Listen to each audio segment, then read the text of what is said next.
Well, you can't possibly be first because I'm first.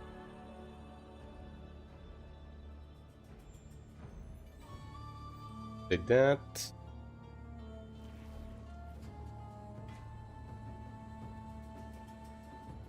Yeah, that's better.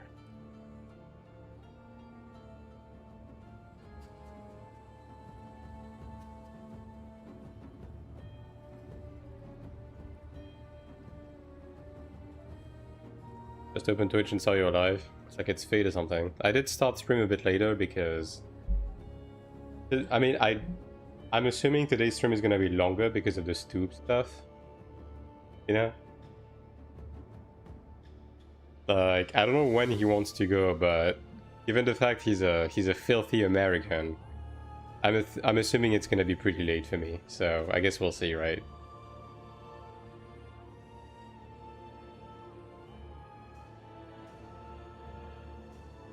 Okay, we're good. And hello, Sin. Hello, you kitty. Alright, so I'm gonna be doing my Sank stuff on ults first and foremost, and then we'll be starting the dungeon, the dungeon grinding and everything. I do need to keep some energy on my Cleric because of Sanctuary, but yeah. I also think I want to run the final boss of Nightmare on my Ranger, just to get this more like smite bump. But yeah. See what that's about. Anyways, I do need to do Corroded on this character, and then I'm gonna need to do everything on my Cleric. Although I don't know if I'm keeping the second Corroded on my Cleric. Just to... Dude, my voice... Why is my voice dying, dude? What the fuck is going on? Hold on.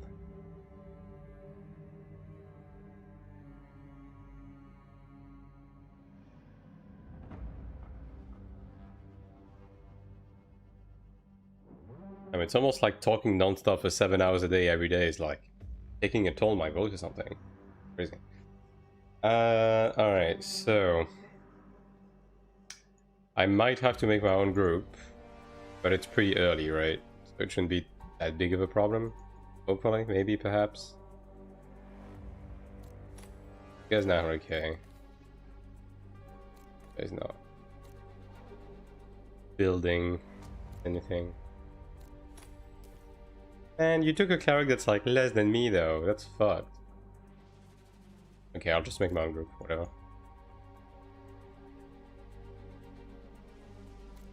Whatever, I'll be patient. I probably put 148 on that too. Good measure.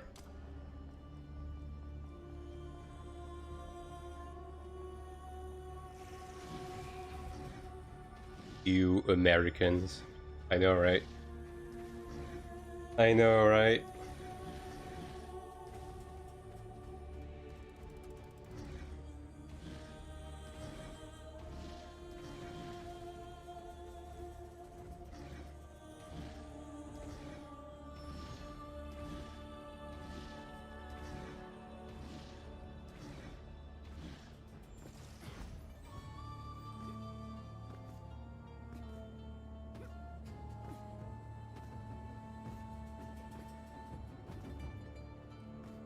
Also need to finish running corridors on every character.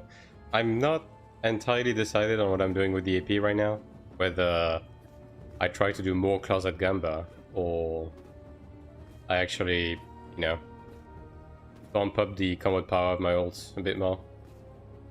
I might be able to push these characters to 400k, to be honest. Just to make it a bit less of a pain in the ass to run Corroded, but... I mean, Global is so close at this point, like, I don't know. A bit of a tough sell, to be honest.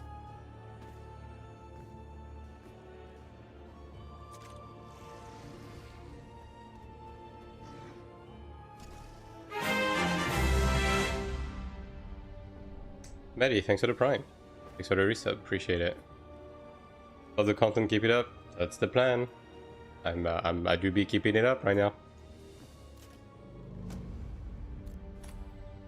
This guy's 372. I mean, he's basically like the same gear as this character, actually. That's the... Okay, well... How the fuck do you have this and you're only 290? That's fucking insane. Finish your MSQ, dude, please. 40k is fine. Fine. Yeah. Tempted to join, but I'm scared. Well, I mean, if you're not familiar with the mechanics, considering they fixed the bomb stuff, maybe you don't. But I mean, ultimately, you can do whatever as long as you're geared enough. It's okay.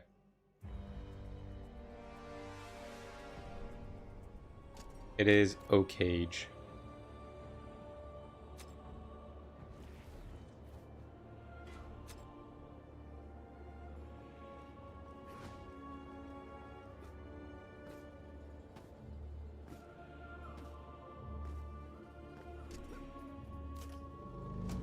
Templar. This group is looking like a real stinker. We need like a DPS carry, man. And Ray, thanks for the follow. Hello, Riazi. Cleric. 250. Jesus Christ. I mean, he has the corroded title, you know. Just watch for now, prepare to over prepare. Yeah, it's fine. I mean, I do have a video guide on that if you're really curious about it. You guys more. Yeah, I paid for pilots first of all, but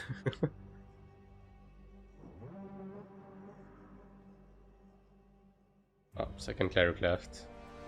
250k, but wants the group to go faster, I guess.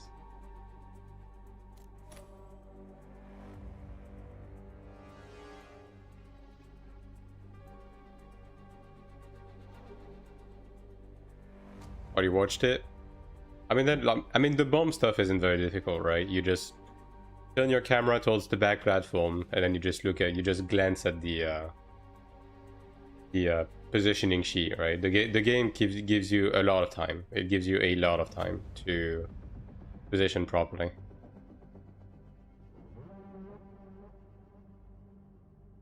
Love has no limit. Yeah, it is what it is.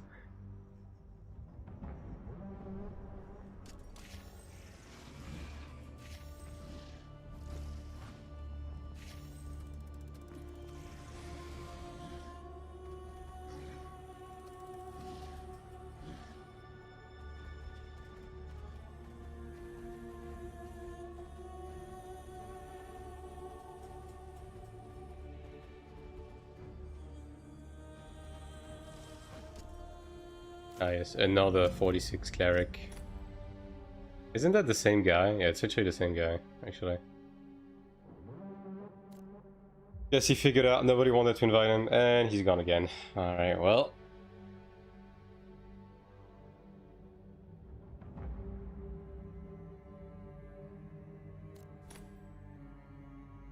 Everyone's fucking leaving. Can I just join this?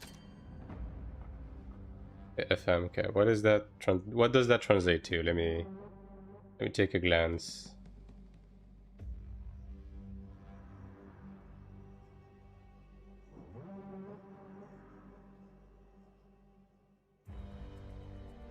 Strikes me as one of those, like, you know, corner traps that never fills. I do want to see what it says. I really need to organize this. Becoming a little hard to find my screenshots.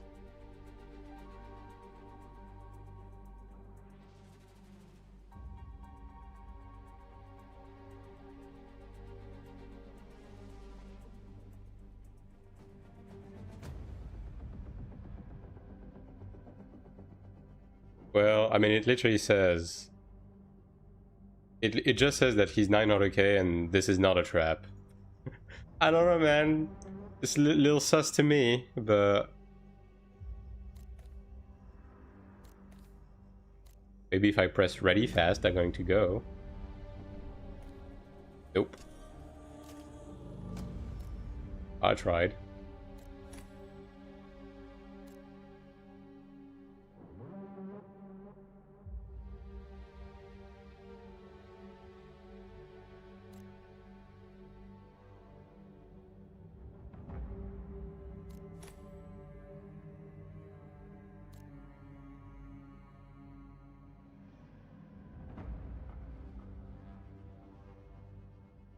Oh, I'll move Brooks Twitch. Damn, that's crazy. Blocking Twitch but not YouTube is crazy work, I'm gonna be honest.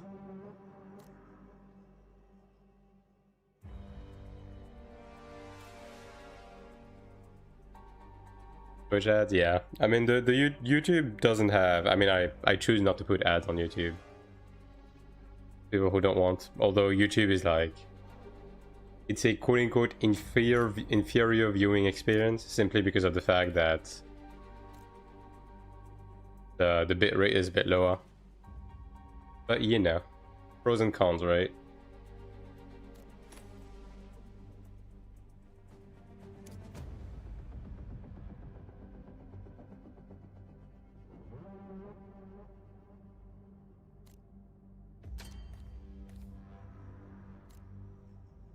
Oh, this guy's geared as shit. Surely he doesn't care, right? I have the title, right? I do have the title.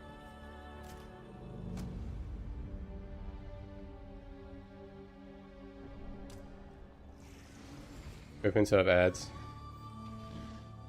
Well, I mean, honestly, I think I might just remove my Ko-fi because I think people don't even know it fucking exists. To be fair, I have never advertised it. And I think at this point, people who watch on YouTube would rather just like quickly come on Twitch to drop a sub to be like, yo, GG's, and then go back to YouTube, you know what I mean? But I don't know. Maybe I'm just going to like revamp the Ko-fi to just be purely a tipping jar or something. Oh, this guy's not kicking me, so yes, we may have a group.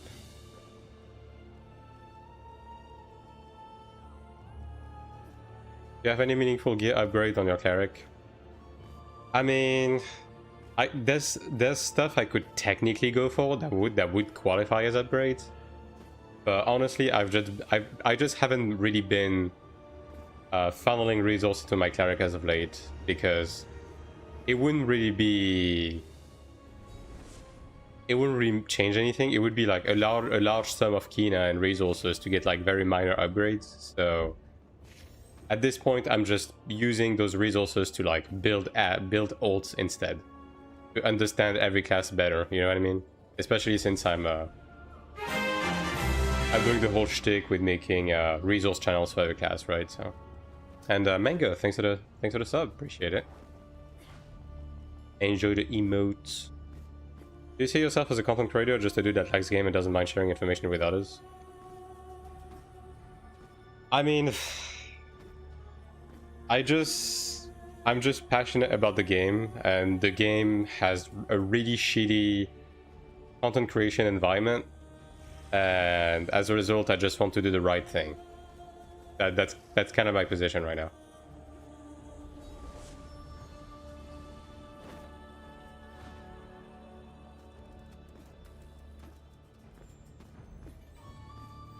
Like wherever that takes me, we'll see. But yeah, for the time being, that's just kind of how it is. But like the whole content creation space, I don't really identify with it. I don't really fuck with it, right? So I don't know if I would necessarily qualify myself as that. But you know, I don't think that's up to me. With titles and thumbnails, yeah. I mean, you know, it's just how it is these days.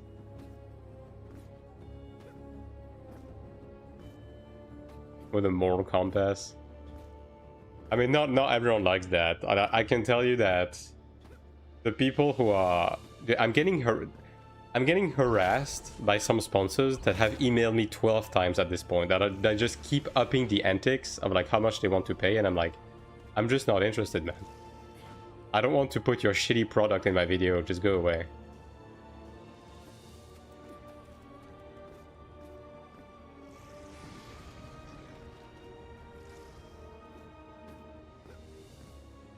Like, there's some, like, random-ass VPN called Lag Zapper. Like, literally, I have, like, 13 emails from them. 13! And every time they're like, oh, we will pay you 10 times more than whoever you're partnered with. Like, go away, dude. I don't like your product. Hello, Mango.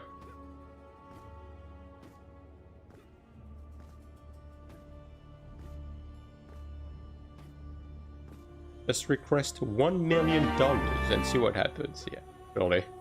Ethics so far less cooler. It pays the bills, yeah, but it's not about paying the bills. It's about having a spine in a world where, oh my god, it took him this long to kick me. That's fucking crazy. It's about having a spine in a world where everyone is amorphous. You know what I mean? Ultimately, that's what it's about.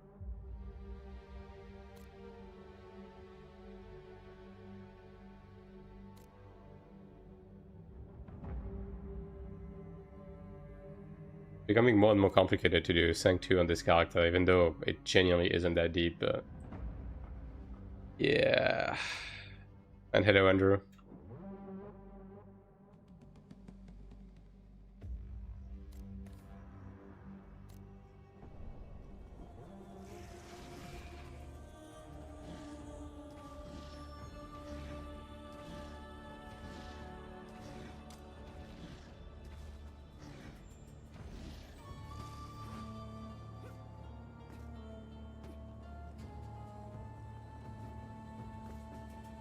This is the LARP scene, yeah. I support you. I'm unsure. I'll have to see exactly what I want to do with that. Like, I kind of have my head in the... I just have my head into, like, you know, the coming weeks right now, so... I'll turn around and see what I want to do with that. But yeah, I appreciate the thought.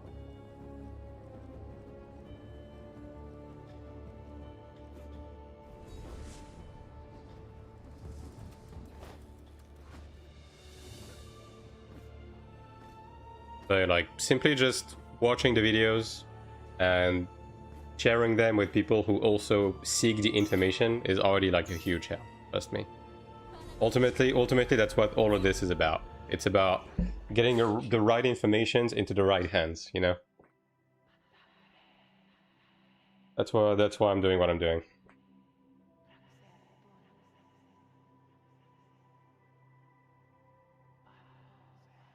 Well...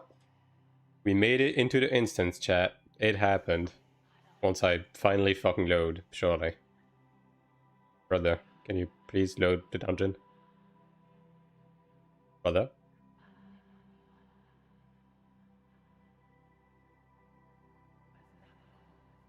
Well, this doesn't look too good.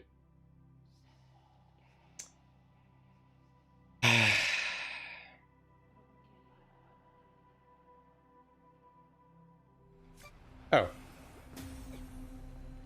Alright.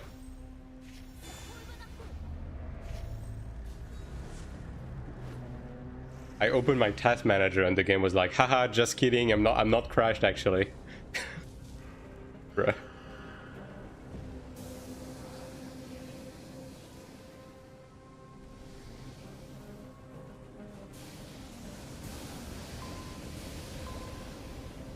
What monitor do you use? It's an old LG I bought like several years ago. It's a 2560 by 1080. It's a pretty cheap ultra wide that just does the job. I just wanted like a wider monitor, like video editing purposes and stuff like that. Do you like Chandler more than Cleric? I mean, I wouldn't particularly say I like any class more than another. Like, really, like, realistically, I don't really dislike any class, except maybe for Assassin. Because you know, again, I think Assassin is just poorly designed, but...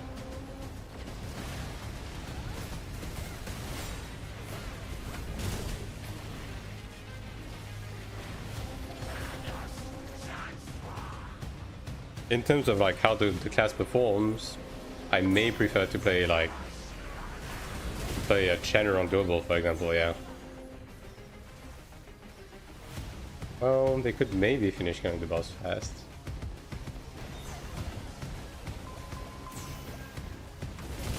No one is picking this up. Oh, maybe. Okay, well.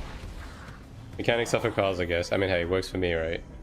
Ultra is great for MMOs. Yeah, I mean, especially PvE MMOs, you just see more mechanics on the screen, right? It's pretty convenient. Like, the only MMO where it was a detriment was honestly AION2, because of the way the FOV is programmed in this game, but... yeah, for everything else, yeah, it's great. Even though it's not the best performing monitor with like the least amount of latency, because again, I just bought a cheap ass monitor that did what I was seeking, right? It is pretty convenient.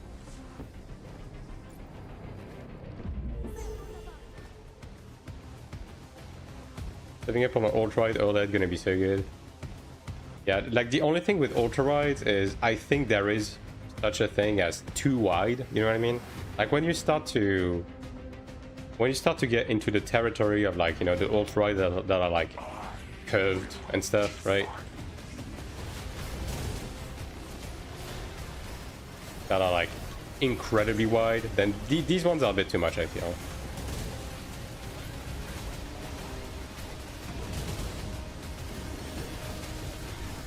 That's a bit too much real estate.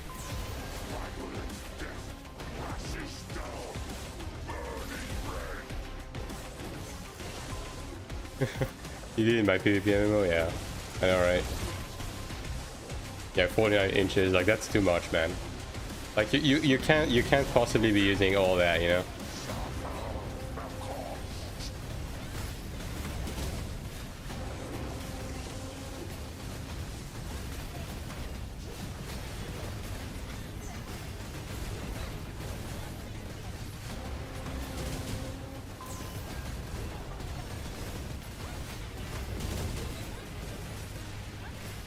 Well, we could have skipped it, I guess.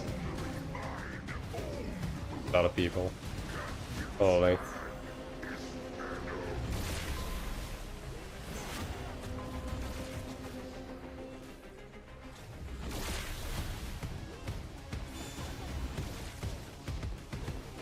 Focus on the PvE side, yeah. I mean, this game is very much about the PvE, ultimately.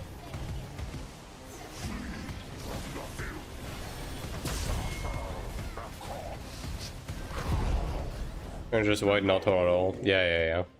I know some people prefer the wide monitor that are like that have more real estate on the top and bottom rather than the sides, right? Why is this guy leaving? Okay, sure.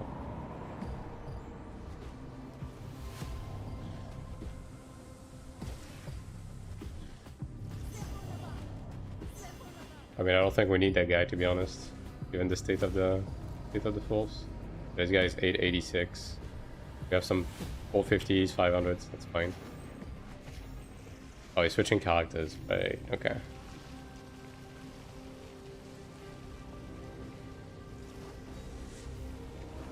There he is. 536. Yeah, that's fine.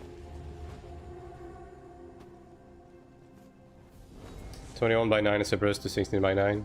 Yeah. I can genuinely see that, yeah.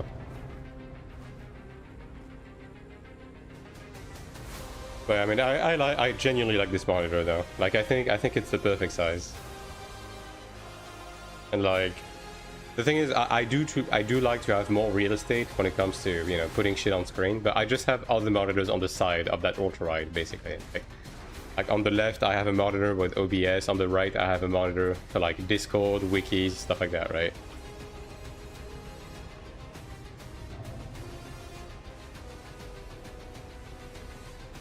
And that works really well, if you ask me. When there's much, yeah, exactly. But I do like to separate, you know, separate stuff.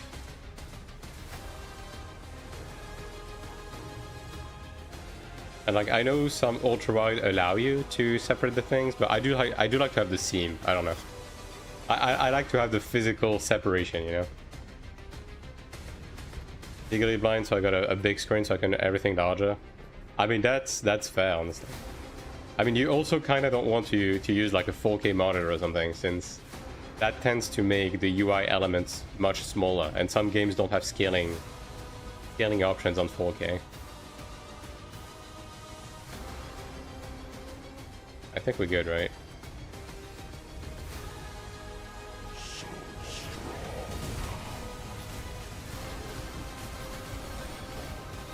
Okay, not using punishments? Guess not.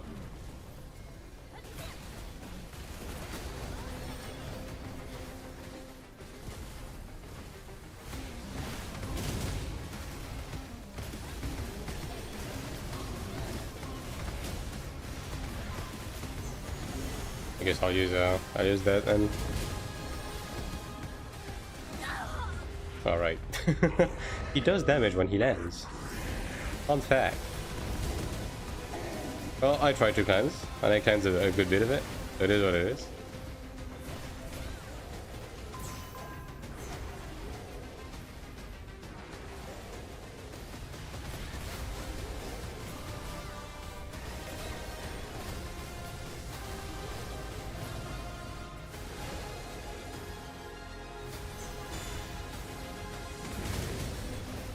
I ready to, yeah.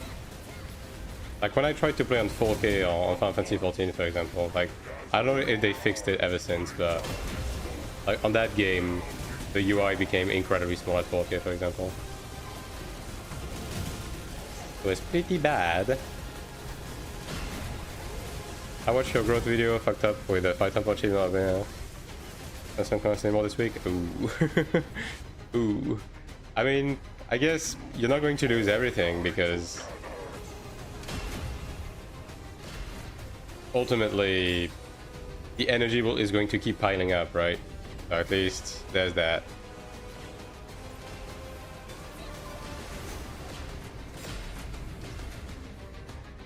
It's over. But yeah, like the 10 chest thing, I think should perhaps not work quite like that. I think a lot of people fall into the trap, honestly. Oh boy. We should be safe now.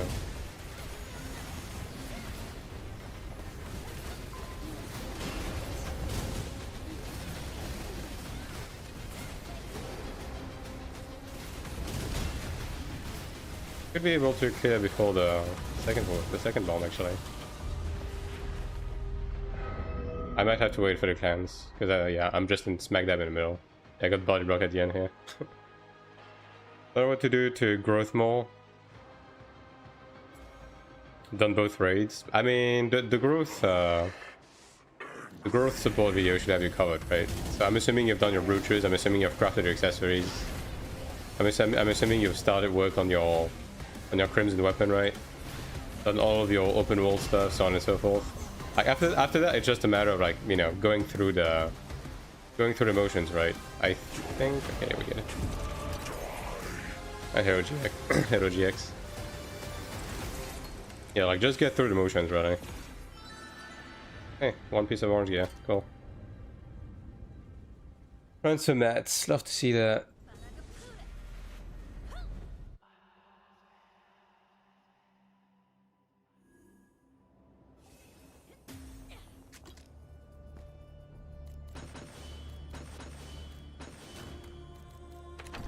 I kind of hope they revamp some of the Theostones. Kind of sucks that the damaged Theostones do nothing in PvE.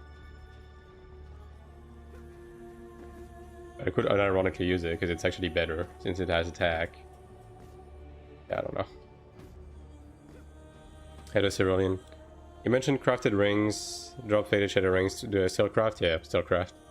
Yeah, the dungeon accessories.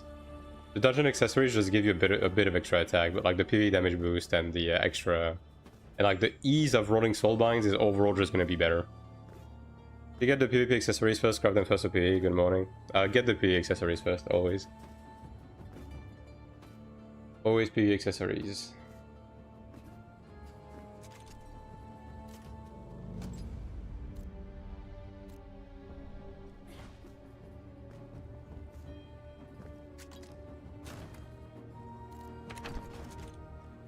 The start everyone said buy the Abyss accessories first starting out. Yeah, but the game has changed a lot ever since. Like, crafted gear is more accessible, and PvP gear actively hurts your PvE performance, right? So, you know, there's that. I'll be looter on this character. All my AP on Stigmas at the start? Yeah, pretty much. Didn't know if they changed it. Yeah, you have set effects that penalize you for in PvE when you use PvP equipment, and also you just want to use your Abyss. You just want to use your AP for other stuff, really, especially early into the progression.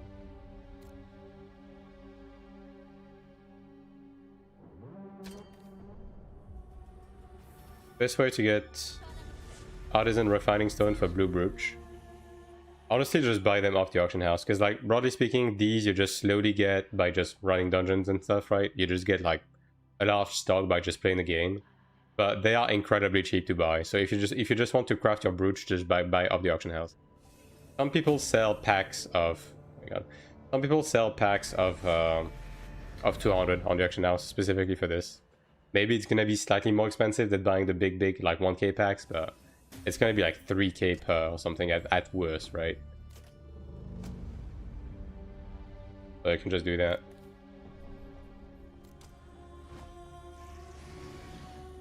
First crafting gear instead of dungeon gear? Yeah.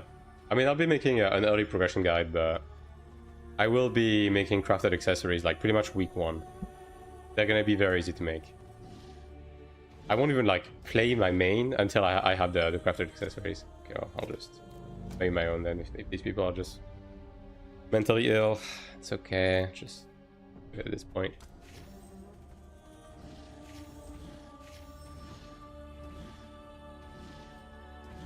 I thought I cannot buy. I mean, you may be clicking on the bound ones, but yeah, you can. You can buy them on the auction house. It's in crafting material. Go down a bit. Bam, right there. Artisan Refining Stone. It's 2k each. Are you playing both Taiwan and global server? I'm mostly going to be focusing on global, but I will be keeping my Taiwan character for the time being until we are caught up, pretty much. What can I manage to do for PvP set and PvE set? Need ult for that? More characters? No, energy is per character.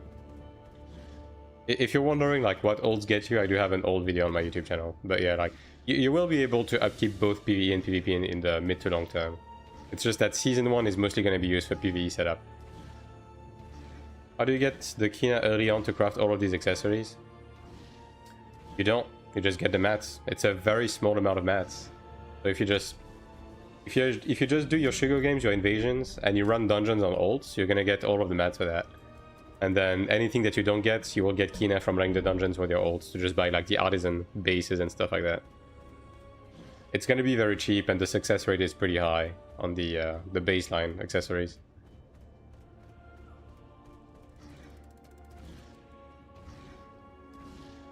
What's that, bro? Yeah, I mean, experience in other games is irrelevant, because like you use also specific stuff in this game. Like, Lost Ark experience is not going to teach you about the corridor stuff. It's not going to teach you about the Ascension Trial. It's not going to teach you about the extra cubes and stuff like that, you know what I mean? So, that's why I'm saying that. What about crafted armor? Is it worth it? In the midterm, yes. You will just go for dungeon armor to begin with. But ultimately, you will pivot. You will pivot towards crafted armor in season 1. Not necessarily for the utility of the crafted armor itself, but more so because of the that's fine. But more so because of the 5 soulbind slots that they provide, right? So if you have, if at the end of season 1 you make Star Dragon armor with 5 soulbinds, you get perfect soulbinds on these. It's gonna be pretty easy by just using the soulbind stones that you get from running dungeons, from doing your raids, so on and so forth, right? You just do that, and you'll be able to inherit those 5 soulbinds into the dungeon orange gear in season 2, which also has 5 soulbinds, except rerolling soulbinds on orange gear is much harder.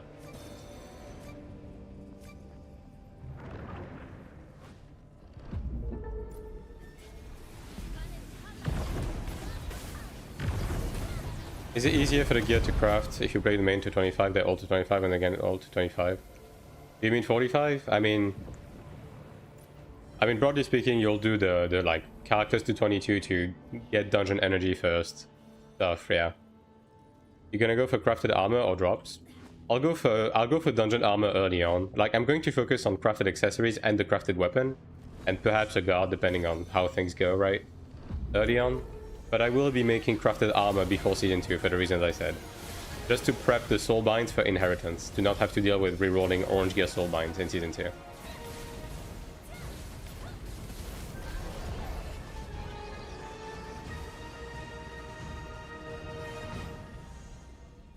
Guarantee accessories. I guess you will just skip that step. You're just going to buy the artisan bases from other people. Like, that's the point, right? Because going for the artisan bases yourself is going to take a lot of time, and it's going to be about the same cost on average than just buying it from other people. You go straight Horned or Upcraft route. I'm gonna go Upcraft route. And I still want to believe we won't have Horned Dragon from Season 1. But we'll see, right? But yeah, ultimately, I'm not going to gamble crafting. Like, this game's a marathon. You don't need Horned Dragon for any of the Season 1, 2, or 3 content, right? Like, you don't need it. And by the time I'll get it is when the gear is actually going to be useful. Like for Chapter 1 and stuff like that. Upcraft route is to do gold first then heroic. Yeah. Just making the lower end stuff and then upgrading it. So this way it's guaranteed, right? What it is. Hello, Seb.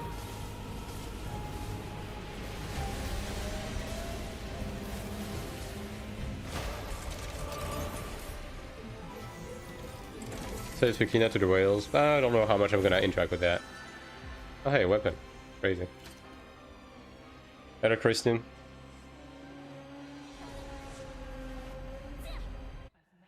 I mean, obviously I'm gonna be doing it early on. Just to, like, once I'm done with my initial setup, maybe I'm gonna do some conversion if the rates are really, really good. Just to save up for, like, future battle passes and stuff, but it's not gonna be my main focus.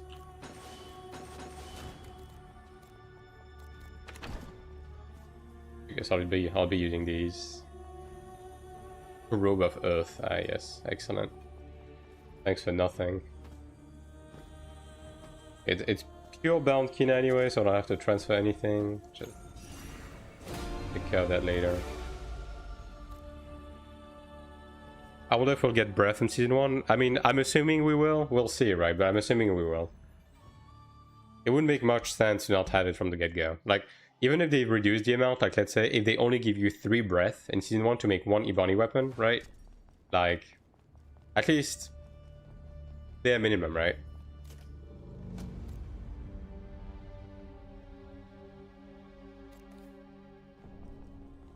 Thanks for the videos, Bess. I'm glad you're liking it, Siphinix.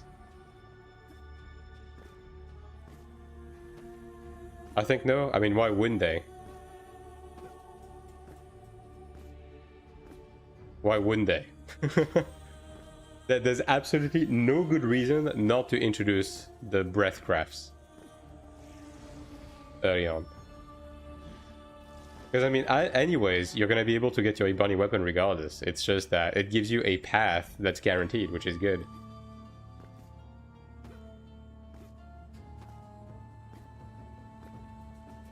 I'm gonna start on gold stuff and after you craft.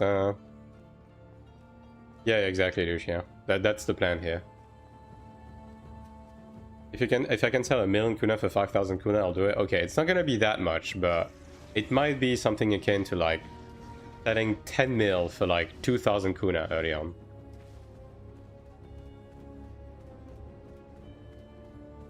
How much DPS you gain while trying out Cleric Judgment with the macro? Compared to NMB after the patch, like 20%. Like I'm doing a million DPS in Conquest right now, my Cleric. Do you do your regional quest before hitting level 45 or after? After. I'll just do the bare minimum for the Ascension quest, and then after that I'm just going to move on from character to character just to start ramping up the energy and the nightmare tickets.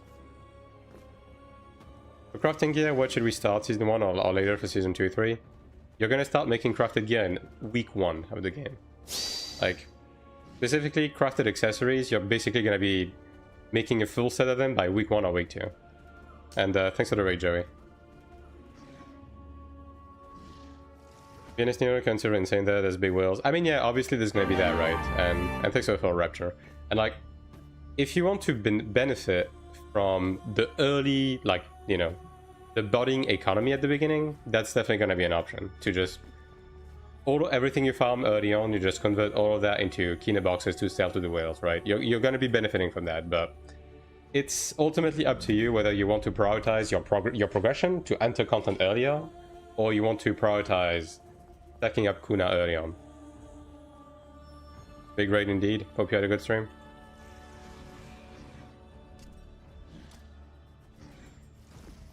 Quick one crazy, so hit 45 and get the crafted stuff. I mean, the thing is, you're just going to set up your 4 initial characters, right? I mean, that's what I'm going to be doing. Like, just set up the initial level 22 for energy, and then get the main to 45 for nightmare, and then get the other 3 characters to 45, and then do the exploration content setup to drop everyone to 1700, right?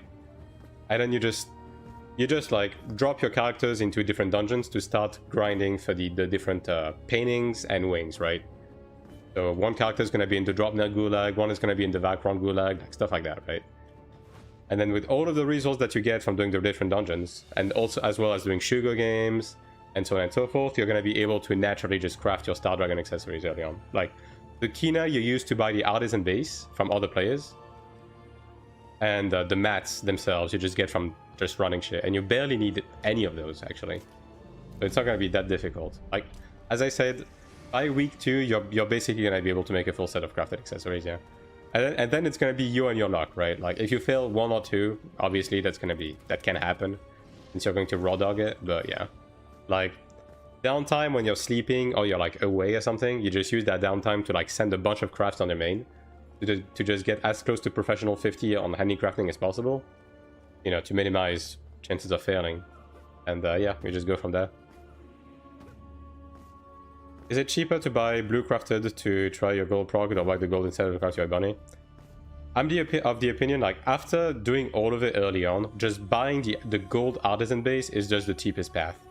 Trying to make it yourself or trying to skip steps to do the procs is just too expensive. It's too expensive, it takes too much time. Like, you're just better off making an ult, getting it to 45, setting it up and running the dungeons with that time to get the Kina to just buy the raw product. Because the end result is the same, but at least you have an ult setup, you know what I mean? And thanks for the photo, Boogie. Did the recent patch make Assassin playable for players with high ping? It made everything more playable for players with high ping.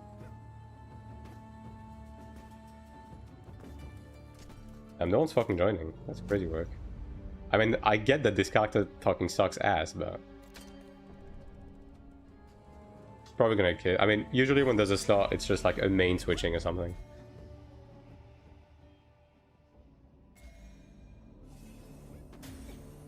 Maybe. Yeah, they're on the mini boss still. How many ults would we actually need to get enough mats? 5? Like 2 or 3. Like, most of the player base will just make 2 or 3 ults, and it's going to be more than enough to just get you through the game, to be quite frank.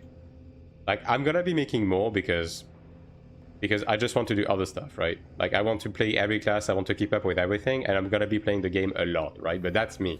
You won't actually need to do that. 2 or 3 ults, like, not even necessarily sweating too hard with them is going to be more than enough for, like, the majority of the player base. I have time to do a video what to do in the beginning of Global, so I don't have to write everything down. Yeah, I will. I mean, that's planned. That ultimately, anything that has to do with, like, system guides and early progression guides, I'm just not making them right now because I'm waiting for the game state to be as stable as possible before I make them, right? Like, right now, I'm just focusing on the evergreen content types, like dungeon guides, that I know I won't have to remake. And then those types of guides, I'm just going to release these like in the second half of September, pretty much. Oh, and I hated it. I do have a Sork resources on my Discord that I updated like yesterday. When did the growth support come in Taiwan? They started adding support stuff in Season 2.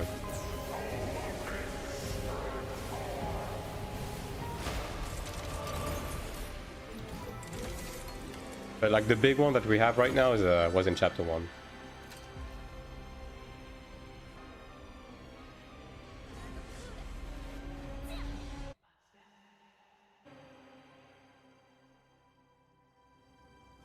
They add in every season something so we get returning players. I mean, that's what they have been doing, although honestly the first good growth thing they have added was in Chapter 1, right? So I do hope that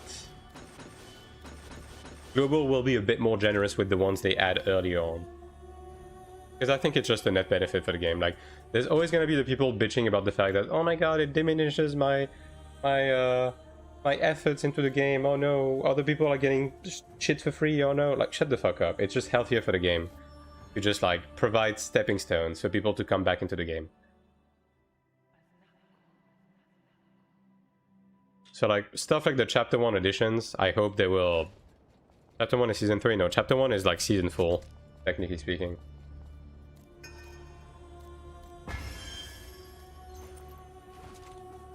I'll try to do Sang 2 on this character as well.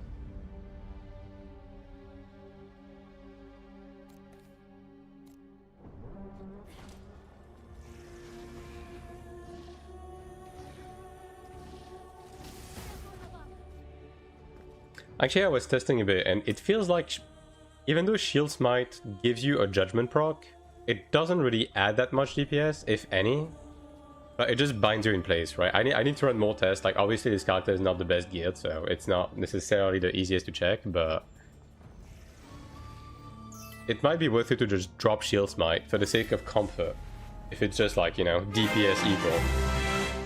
And 11, thanks for the prime. Thanks for the resub. Appreciate it.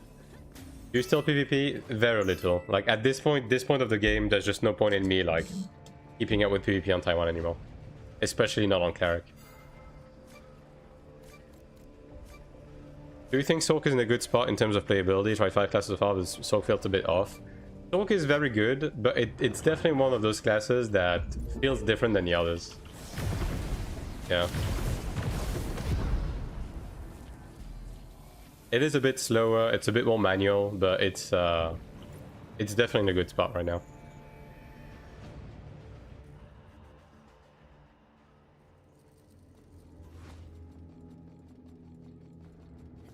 Another Auto 3? Yeah. Do you think they will change all classes like they did with Templar and Chanter? I mean, yeah, they will. I think that's a bit of a given. Especially, like, specifically what they said didn't particularly change gameplay too much. They're just trying to, like, take away from the wealth of DPS from the proc buttons and just, like, redistribute it more evenly across the different buttons, right? So I think they're going to be doing this with most classes. And I could see them change certain things on, like, mechanics. For, like, Ranger, for example, I think they might just... They took away the reset on Deadshot. They might bring it back, like, if you use the trap, for example, because the trap is completely useless in PvE, right? How's the big update for you with high ping? It's fantastic. Like, ping diff basically isn't a thing anymore. Like, as I said, in Conquest, I do 1 million DPS on my Cleric now.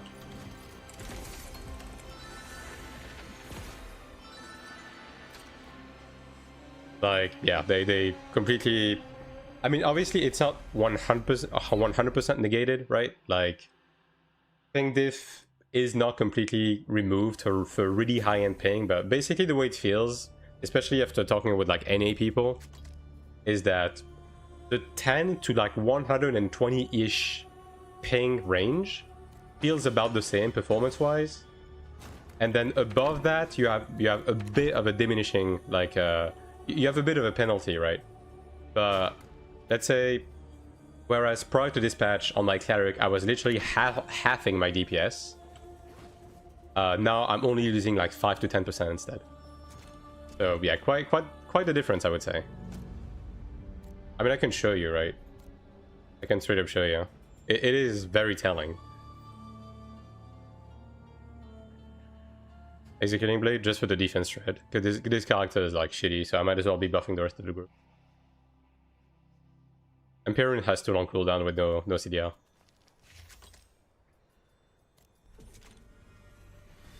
I can decide between Chanta and Ranger, but I think I'll wait until LCD update if they do to Ranger. I mean, Chanta feels great right now, but, you know, Ranger is really chill too, so... But, like, basically prior to the patch, like, when I was using Judgment Thunder, it looked like this, right? So... like, prior to the patch, it looked like this, right? Anyone who watched me play know that's how it looked. Now it looks like this. So yeah, it's quite the difference here. And like the weaving with Condemnation is fucking insane. Like legitimately it's just fucking absurd, really.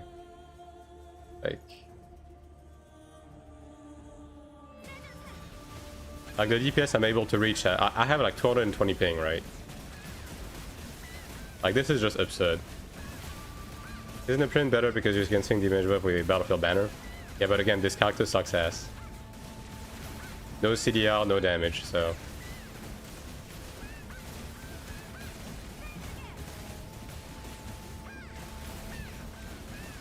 But like, basically I'm around 3.5 mil DPS on the dummy, right? And that's considering the fact, obviously, they have changed the interaction with RMB on Cleric. So RMB is now better than LMB, again. And you can actually weave it with Condemnation, so I would need to redo Arcanas a bit. But I'm waiting to see if there's like a Cleric rework before I change any Arcanas. It's not that urgent anyways, right? So yeah. But yeah, like this patch is exactly what Global needed, pretty much.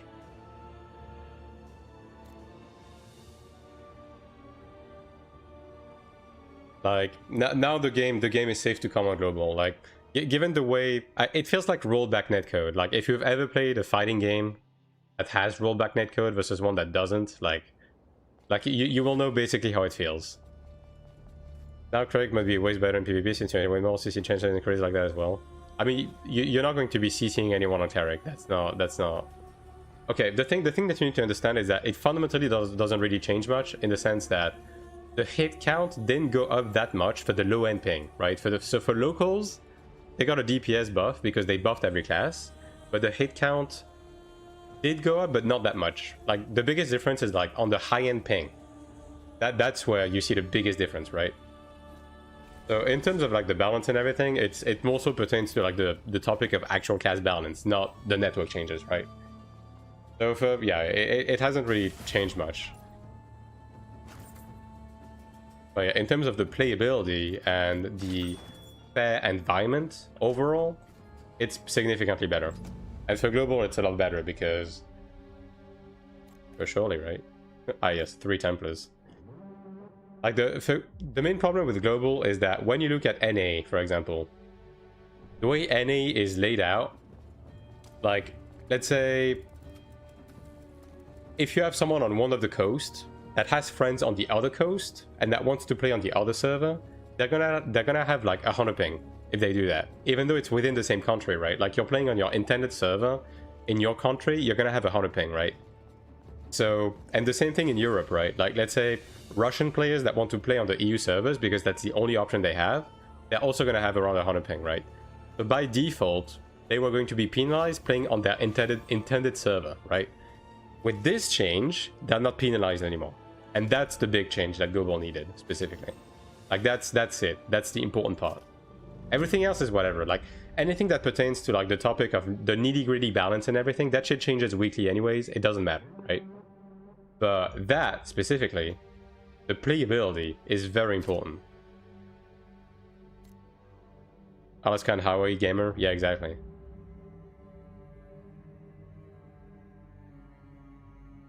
I think server be in Belgium or England. EU, it's in Germany. It's in Frankfurt. I mean, as usual, right?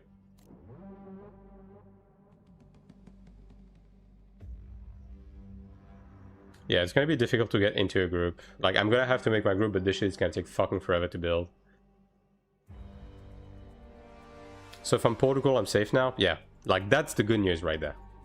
Anything else about balance, especially as a global player, you don't give a shit about. Because it's too fickle of a thing in this game. It just keeps changing, and it's in the middle of a complete rework overall, right? But yeah, like, the whole network thing, that was a huge problem for global, like, massive. Like, I had been harassing basically my my NCA reps to tell them, you know, that's something they need to take a look at. And take a look at, they did.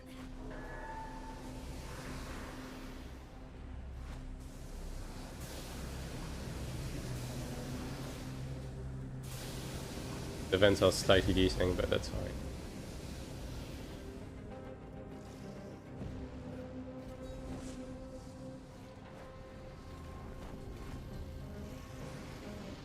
Well, surely this group doesn't kick me. I believe. And yeah, it also means that, let's say, if you're a North American player, and you know, as an NA player, you kind of have the understanding that North Americans, they don't stick with these MMOs too much, right? So if you want to play on a server that's gonna be more long-term, with people that, you know, are gonna be more dedicated to the game, you even have the option to play on EU now. Obviously, like, latency is still going to be a factor when it comes to dodging and stuff, although it also got a bit better, but it's still a bit of a factor, right? But at least you have the option now, and you won't be penalized nearly as much when it comes to DPS.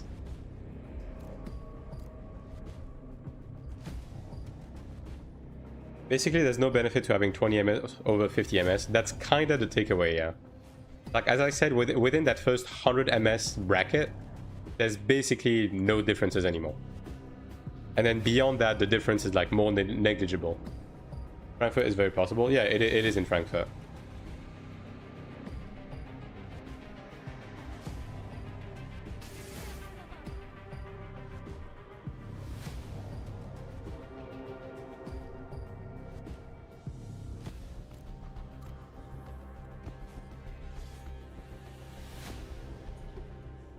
Moving to Frankfurt is not pay to win anymore, yeah.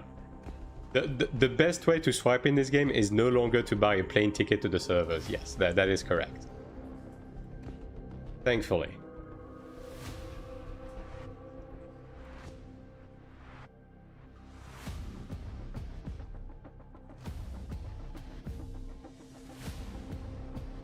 I guess I can use that actually. Might as well, right?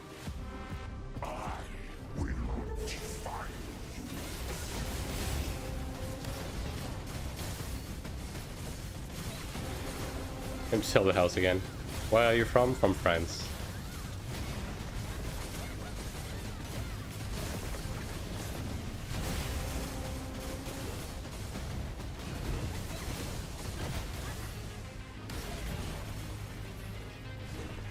I didn't phase. I thought it was phasing.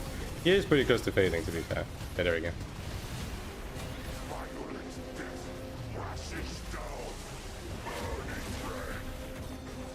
Do you think can be traffic connected to the server? What do you mean, GS?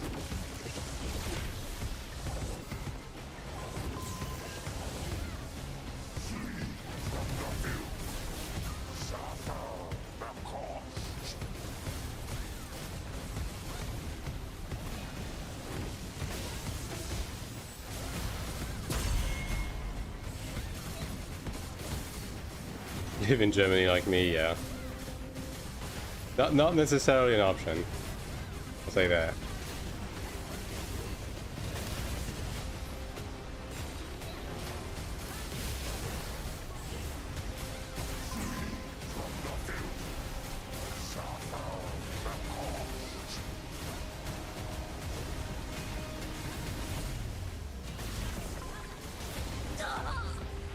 Thanks.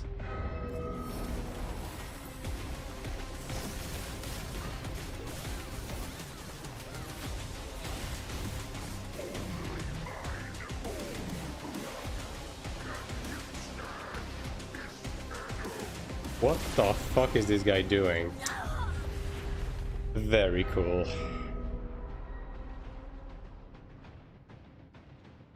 So if you connect, yeah, I mean, of course there's going to be queues at the beginning of the game. I mean, that's a bit of a given, right? I don't think any MMO ever is going to have a completely smooth launch without queues or lags or maintenances or stuff like that. Like that's very expected.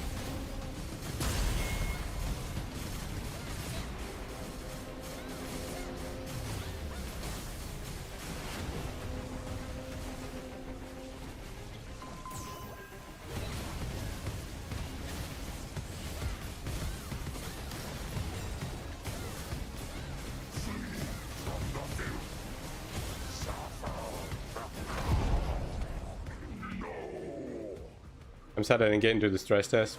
Seb, you don't have to be. they pretty much have said that it's going to be open to anyone. Like the whole queuing thing is not a thing. The people getting accepted on day one was just a mistake. Like some people managed to actually get into the game and even like get into the character creator. It was just a mistake. Everyone's gonna be able to make characters and play when the play session's open. So don't worry about it.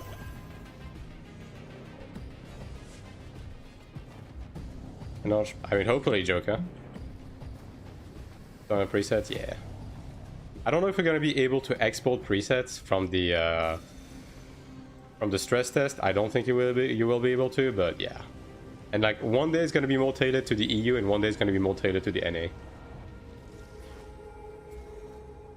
The 3 months, yeah.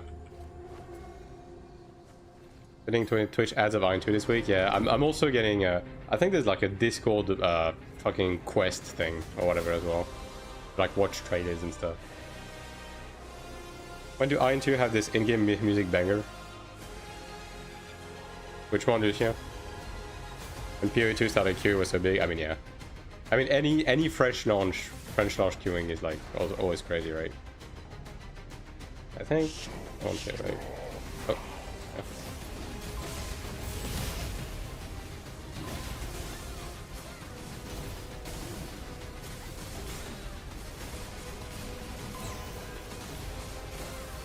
We're getting a new class. Well, there's stuff in the client, yeah. Although I don't think it's gonna be anytime soon, though.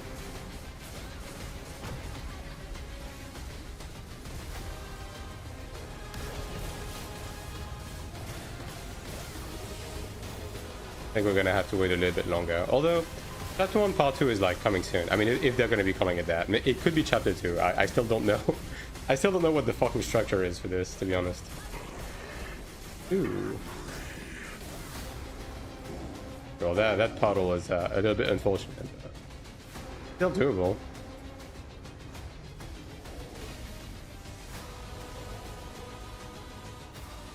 Just Spotify? No, that's the in-game fight.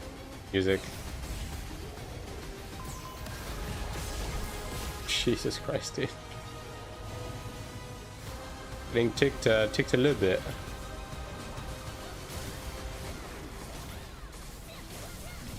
Like Assassin, all the classes is okay, you can improve pure.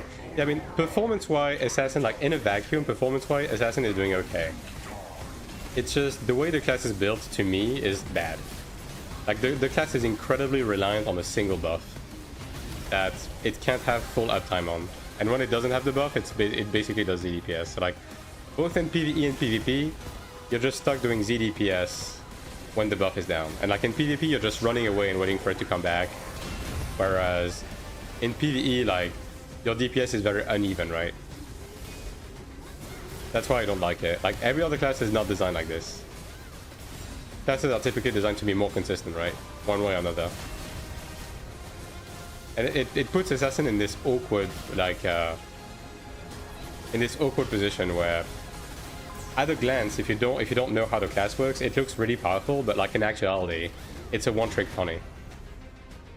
Which doesn't feel great. Alright, you can't block that. XDD.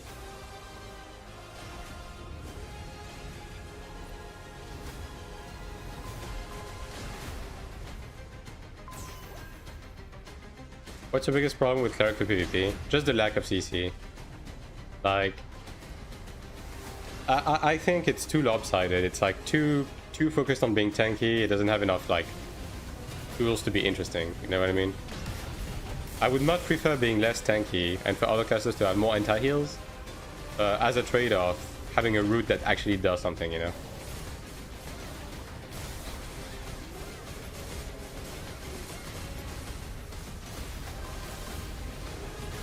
And no debuff.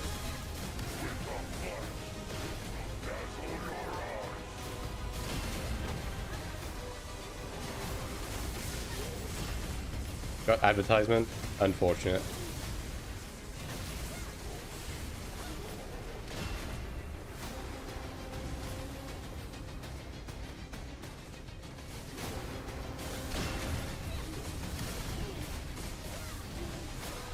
Alright, can we do it? 7. Certified 7 moment. More CC, less tankiness, yeah. Like for example, AION2's Cleric, right? You had good sustain, but you were very reliant on Really? Bro, really? Yeah, that's fine. Is 8 dead? Oh, I think the bombs are still bugged. What the fuck? Okay, I guess that works, sure. Like in AION1, you were not as tanky, but you were very reliant on properly CCing the opponent, right? Like timing your roots right compared to your energies, and like keeping up health right, you know, all of that, right? Whereas AION2 is just, you just spam heals and you have like one DPS button. Your CC do not fucking work because CC in this game is built in a really stupid way. Like I'm not the biggest fan of that personally.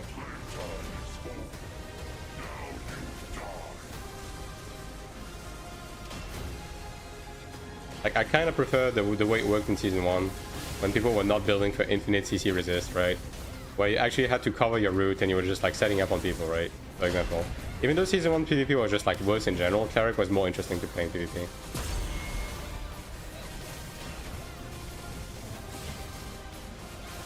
Right, well, at least we got that done. CC resistance in PvP. They are mostly irrelevant because like the thing is they are very unreliable. And if they do proc, the only thing that you're doing is giving a free Defiance for the opponent. Like, they have some relevance in group PvP to like burn Defiance on people, but in a 1v1 scenario, you're just giving a free heal to the person that uses Defiance, right? Because you can't CC reliably, you can't CC nearly reliably enough. You actually pin someone down with it. And you don't really have the burst to be killing someone in 3 seconds anyways, even if you did, so, you know. Kinda, that doesn't feel the best.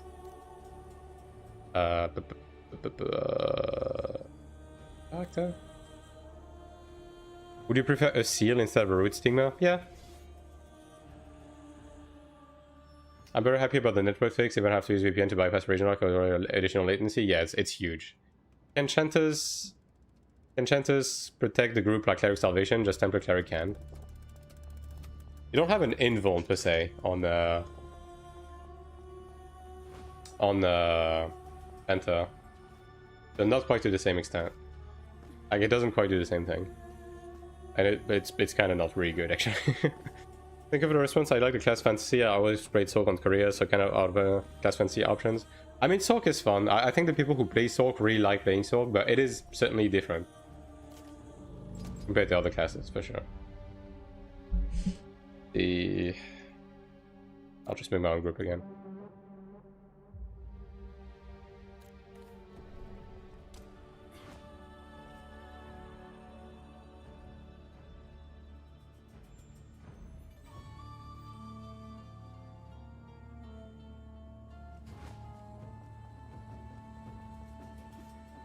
I'm hoping for the Assassin rework pre-global launch.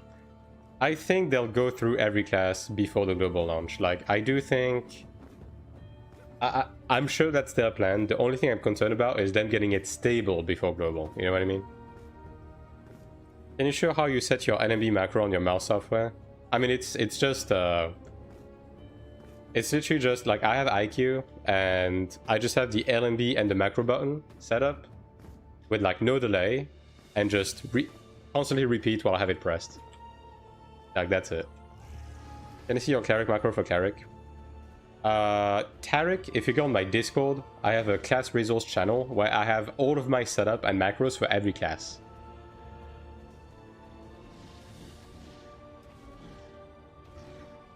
I like Sork. Yeah, that's what I'm saying. And hello, Ava.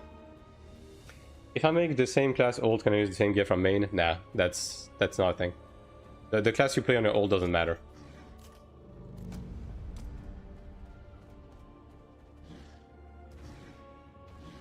On one element like BNS instead of having a mix of both.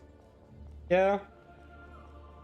I mean, I think they wanted to lean into the elemental stuff a lot more early into the game. But they kind of dropped it.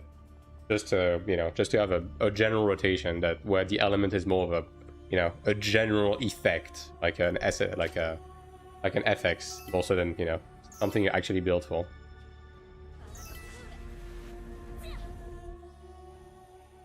Sork needs more mobility or something. Sork is incredibly mobile now. I don't know when's the last time you've played Sork, but Sork has mobility on basically everything now.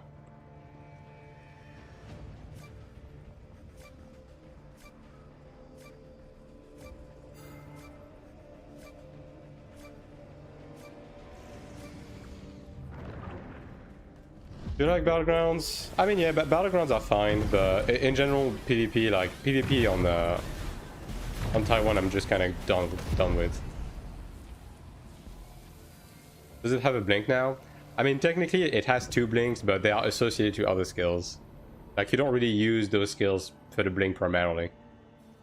Are you going to make a group for Sang 2 again? I don't know if Stoops wants me to keep my Sang 2 cooldown on Cleric, so... Have I done it on Ranger? I may have to do it on Ranger, yeah.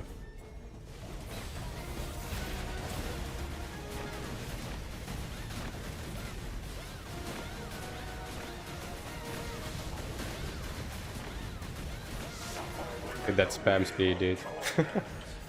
It's like I'm really there. Guess we don't really have time. Just do that.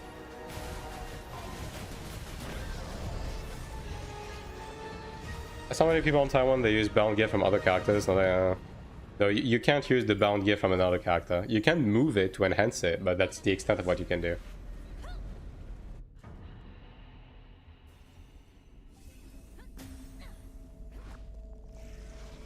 Can't wait to get boosted by D's DPS. Yo, D's is a menace now, dude.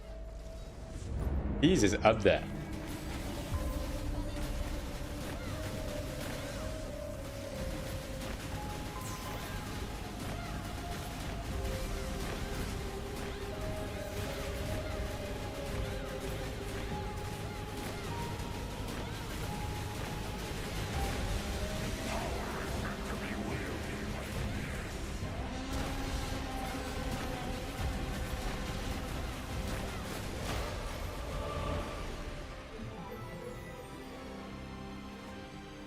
Yeah, D's is definitely him, that's for sure.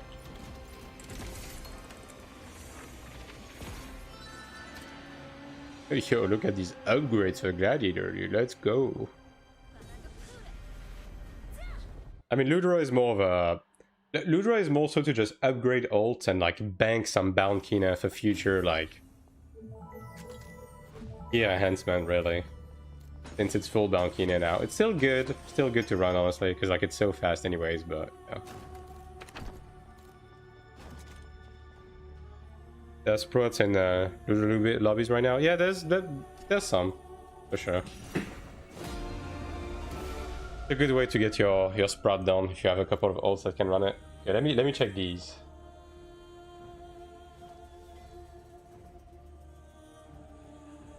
Do we get Ludra and Global or later on? Yeah, Ludra will be the first raid. I don't know if it's going to be on day 1, but it's gonna be the first raid, yeah.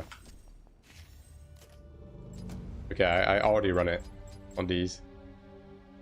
Damn, I run all 3 on these. That's crazy. These on top, dude.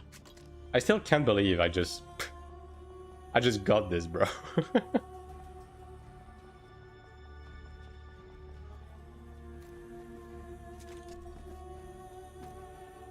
Alright, so I guess this character is the last one.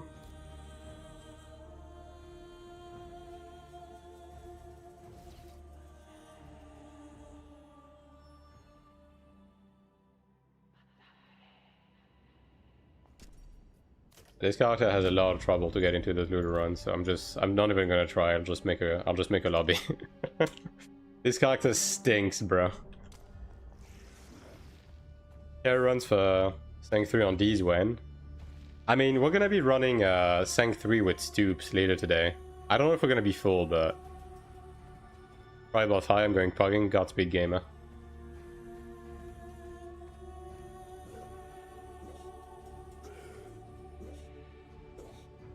Wipe the raid. I mean, even if it happens... I mean, if you really don't want to get the bomb mechanic, you can die. You can die before the mechanic begins and you won't get the number. Like, that's an option. Like, legit. Legitimately. Although, I will say, I'm pretty sure the bomb is still bugged, because I'm pretty sure that that last group failed the mechanic, and we still lived. So I don't think they fixed it. And thanks for Hiko.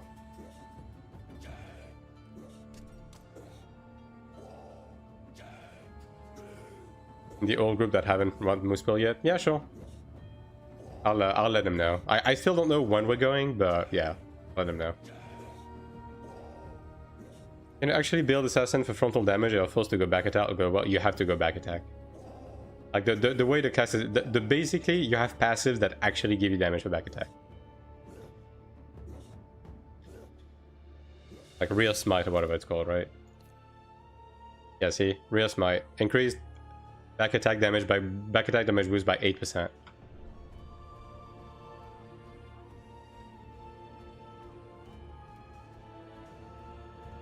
On point position my brain. I mean, you can just make like a post-it note, or like just have it open on the second screen. Yeah, no.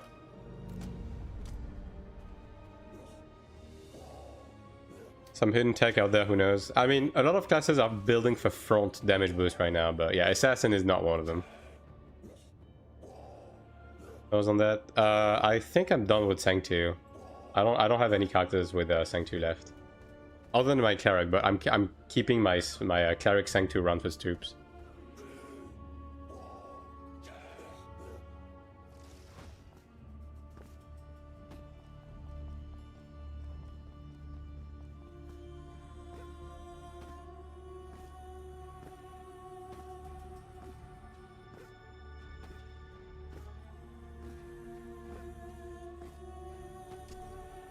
Can you buy Ludra tickets with pay to win? No. Like the only thing you can swipe for in terms of like getting progress is like legal RMT, that's it. Just buying gold from other players. Bro.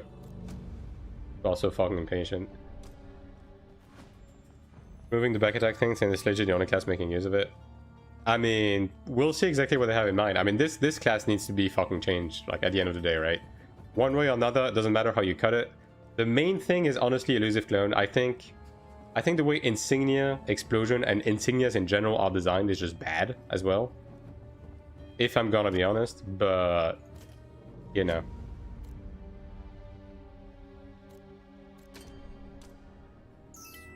We'll see exactly what they have in mind.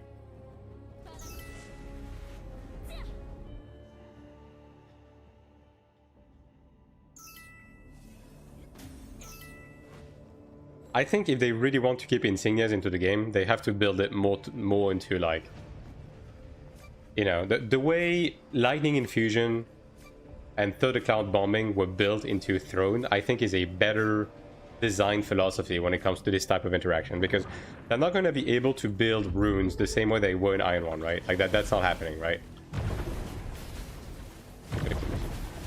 Like that's not happening, right? So I think the Lightning Infusion way from Throne is better. Or rogues have. I mean, by doing what I just said, right? I think it's just a better way to design it for a game like this.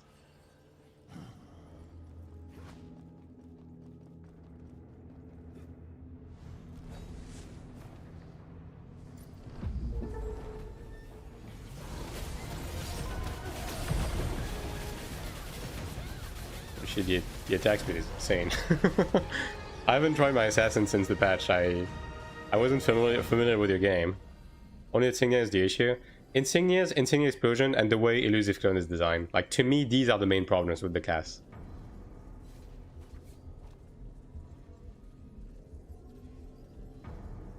Like, I think they just need to nerf Elusive Clone, but make it available more often. Just give more wealth of DPS on the rest of the kit. Like, I think Ambush needs to be much better than what it is, right? And yeah, I think the whole Insignia stuff needs to have interaction with specific skills, like, you know, maybe putting Insignia specifically on the skills that are not getting used, like Ambush, for example, and making the thresholds, like the DPS thresholds different. Make the Insignia Explosion cooldown longer and not reset with NMB, right? And just make it matter more to reach maximum Insignias.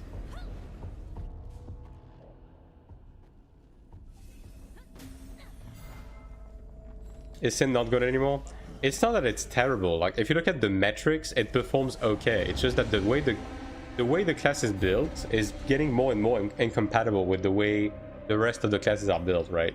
It's like, basically you're just kind of left wondering, why am I even playing this class? You know what I mean?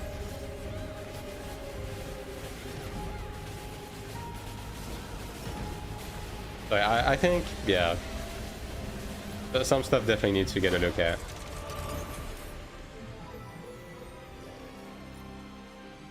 Like, the thing is, when you look at it in a vacuum, from the perspective of someone that don't fully understand how the mechanic of the classes work, it seems like the class is really good. But when you actually look at the way the class works, it's a fucking mess.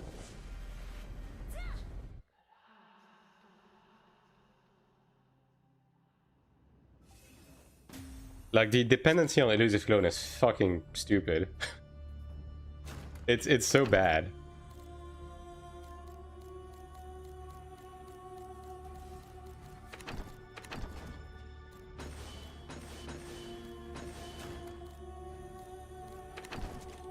Most likely seeing changes next week, so let's go ahead and stuff. Because yeah, exactly. Like, ultimately, it's a class that needs, probably is in the most need of a rework. And again, the way Insignia Explosion is dumb.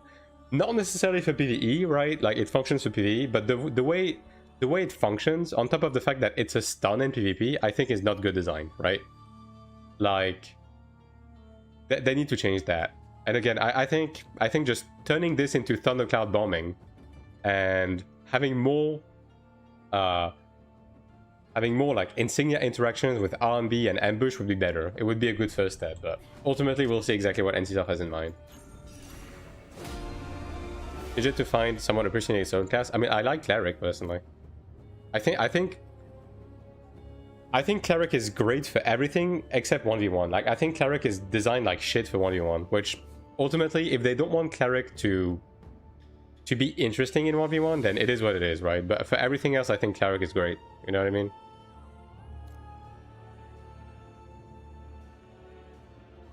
As DPS spells in PvP, yeah. Like, that's what I'm saying. Like, those are the main problems.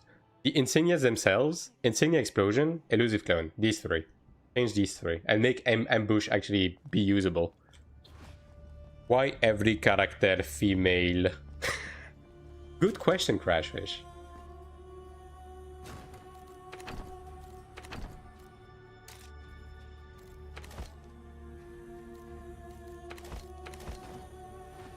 Alright. It's time to burn some energy on the big Cleric, brother. Yeah, I'm gonna do loot round actually, because I doubt Stoops needs me to do fucking loot round. So let's just do that real quick.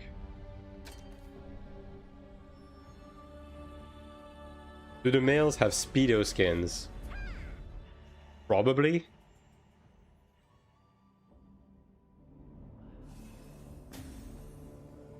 I mean, there's several things they could do to change the way Assassin works, but I can just point out the problems, right?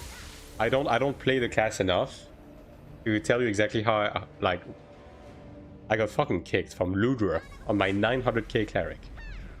That is just fucking impressive at this point, honestly. Alright, well, why not? Oh, it's been poisoned? Yeah.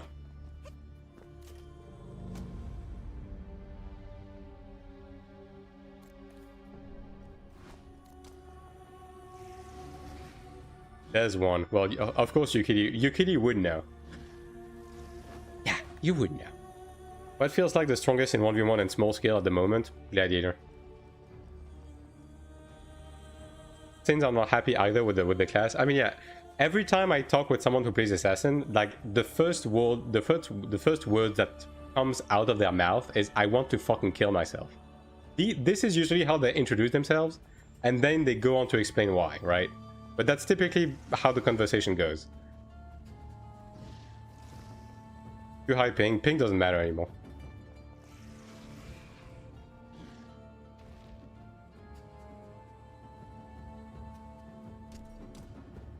But like at this point, most assassins are just waiting for a class change ticket. Even though, again, the class doesn't perform too bad, right? It's just the class is really inconvenient to play. I'd like to make one in global, but most likely as an alt, unless they drastically change it. I mean, I'll do the same, right? Again, just to keep up with every class, ultimately. I'm just gonna do that with every class, right? But I would definitely like to see a change. I mean, to be fair, it used to be worse. Like, in my opinion, the gameplay loop of Assassin used to be worse. The problem is just... It's just like what happened after they changed the double dipping interaction on Elusive Clone, right? Like that was the first thing that happened. And the second one is that every class just kept getting buffed to a point where it took away Assassin's main shtick, right? Like now Assassin is just another DPS. You know, you're saying Assassin's gameplay is not engaging? It's not so much that it's not engaging, it's just that it's really poorly tailored. Are we talking about Cleric? No, I'm talking about Assassin. It's just poorly designed.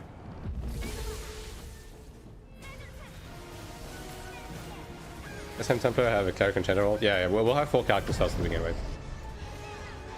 I'm still on the fence about class choices, keeping an eye on changes so I know which angle to get fucked on game release, yeah. I mean, hey, you can just do like me. You just play all 8.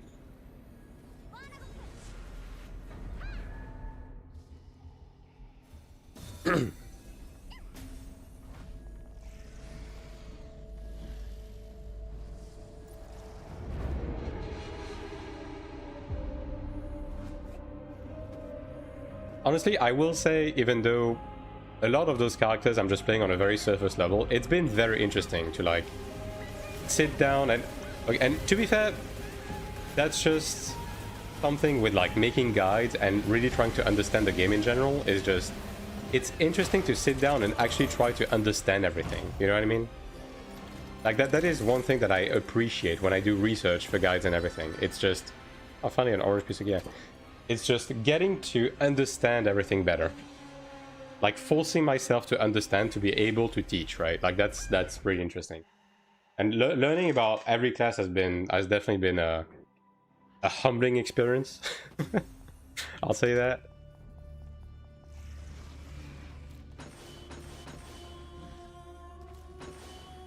Look at these passives, holy.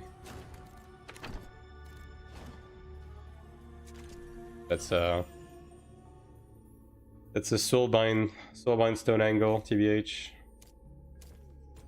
I'll just keep these just for the sake of the funny haha lulz. Okay, this one I'm probably gonna keep actually, just in case the new thing they released with the new raid is an accessory.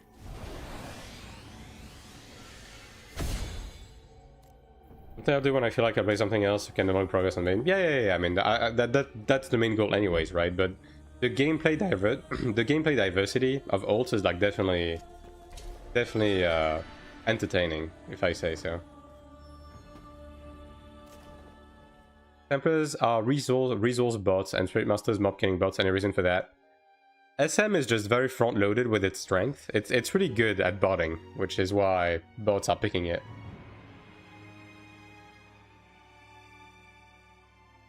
As for Templar being resource bots, honestly, I'm not quite sure.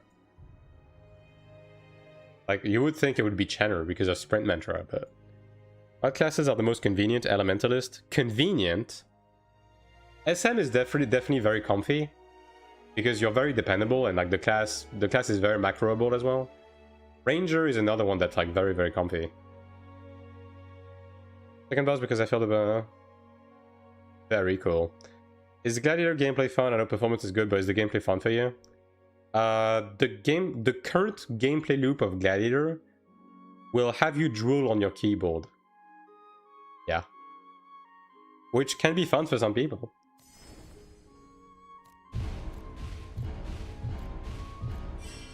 %, by the way. Okay. Can we just one-tap that 30% now? Thanks. There we go. Yeah, I think I'm missing 1 pair of wings to get the Playing God title, I'm pretty sure. This one has 4 attack damage boost, right? Yeah.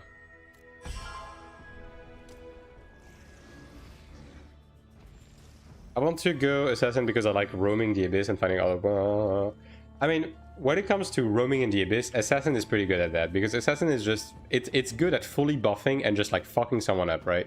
It's pretty good at that still. Like...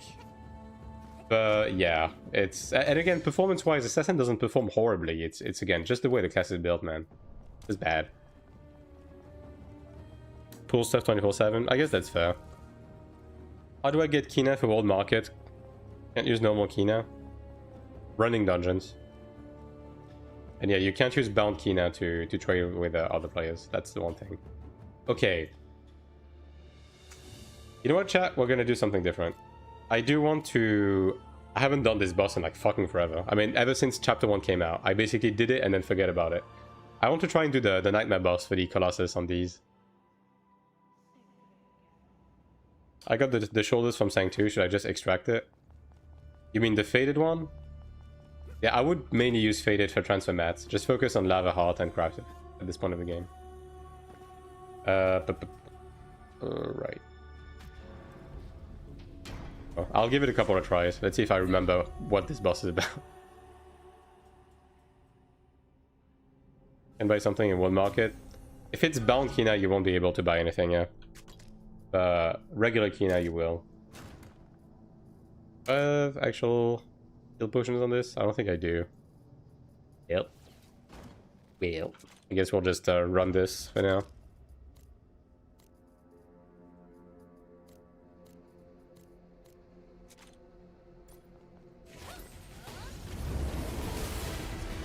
How bad could it possibly be, right?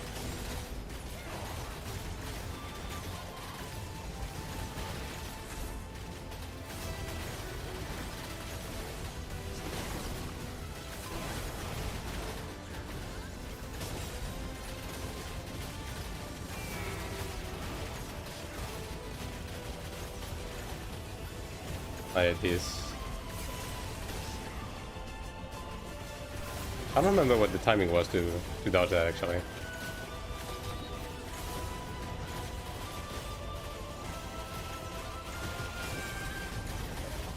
Have you seen the new NVIDIA video of AION2? I have not. Can't say I have.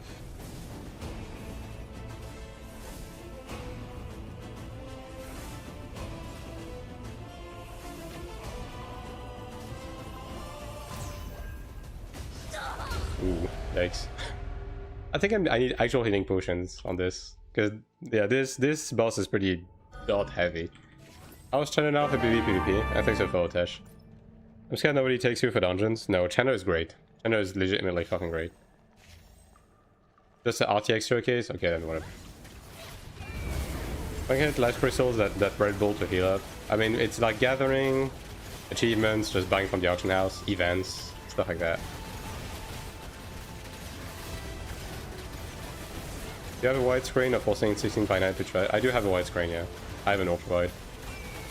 2560 but 1080. I'm a 1080p gamer.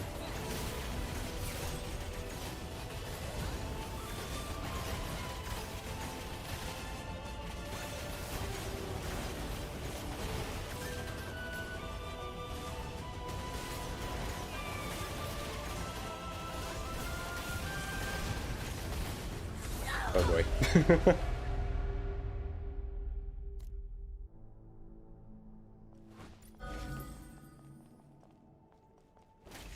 How can shout out Perma VIP pass? I wouldn't say it's as true anymore. Like, people absolutely do look at your gear nowadays, especially on Taiwan, but yeah, I mean, both classes are very desired, yeah, for sure. No doubts about it. And Chunter is like really good. Good all-rounder.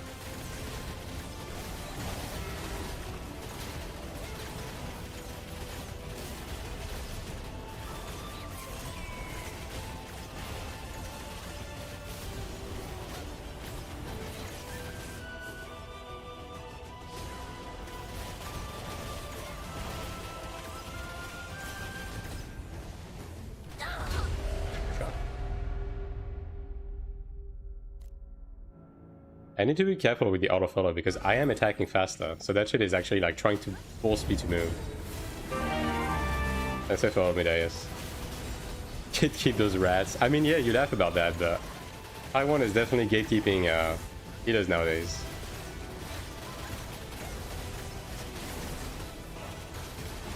I mean, bro, I literally just got kicked from a fucking Ludru lobby at fucking 900k.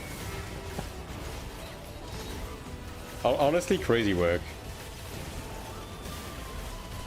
I don't know what would compel you to do that, but you know, it is what it is.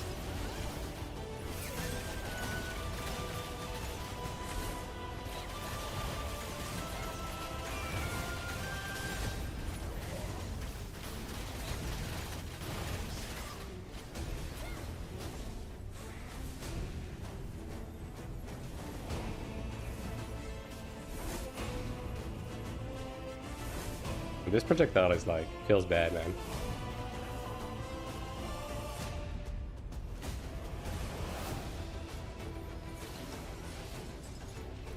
I think that's the timing. Nope, that's too early. Okay, it's 1 second then.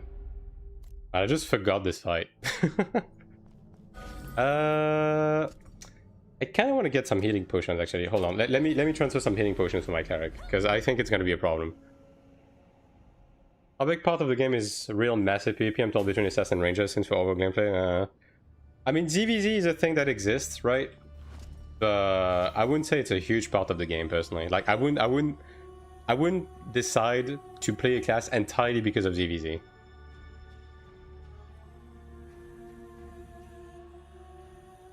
Okay, I haven't known anything about AION since I played the original back during its launch. Oh yeah, this game is very different. That's for sure. Yeah, I only have 80 though. Yikes. Might have to buy some at some point. So that is definitely gonna happen. Yeah, I'll give it a couple more attempts. I'm assuming like this character is a little bit perhaps a little bit too weak for this boss right now, but I want to see if I can.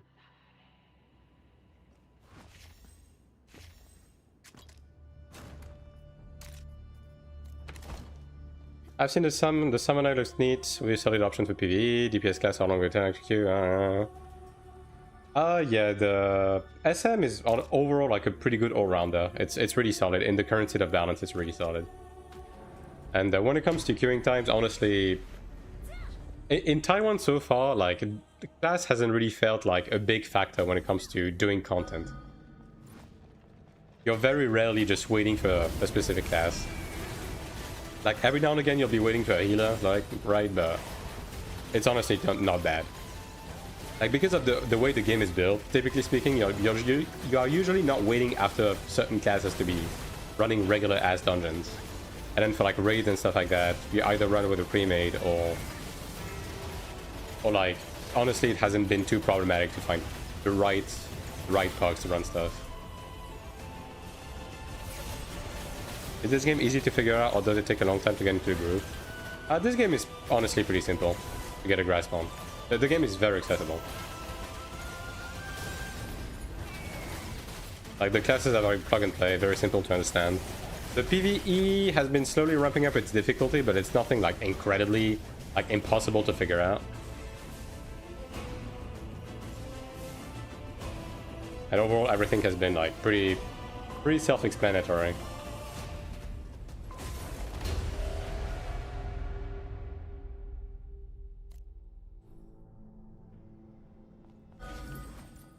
The round show is always easy on our server. It just depends on whether or not you give a shit about PvP. And like, in general, the ZVZ stuff is mainly just a thing during Siege, and the ZVZ aspect is not what gives you the reward, right? It's the killing the boss part that gives you the reward. So yeah, I mean that's kind of why ZVZ is a factor. I don't think it should be the factor you actually look at when it comes to picking a class. Belgian can play on 2 and see self-support. My account to try something. I mean, if you just use a VPN, you should be able to download the game with no problems, regardless of country, right? Even with countries that are limited. That's usually what people from those countries do, right?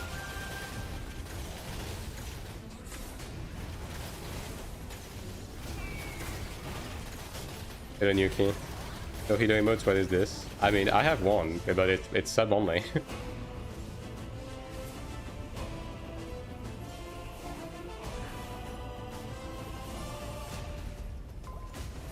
And I hate like the mix of the lasers and the thing, honestly, like I'm not a fan of that. Gotta be honest. Well, I'm probably dead. Yep. Yeah, this character eats shit, man. I'll give it a couple of extra attempts, but yeah, I think this character takes too much damage.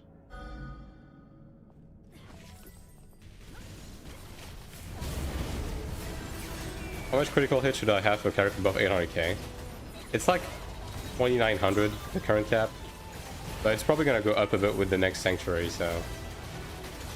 like, yeah.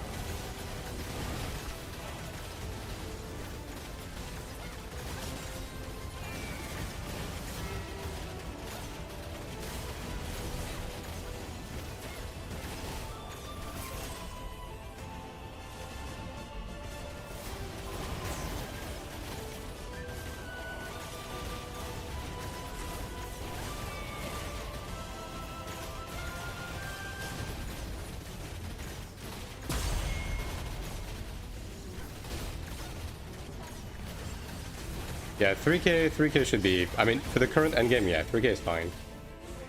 Oh, I hit it once. Well, that's GG's. That is GG's.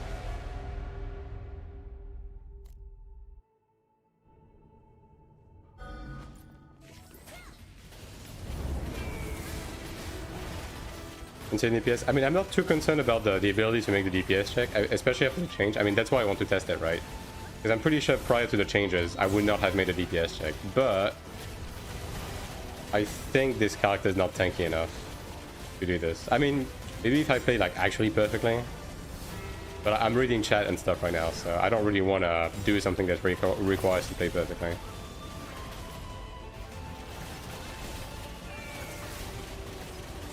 So I'll just give it a couple of attempts and I'll just return to it later, like off stream or something. I can actually lock in.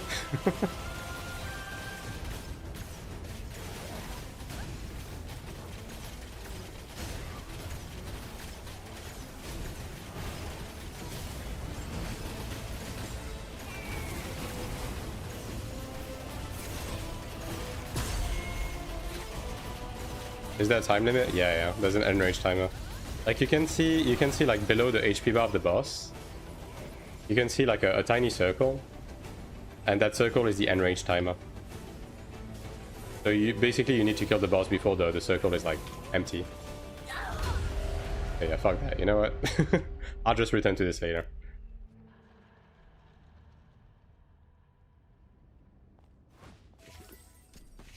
I'll just go do some dungeons on Cleric.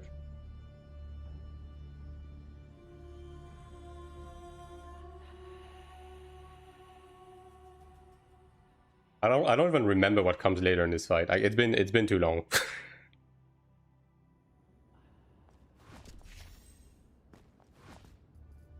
Alright, so I do need to change some Arcana stuff on the Cleric. Like, assuming Judgment Thunder is actually what we want to get to 20 now instead of LMB, I'm gonna need to change some of that. But that's going to require changing Arcanas pretty heavily. Because like these Arcanas are actually pretty good. Like I have a good level of Emperor Lord's Grace on it. It's just that I'm gonna have to change Earth Retribution for Judgment Thunder. And same for the scale, right? Although, to be fair, I may want to change the scale anyways, because I think I want to change for the scale of Indomitability, just because of the life on it, right? Not even the set effect. Since we're not forced to take the punishment scale for the set effect anymore, I might just do that, just to min-max, right? Yeah. And like, I do have the mats to craft the Arcanas, and I do have the XP, but if Cleric gets reworked and I have to like level up other stuff, I don't know if I want to do that right now. So yeah, I guess I'm just going to run some more Transcendence and just stack more card XP until Cleric gets hit by the change. Although I'm assuming Cleric is not going to change that much, but you know, just in case. I don't want to be caught with my pants down right before the raids comes out, you know? Oh, hey, there's a Sprout. Let me join that. Hell yeah, dude. Sprout Gaming.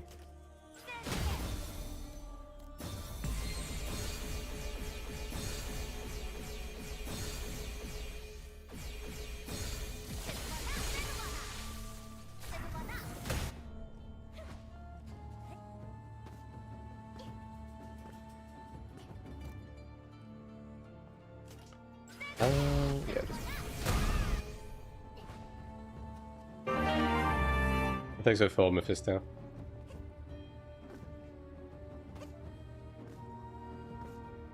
Let me turn this on actually.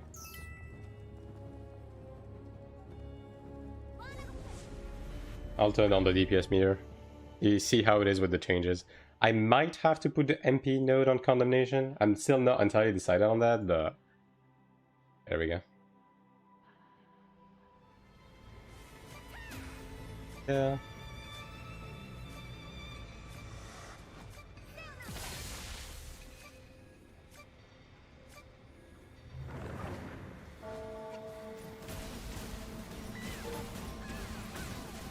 I don't know if it's gonna work because I started it after the dungeon started, so might have to complete this one before it starts working.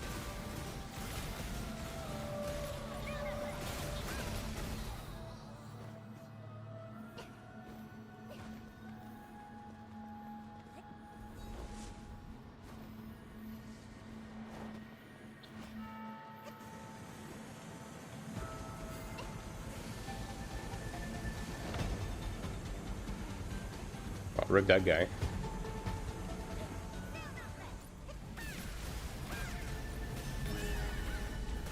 At least Lagotha seems to be stable today. I guess they ironed out the nodes problem.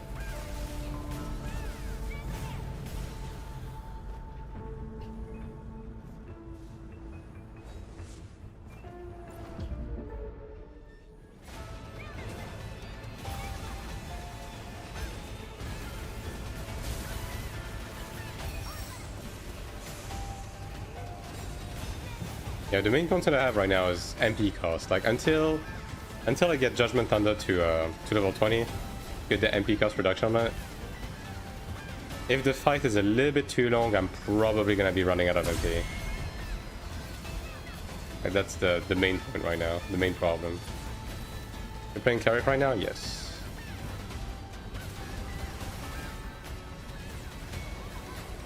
This is in fact Cleric.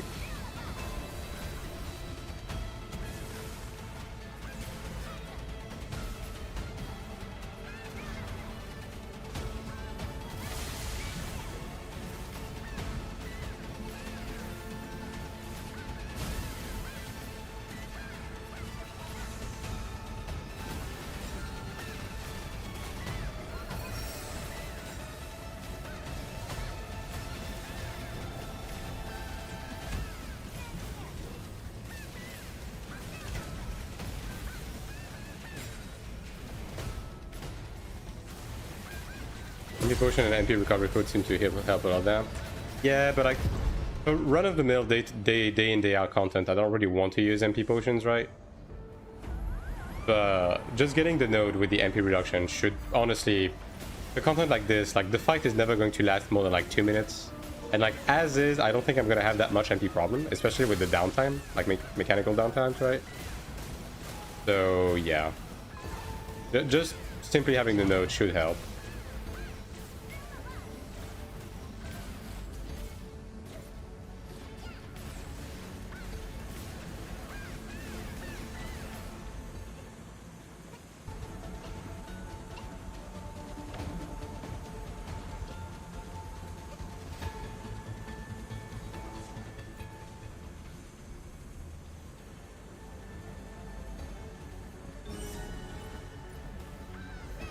That was an attempt. I think so for autos.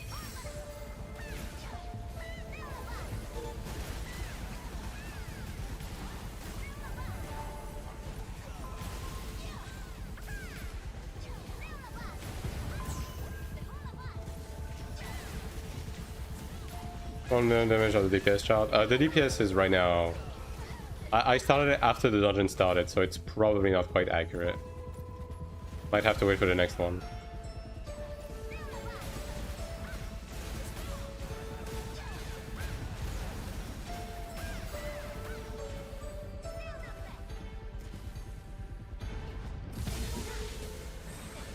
If it actually picks up now properly. Oh, maybe. Okay, it does seem to be picking everyone up now.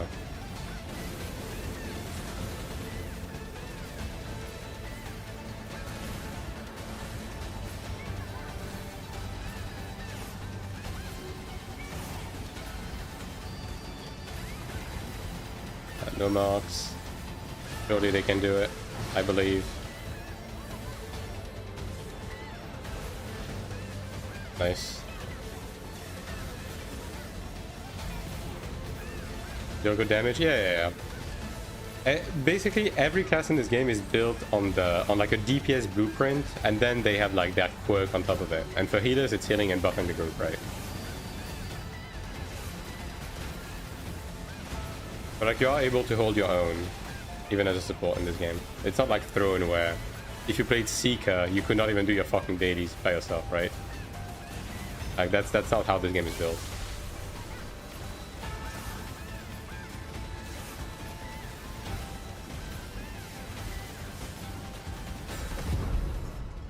Buy some mana pots, actually. It might be on my storage, actually. Yeah, I'll have to get some more.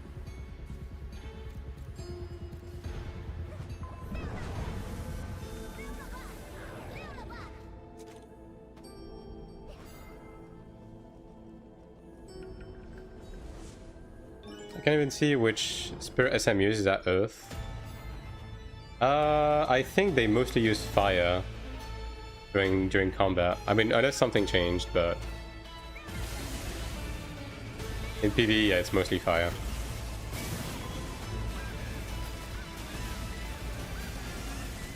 They have weight. Yeah, tanks and healers still have weight, but they're not mandatory to run stuff, right? It's kind of a, you know, give and take in the sense that tanks and healers are not mandatory, but they are able to hold their own, right? Like, every class is pretty much, again, as I said, built upon the same blueprint.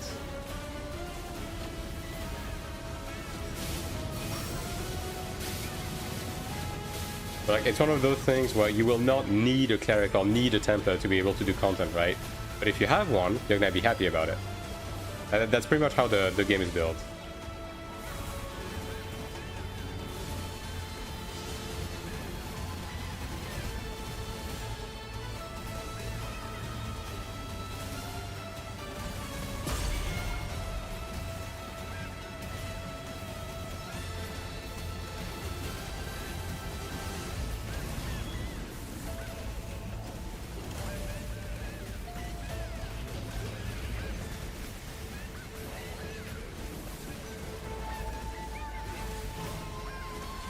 Yeah.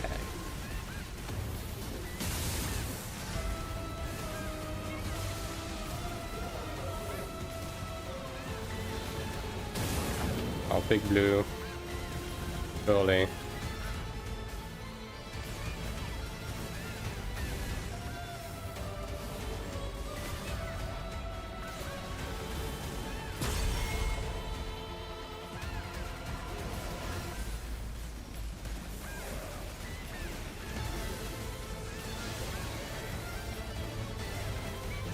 What else is doing it? Alright. Won't complain.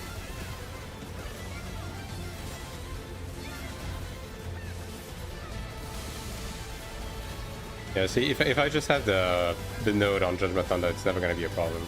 Like, just the potion itself is making it very comfortable.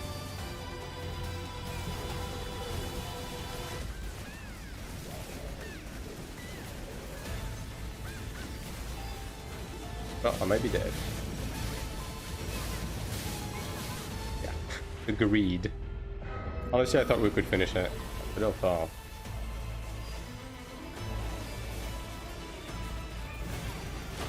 There we go.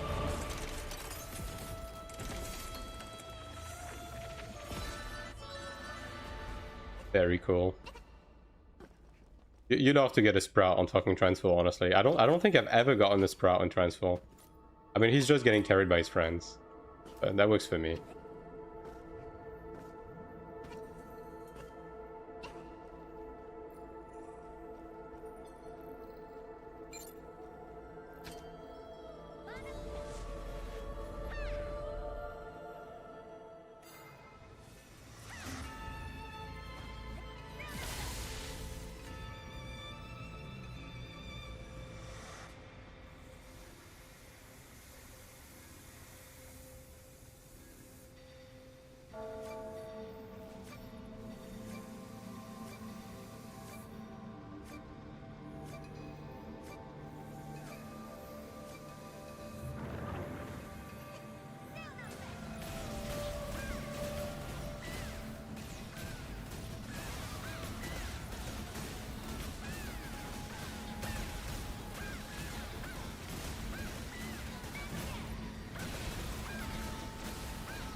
I mean, hey, maybe they're gonna give us the Gladiator treatment with Judgment Thunder giving us MP back when we use it.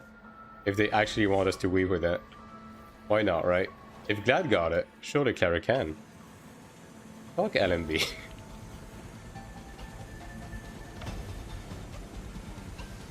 It's in the game, but maybe I'm not... Micro gameplay right now seems meh. Oh, they will not... I can tell you right now, they will never, like, get too far away from the macro gameplay, because they just want the game to be as approachable and plug and play as possible. Like, it's just a modern MMO thing. Like, it's not unique to this game, it's just modern MMO. Don't really focus on the combat, they focus more on the content, you know what I mean? Like, the difficulty is shifting. So, like, if you want, like, an incredibly in-depth combat, you're not gonna find it in this game.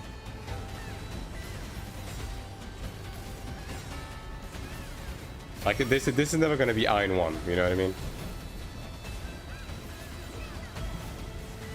Like, this game is more so about the content itself and, like, the joy of progressing a character. That's really the main emphasis of this game.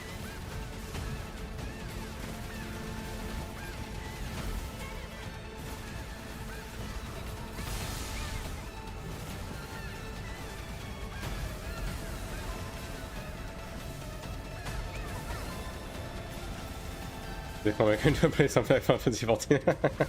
Hello, Anchovy. Window rotation, such like combat. Yeah. I mean, ultimately, the game is built to be satisfactory. You know what I mean? Like, the game is satisfying. Is it simple? Yes, it's on the simple side, but it makes it approachable and enjoyable, right?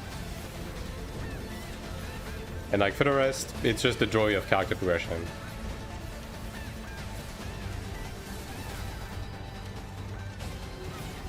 Any good PvP changes for Cleric? They haven't really touched Cleric too much, outside of just shifting some of the RDPS into ADPS, which I guess indirectly buffed Cleric in 1v1, right? To some extent, but like, we're gonna have to wait for the Cleric changes themselves to see if anything of substance actually changes. We're going to be casual anyways? Yeah, exactly, Atheo. Like, they just want it to be plug and play, because ultimately it's all about player retention, and you need to like satisfy a wide spectrum of players, right? Without upsetting. You're always going to be upsetting people. You need to upset as little people as possible when it comes to your gameplay decisions, right? And like, look at Final Fantasy 14, right? Like, Final Fantasy 14's combat is incredibly simple, and it's been incredibly simple, and the game is really like really approachable and everything, and it's working for them, right? It's working for them for a reason. And it's like modern MMO in a nutshell, really. Like, basically friction equals bad, right? That's the modern motto. For better or for worse, right? That's gonna be for you to decide, but that's just kind of something you have to understand coming in.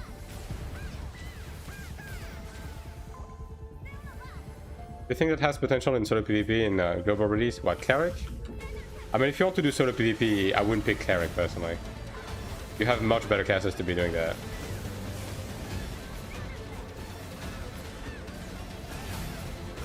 Like, if you really care about it, I don't think you should, because quite frankly, solo PvP in this game is pretty irrelevant in the grand scheme of things. But if you really care about it, it personally would not be my first choice. Right. And someone said saying the devs talking about making the combat still less abilities in it. Am I wrong? Yeah, I mean, there is slightly more. I mean, they only reworked Templar and Chanter, right? And to some extent, depending on the situations, there are more stuff you want to press separately.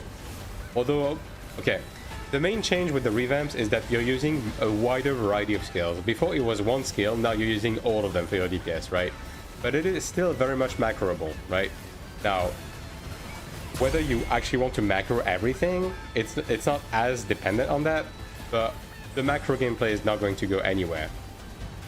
And like, the huge majority of your rotation is still within the macro. More challenging content? Yeah, I don't disagree on that. Like, having some sort of pinnacle content would be neat.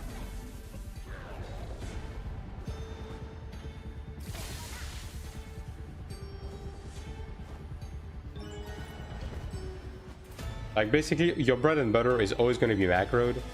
It's just that, like for example on Templar, you used to just macro punishment and just like tap it to level 1, right? Because it was a DPS loss. Now you actually want to charge punishment. So that's one more skill that you have to use outside of the macro to actually like manually charge it to max, right? It's not game changing, but it is like, it falls within what they said, technically. Same thing with Impactful Crush and the whatchamacallit, the Dark Crush windows, right?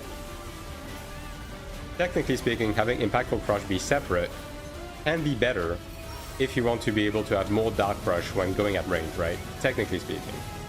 You can still macro it if you don't care about that. But you know, it is technically speaking one more button.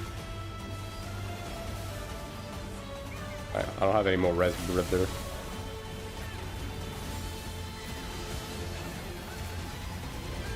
This guy's baiting. This guy really wants to bait, man. He's actually just going outside and dying to bait. That's crazy work.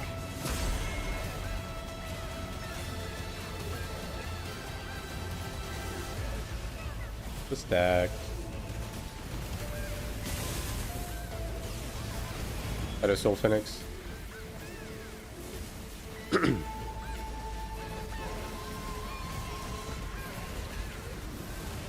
Oh boy.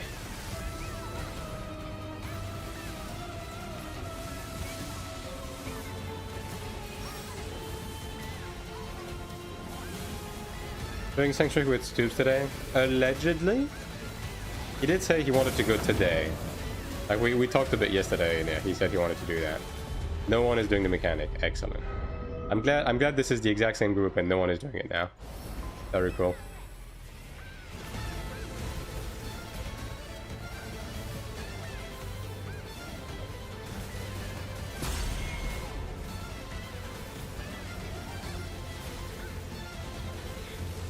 I'll cast change over the next couple of weeks, yeah, for sure. I mean, me personally, even if the cast doesn't change at all, like, there are a few things I would like to see change personally, but even if it doesn't change, right, ultimately, I'm just happy about the network change. Like, that is the biggest W for me. This ranger is not a gift, but at least he's giving us energy, so you know what? Can't complain. Like, for me, the network stuff is like all I needed to see, you know?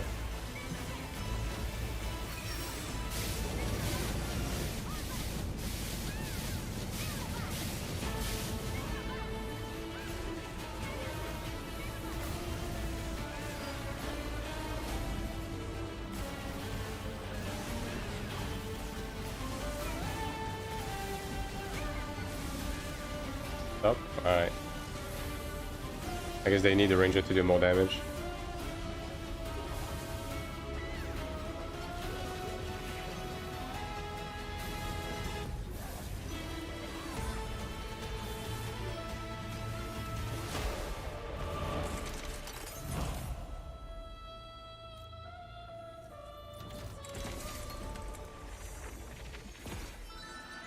DPS increases with low ping, yeah.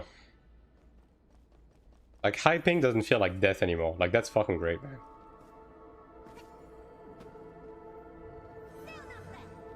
Is he able to open it?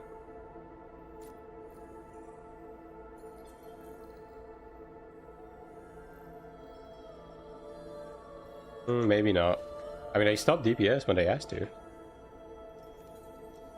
I'm surprised that's not 5% though. But I guess he did die a lot.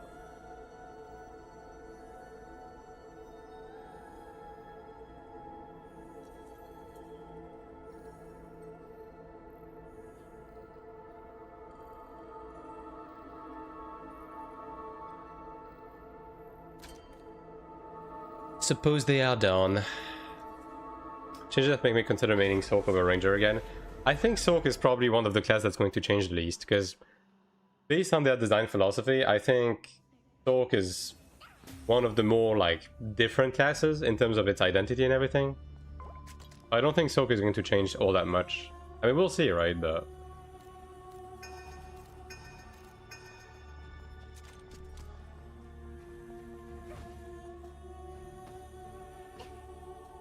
Born kicked for doing too much damage now? Yeah, for real, for real. Comparatively between top damage and second round, holy moly. I mean, that SM was like, SM was really fucking juiced. But SM is strong, man. Like, I'm telling you. SM is strong. Now, to be fair, that is the only DPS class in the group, right? So there's that. The rest of us are just mainly supports. And also this guy was just more juiced than the rest of us.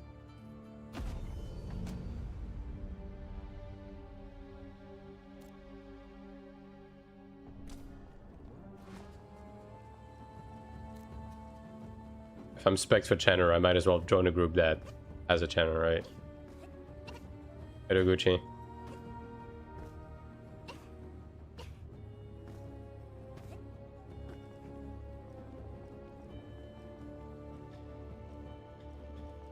Oh, it's going alright. How about you?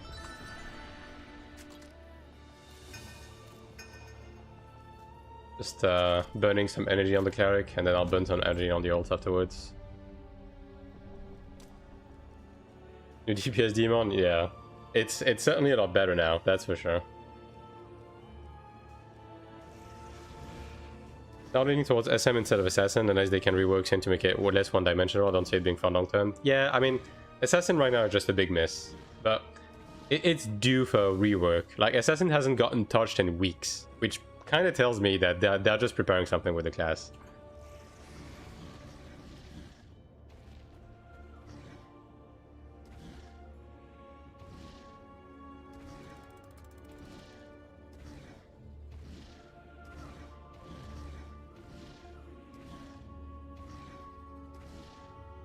Better very little payoff to play it compared to other classes. They better very little payoff to play it compared to other classes. I think you may have forgotten a word, Assassin on. And hello, by the way. Oh, right. Right. Okay. Yeah. Okay, I get it now. Yeah, I mean, the thing with Assassin is just the way it's built is just incompatible with, like, the way other classes are built right now. The over-reliancy on a single buff to be able to do damage in both PvE and PvP, and like the way Insignias and Insignia Explosion are designed, it's just bad. Like these are really the main points they need to address.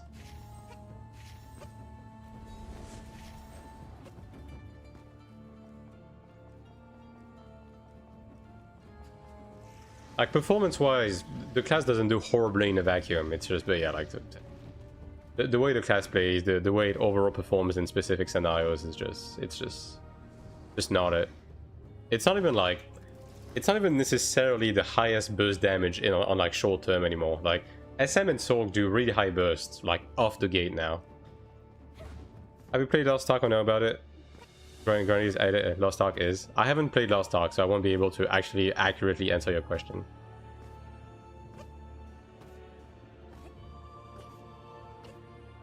Some people say this is kind of like a Lost Ark light, in the sense that, you know, it has a similar loop, but it's less demanding, I suppose. It's just more chill, but again, I haven't played the game, so I won't be able to confirm nor deny.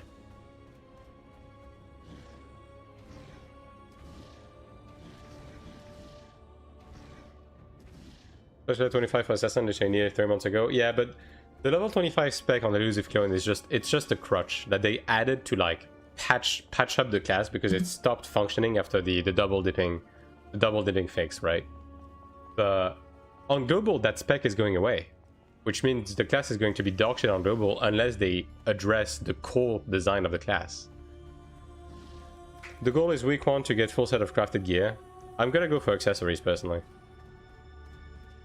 Don't need investment to really burst. I mean, yeah, like, you're really reliant on getting the right CDR thresholds and everything on Sork to really get going with like your main sources of CDR on Hellfire, and like start blasting. 8 to 20 depends on the stigma, Lucio. Oh, it depends on the stigma.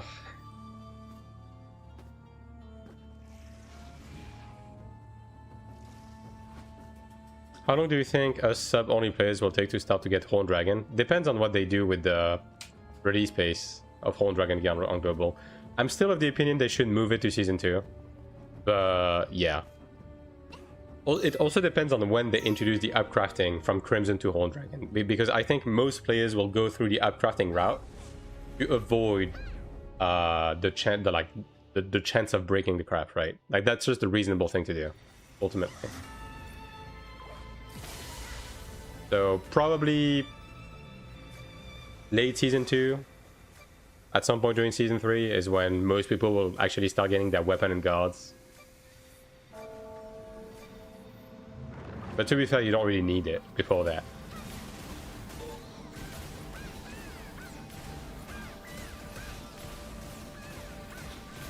Be good. I mean, you will get the PvE penalty on the cannons. Like, I would not invest anything into the cannons equipment at all in Season 1, because you need that ADP for your stigmas. And getting PvP gear is not going to progress your character in any way, shape, or form.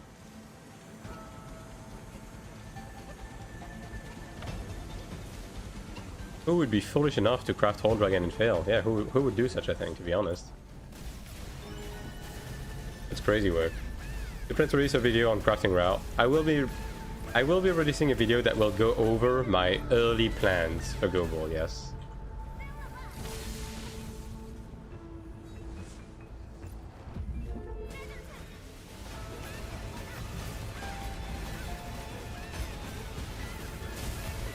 Although I am waiting until the second half of September to be making those types of videos, because I'm waiting for the game to be as stable as possible.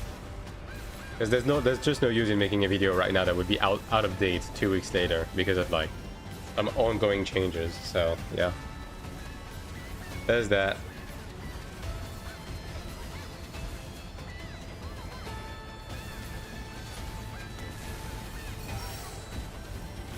Jesus Christ, man.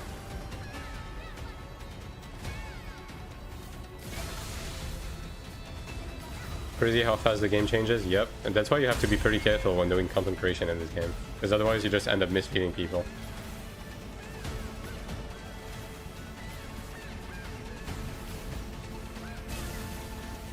Never into max stigmas, yeah, but you're gonna have very little AP at the beginning of the game, right? Which means that all of your AP will have to go into stigmas, especially on some classes that are very reliant on like getting level 15 and 20 stigmas to actually come online.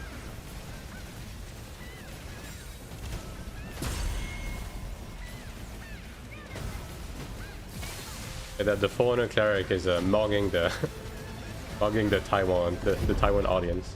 Crazy work. It's insane to me. Like, this patch is just insane to me.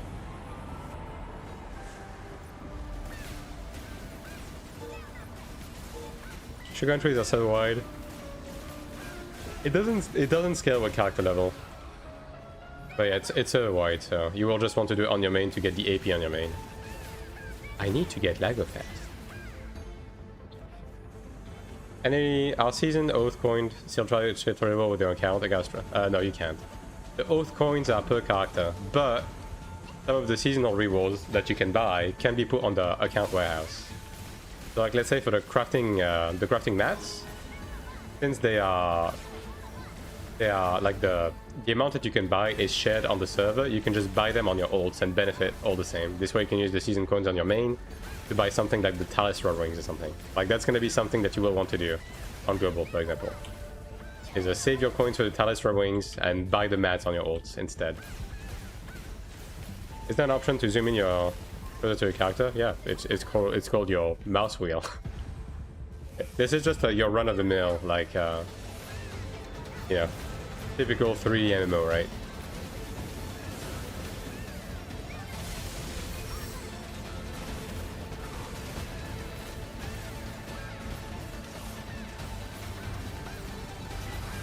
Apparently this after they both? Nah.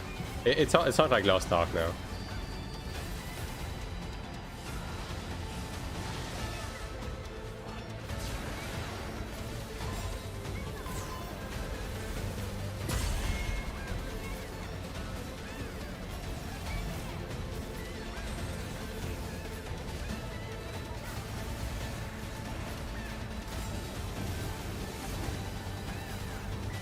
Like the dungeon release. Oh yeah, I remember that. That was crazy.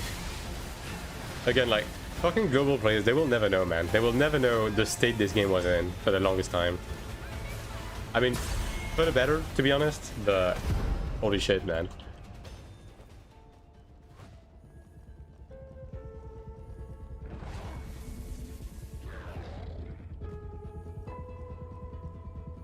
Is there VR support? My friend wants to play first-person VR and stare down at his character's chest. I'm sure someone will figure something out to mod the game, no doubt about it. I mean, didn't people make a fucking first-person like VR mod for 14? You know, that's probably gonna be coming on this game, to be honest. Surely it's your friend.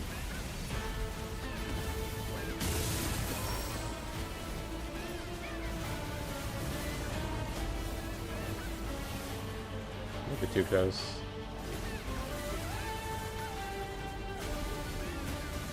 Hooters find a way, they sure do.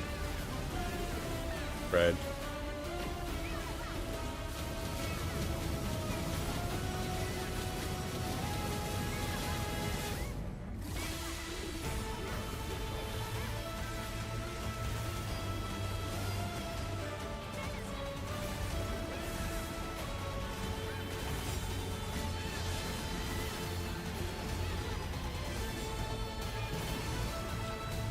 Did the res go up? Surely did. Well, maybe not.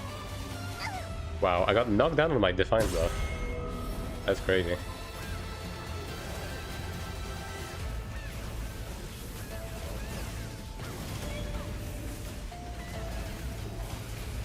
Can't wait to spend all of my money on Guna skins? Ah, yes.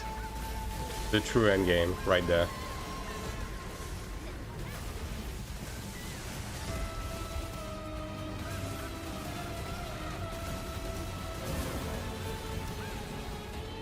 I haven't seen that mechanic in a while.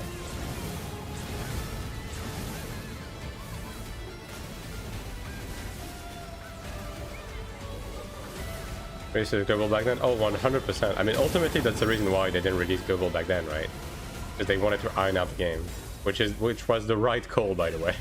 For anyone wondering, anyone that's like, why haven't they released the game already? Be thankful. This game would not have made it in global if they released it in the original state.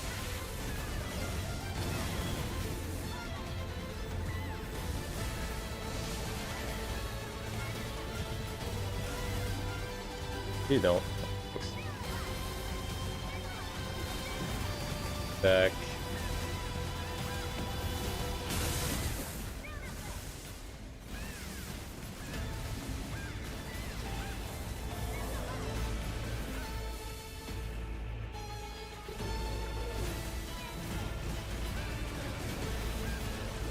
Solid spread, should I? Okay,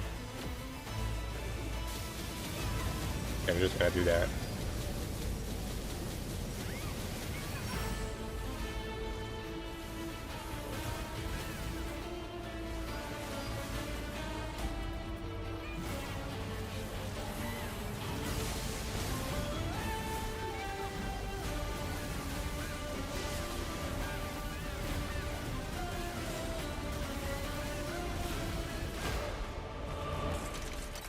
I think all of the people who went like, I want it, brother, trust me, it's better this way. Oh yes, 100%. The game is much better off.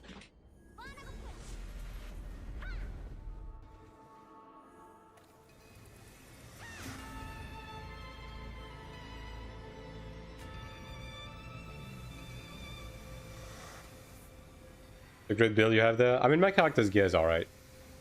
I haven't been, you know, sweating too hard, but I'm pretty much ready for the next raid, right? Is SM also better in a better state right now? Both are honestly pretty solid. I would say SM is really slept on, like SM is really strong. But not many people play it.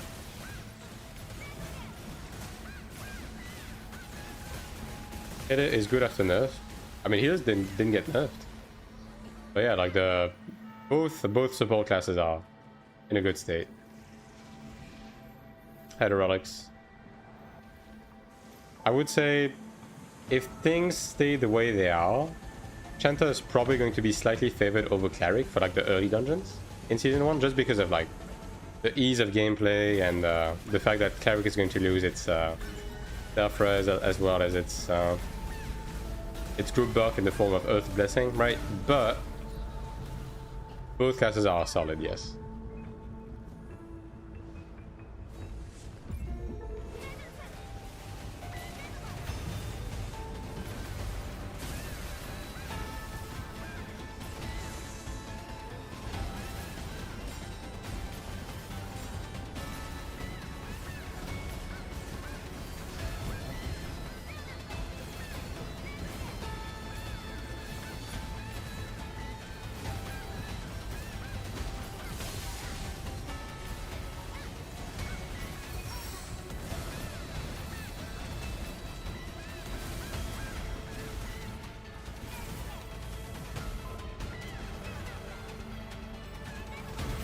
SM sucks, don't play it.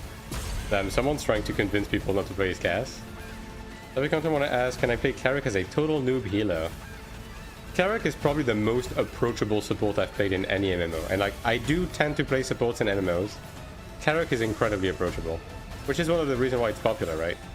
Because it is a healer, yes, but it is able to like hold its own. And the healing aspect is very plug and play. I think so full tide.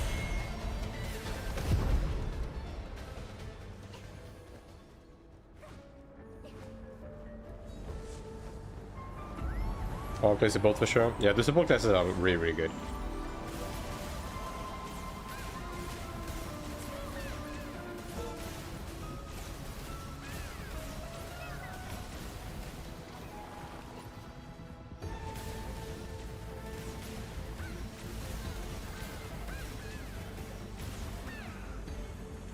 Yes, skillful field locking opponent. I mean, now you have skillful taunt locking opponents. You know? Different naming convention, like, same result.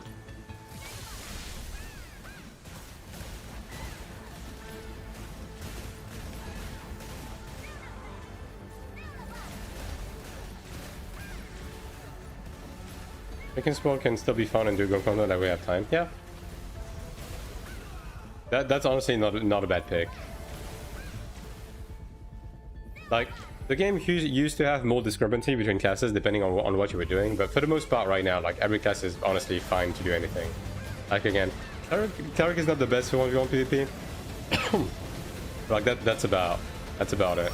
Like, for open world farming, Templar used to be dog shit, now it's actually really good. Like, Gladiator is the golden child, so, you know, there's that. Chandler is like weaker on the healing end, but it honestly has like some really insane strength right now. Like, yeah, the supports are definitely solid pick. I'm 95% PV, then if you want to play Cleric, you're gonna have a fantastic time. Cleric is fun and satisfactory to play in PV.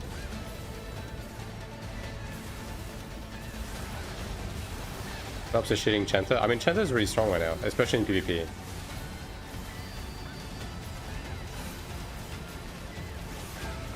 Like, the Chanter stonks have been rising up, to be honest. And this patch is no different. Like, the Chanter rework honestly made Chanter even more comfy, in my opinion. You didn't lose in mobility, you just had more like input of choice. And in PvP, especially ZVZ, you can actually like target people from a distance even easier now. Why are you main swapping though? I just want to play something different, number one. And number two, the group I'm going to be playing with already has Clerics. And number three, I want to play a class that's maybe a bit better in 1v1 PvP. Because I will want to do at least some of it. Because I plan on sticking around a long time on Global, right? So I want to do a variety of things. And Bolts, thanks for the Prime. Appreciate it. Enjoy the emotes. Gonna go there and kill my PvP days. I mean, honestly, you're not missing out too much on AION2. Like, the PvP in this game is very much a side thing, you know? Like, PvE is the main course.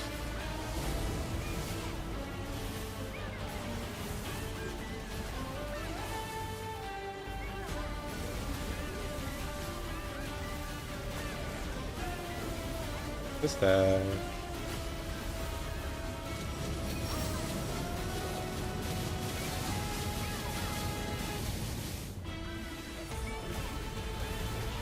May I ask you what you're going to main? It's between Templar and Chenta.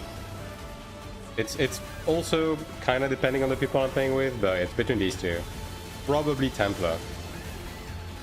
Because I still want to play a support adjacent class. Just not Cleric this time.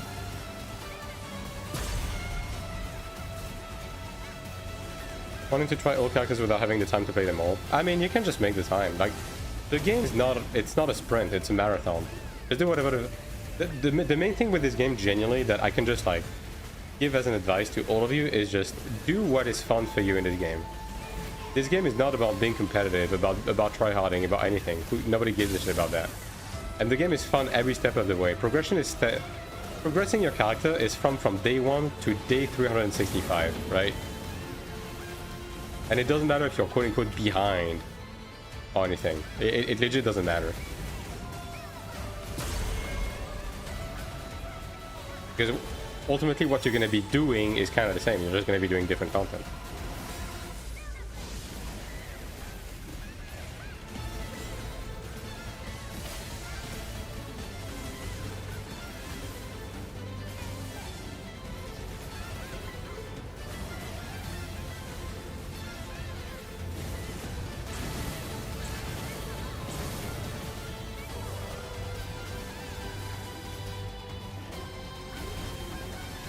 Have there been any changes after the 40-meter heal radius change?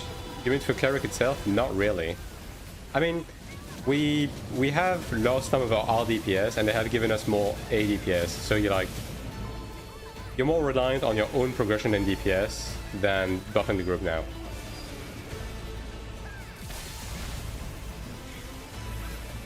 As part of the general effort they're doing with the game to like make every class less reliant on other people. Is there a way to show percent damage done on the damage meter? On this one, I don't know, maybe? But like the biggest change we have received recently is the network stuff.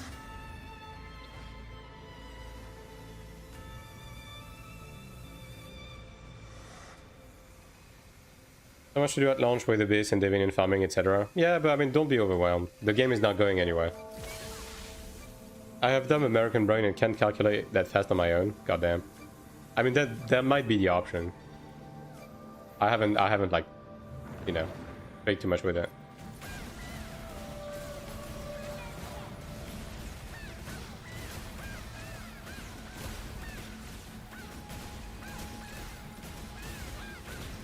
How's today's patch? I mean, yesterday's patch was just an emergency maintenance to like fix a couple of things, right? But if you mean the one that we received yesterday, it's amazing. It's the best patch they've ever done in this game. I can't even lie.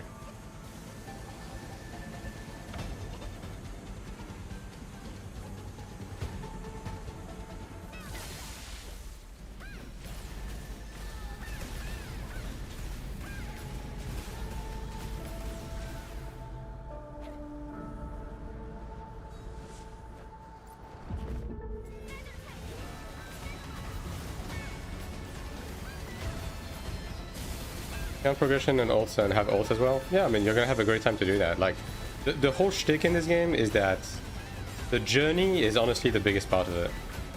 The journey is a satisfactory part. Especially if you're like, you know, doing stuff with a premium on Sanctuary. You'll have a great time.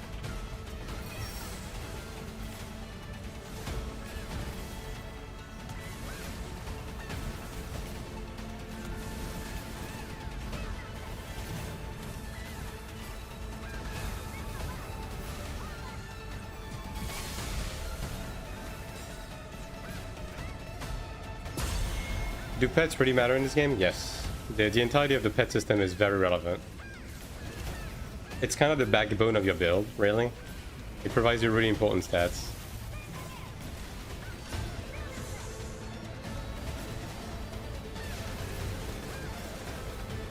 You have a Cleric guide on your channel. I have a general PvE building guide that's pretty much relevant for every class. And I have on my Discord, I have class resources for every class that just like goes over the skills that you run, the stigmas, as well as the macro and so on and so forth.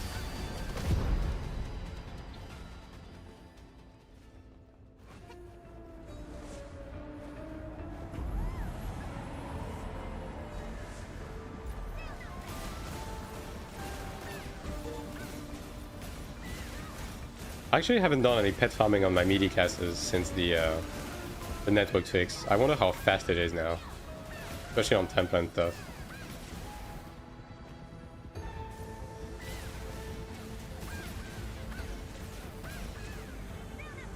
How well does Templar tank in boss fights compared to Gladiator? It has an easier time holding threat, and it... Wow. Yo, thanks for the body block, dude. Very cool. It has an easier time holding threat. Not that it's particularly difficult to hold threat, but Templar just grabs it back faster if you die, for example, right? And, it buffs the group more. So, as a result, since Templar provides more defensive buffs, like the group as a whole is easier to heal, right?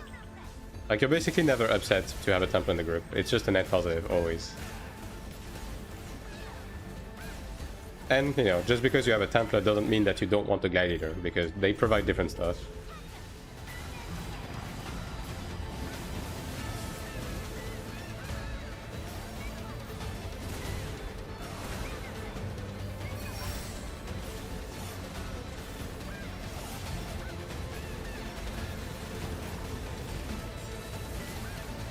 Templar is always welcome, yeah. You will never be upset about having a Templar in your group, never.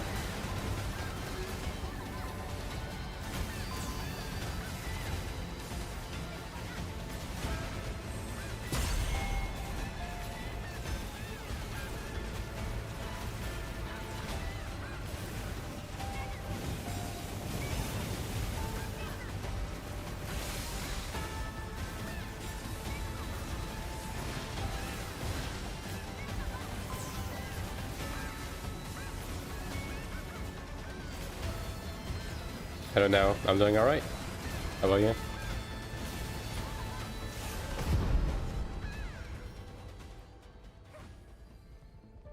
Same scenario for all classes. I mean, to some extent, I like, you're never upset about getting any cast in your group, but like when you have a Templar, you're actively happy about it. You know what I mean? What's the way to go when farming pets efficiently? I mean, I'm not gonna lie, I'm not going to stress too much about it personally. Especially early on, because farming pets is not going to be as efficient early into progression, right? Like, the way I'm going to do it is mainly going to be through daily dungeon, and I'll be grinding my daily Kina cap in the open world while grinding Genius, but not anything beyond that, pretty much. I'll just go to, like, fucking Immortal Island and just, like, hold the fucking dash button for an hour or two, essentially.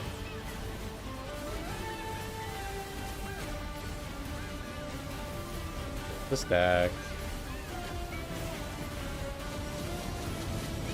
Rescue the weapon the game releases. Very cool. You have a whole month ahead of you.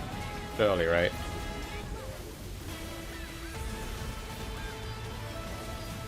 What's your main going to be? It's between Chanter and Templar. Most likely.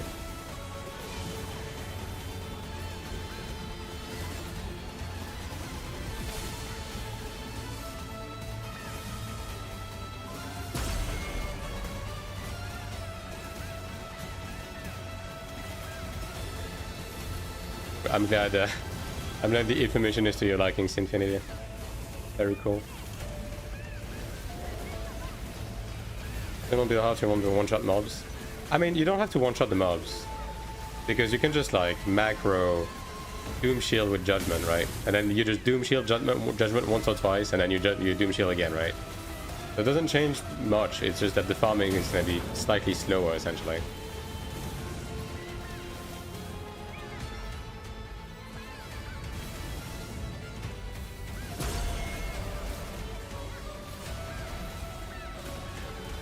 Are there a lot of bots in Taiwan these days? Oh yeah. 100%. Taiwan is still the Wild West. Very, very bot and RMT heavy.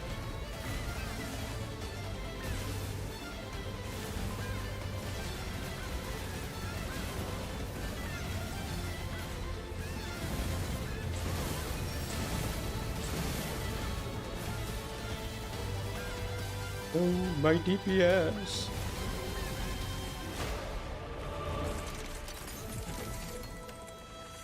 Whether the enhance dungeon entirely can get done, yeah. You don't need to run the enhancement dungeons like at all.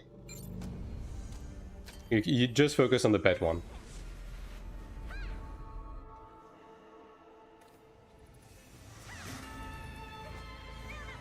Which a bit more, being more tanky, useful party important to me.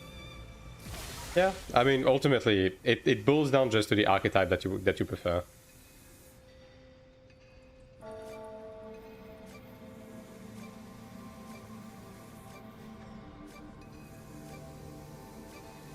First is SM provides debuff for boss for the party. Now, all of the DPS classes are like purely personal. Like the classes with the DPS label are purely personal. It used to be different, but yeah, that's what they shifted to do.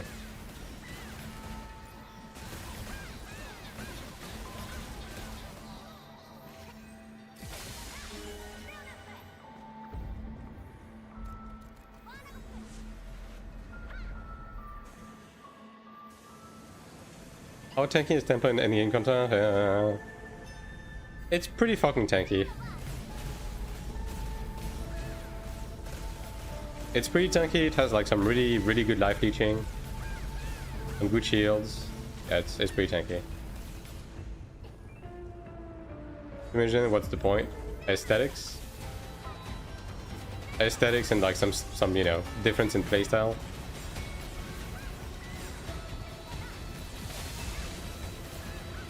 With SM probably being the more chill of the two. Like the more chill, the more comfy to play in PvE. My opinion.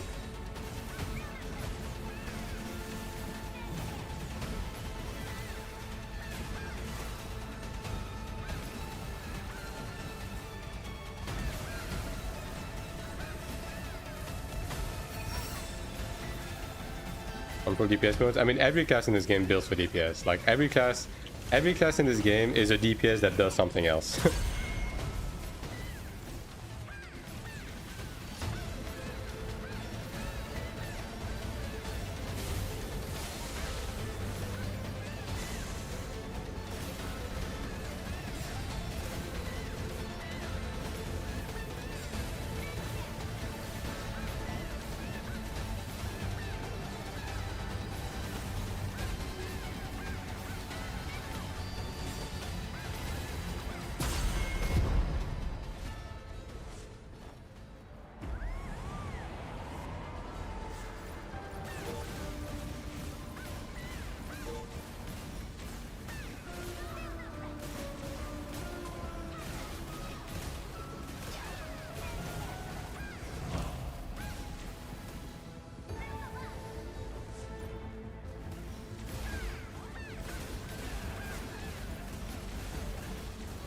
Brew fell off.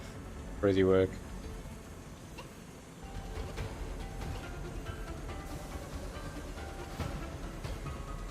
The full attack or crit for Templar gear wise. I mean for PvE you just get your accuracy and crit caps, right? And then yeah, you build for offense. Offensive passives, percent attack, smite, perfect. I have a PvE building guide that pertains to every class if that's something you may be interested in on my YouTube channel. And the fun thing is, that building guide is going to be just as relevant for global than it is right now. Unless they completely change the game. Please don't do that.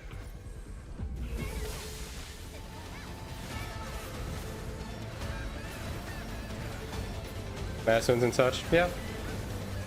Marathons and such you build for like, you know, the primary stuff you're looking for is your front, back, weapon damage boost, and then attack. Pretty much.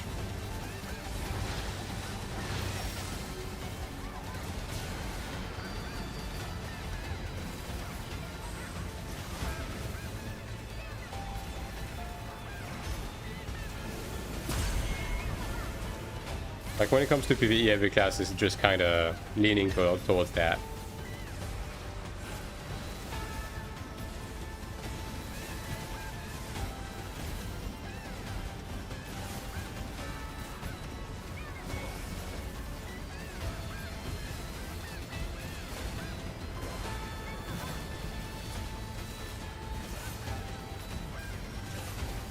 But the PvE guide, yeah. It's made to be as thorough as possible.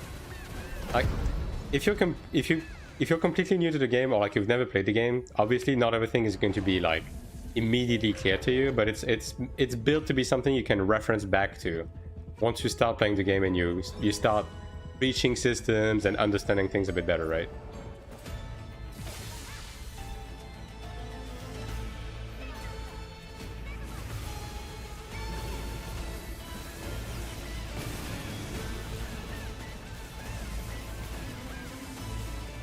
Can't wait for global, yeah. I mean, at this point we are dangerously close. And we also have the open beta now. As the game on, you know. Local latency and stuff. See how different it is. Just a couple of classes. See what build they're using.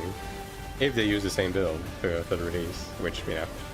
There's always the chance that they won't, but yeah.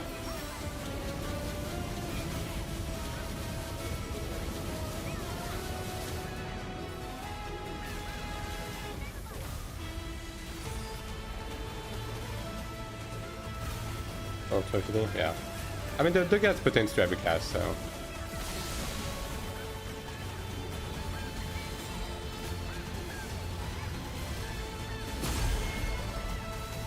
What's better for old same class or your main of different classes? It doesn't matter. Doesn't change anything. You can just do whatever you want.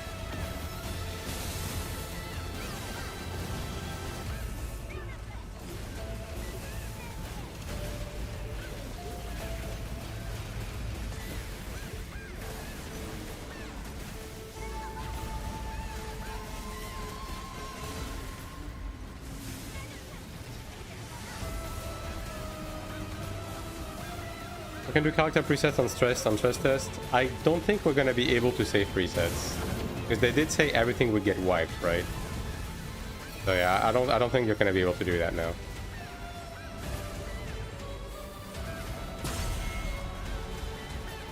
But who knows? I hope so, right? It would be nice, but yeah.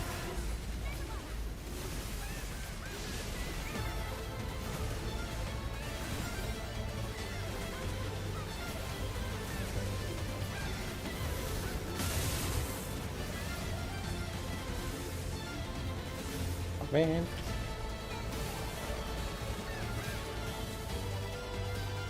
10% on stress test, yeah. I mean, I hope so as well. Would be nice, considering we don't have a preload, right? So, yeah. Even opening the chest gives you the reward faster now. Like, it's... this fucking network change, man. I'm gonna be thinking about this for the rest of my life. Playing a bunch of the same class might get a bit boring. I mean, some people prefer that sometimes, right? Some people just want to... they're just really comfortable playing one class. Like, I knew people on AION1 that literally only played the same class for 10 years, right?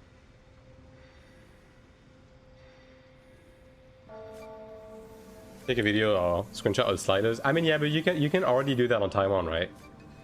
Not very convenient. We're all going to be rushing to get in. Like, the thing is, ultimately, if there's no way to pre-make a character on release, we're basically all going to be just randomizing the character and hitting enter just to get in game, and then just like using the plastic surgery ticket they'll give us to fix any and all problems later on. Hello, did they fix the gladiator? They certainly have changed stuff about it. It seems to be doing a lot more reasonable DPS now.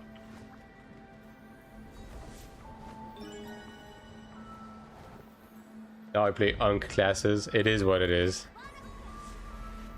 Insta-lock name after... yeah, exactly.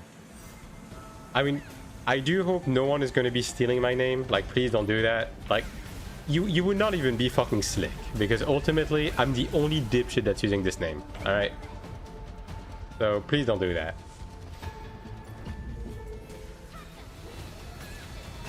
I mean, that's another reason why I'm not disclosing my server.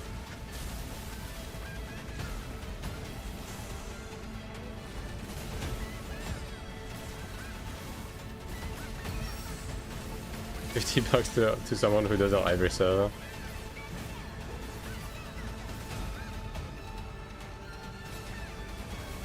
Russian Tyrant server? Yes. I mean, the first guy who keyed that was like some dude on fucking Euro Ion.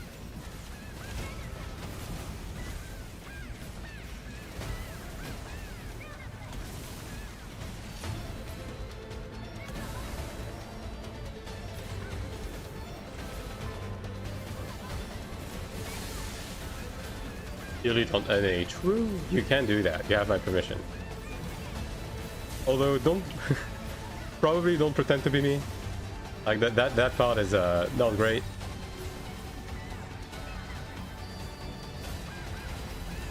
Do they have a server list yet? Nah, we don't have anything. I'm assuming we'll have that probably after the playtest, I reckon. That's when it would make sense to release it, right? YNM server bound only when open and start merging servers.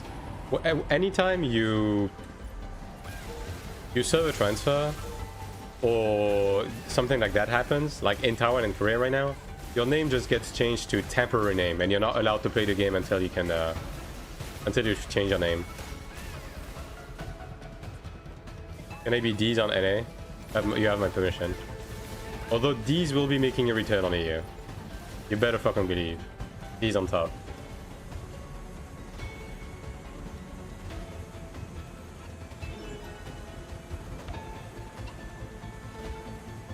Feel this. What has to change? I mean, we haven't had server merges yet, right? But when it comes to server transfers, it doesn't matter. It doesn't matter if someone has your name or not. You just lose the name. You have to retake it. You just have a temporary name anytime you server transfer by default. I'm assuming the same thing will happen if they eventually do server merges.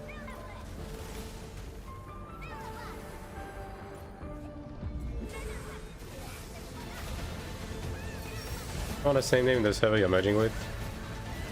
I mean, again, they're probably just going to reset your name and force you to change it. Like, whether or not the name is the same or not, right? These is gonna be taken within an hour of release. I don't know, man. I made these like 6... actually, it was more like 8 months after the game release, right? Everyone knows that Taiwanese love the word these.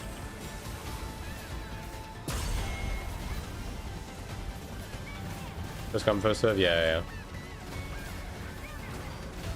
Probably what it's gonna be.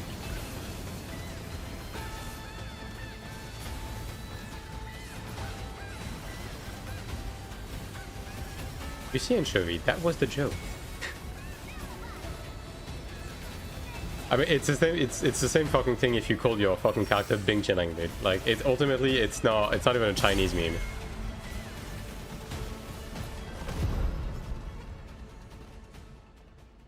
Yo, should I call it one of my characters Bing Chilling? Probably not.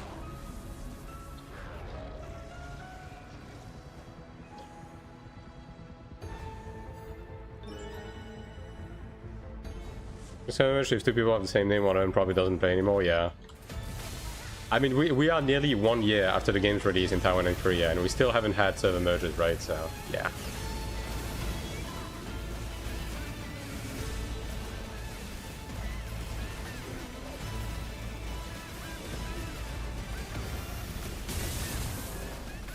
I think they would sooner do, like, you know, the double server matchmaking thing in the Abyss rather than merge servers. I have a feeling, right? I mean, we'll see, but yeah.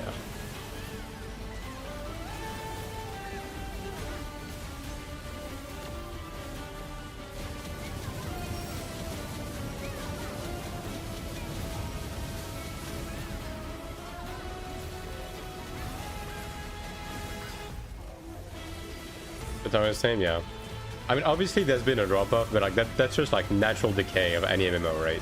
So the server population is pretty healthy overall. Even though Taiwan is less popular than Korea, I would say, it is pretty healthy.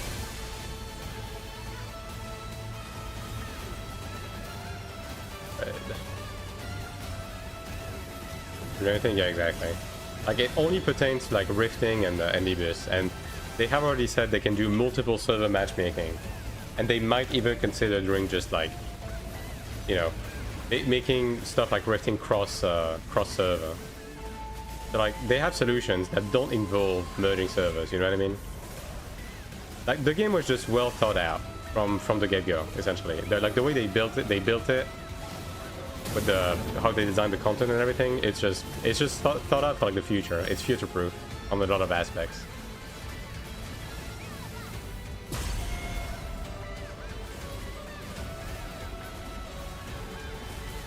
So I'm generally not too concerned personally. What's the benefit of doing ordeal on the high difficulty? Just being able to buy more shit from the shop. That's pretty much it. Which ultimately kind of doesn't matter, like, especially past level 14. Because you're already kind of buying everything that you want to buy from it.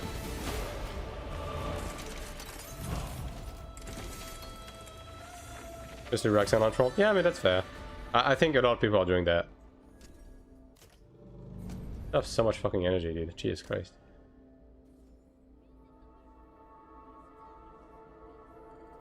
Oh, okay. I guess this group is done. Do you think the gladiator is sad about getting mocked by a foreigner cleric?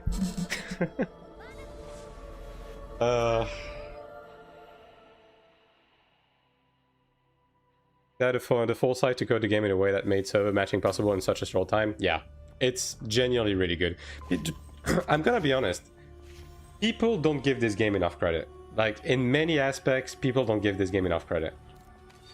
I mean, mostly because people don't actually play the game, so they just talk about the game without knowing what's going on it. But they have done a lot of things that are really, really smart in terms of like the game's design for the future. Like the more you play it, the more you realize that, yeah. Generational disgrace. The game looks insanely fun from every video stream I watch. Definitely going to try it when it comes to global. I mean, hell yeah, dude.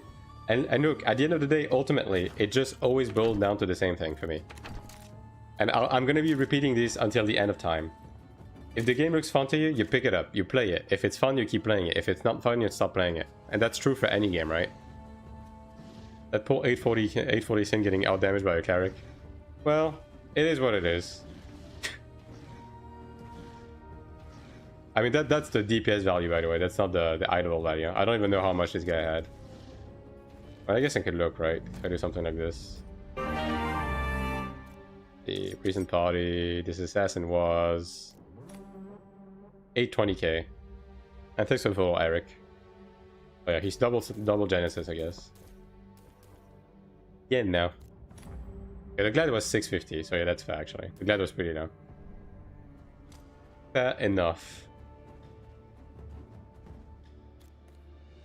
Did the daily TL slander already happen today? I mean, I'm trying to think. Have I talked about Throne today? I don't think so. They started doing this after the backlash when the game launched. Doing what? Esther.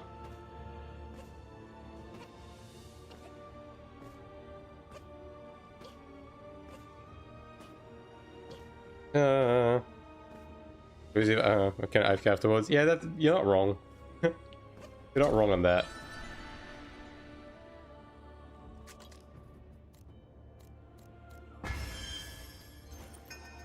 Fixing the game, like merging subs, etc. I mean, yeah, the game has been an ongoing process in terms of like the improvements, but ultimately, the only thing that matters is that they did it, right?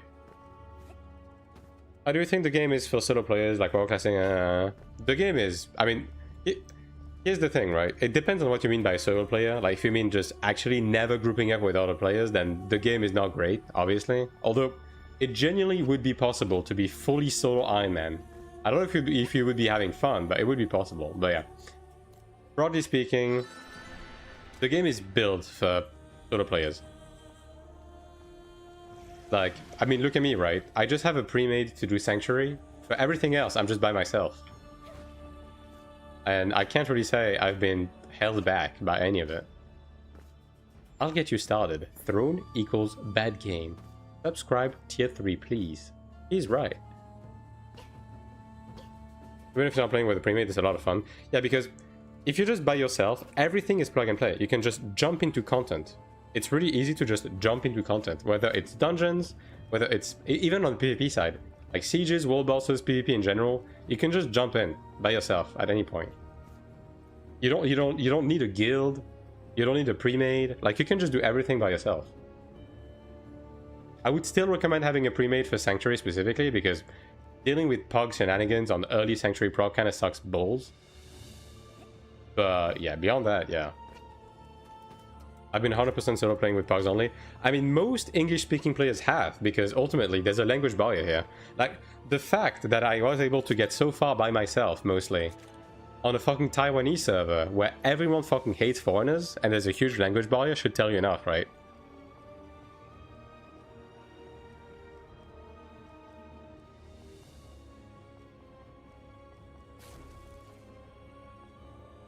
I got easy access to matchmaking. I mean, like, all of the dungeons I've been doing on stream, like, I've just been jumping in pugs, right? You just open up, and then you just jump into a pug. Bam, I'm in a group.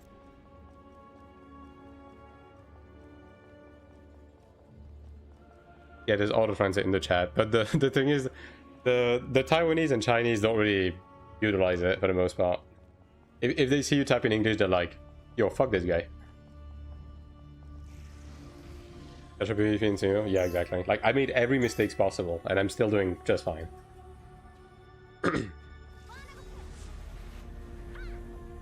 The Chinese, yeah. And the funny thing is that the Taiwanese and Chinese think you're Korean as well when you don't answer. Like, most of these people would not even fathom the fact that I'm fucking French of all things. Like, some of these guys would have a panic attack if you told them. These guys don't know. Yeah, season 1 in general is gonna be very simple. Uncomfortable. Do you build anything on that ship place?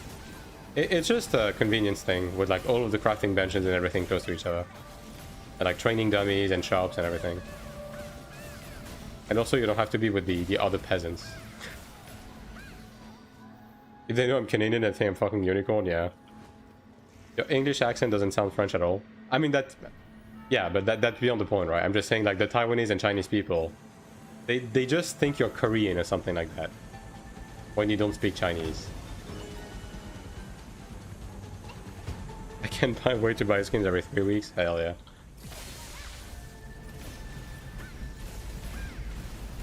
He's hiding it for a reason. The reason may surprise you.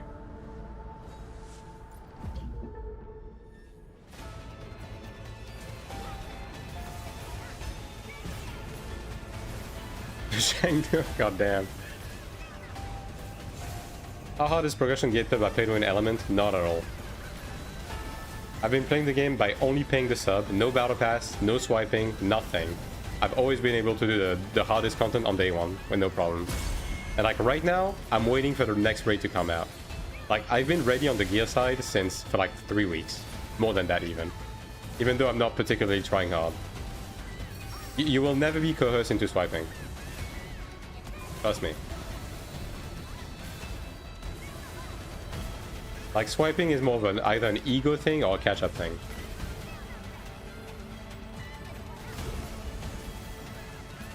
One time to dungeon or whatever, what the fuck, there's so many these fucking foreigners alien, holy shit, dude. I mean, some of the pugs are definitely unhinged, yeah. You don't run out of backspace?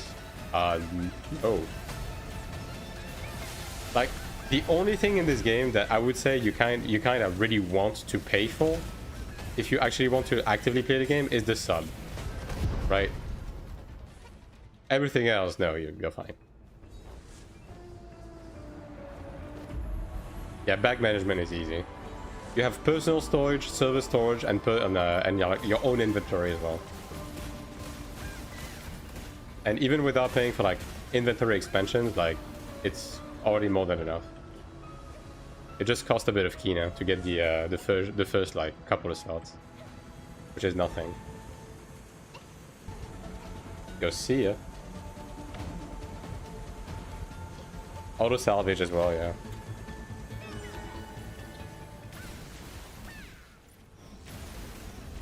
And even if your inventory is full, you can like you just overcap on items, and then you can still manage the items while they are like in your overcapped bag. Lying fiend, you cannot progress in this game without pay to win. Yeah, for real, for real. You got me. Most unorganized percent of ever comes to inventory management, I'll be swiping for maximum storage ASAP.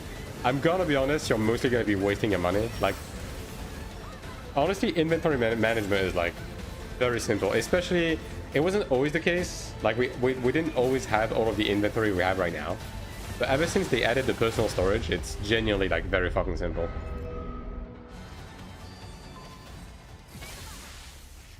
Very manageable.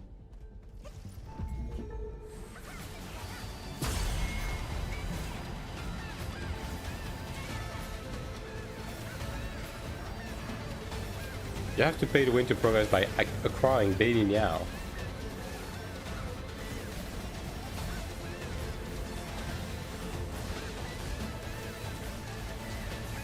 I mean, the game isn't pay to win, it's pay to goon. Like that's the truth behind it.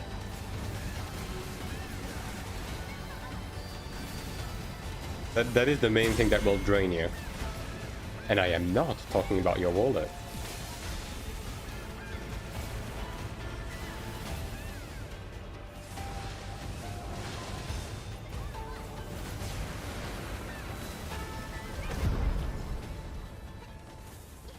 Urban legend like Bigfoot, yeah. It's funny because I never see anyone use that now.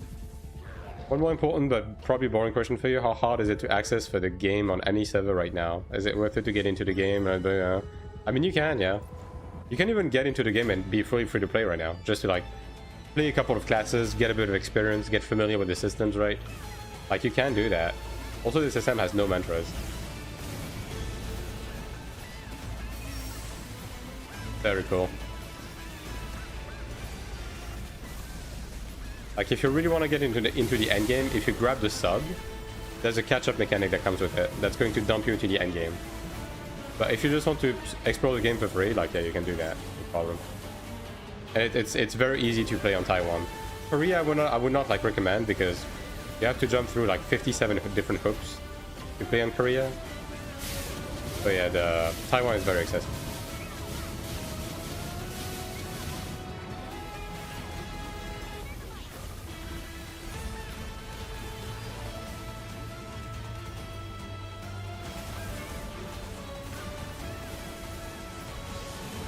Have you been completely free to play without a sub? Yeah. I don't pay for battle passes. I don't pay for anything extra. I just pay the sub. That's it.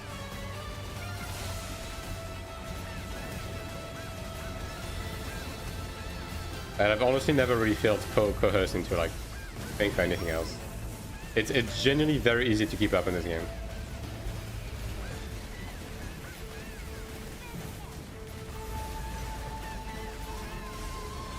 On by all guilds. I mean, I've been making guides for 9 months. I'm not gonna stop.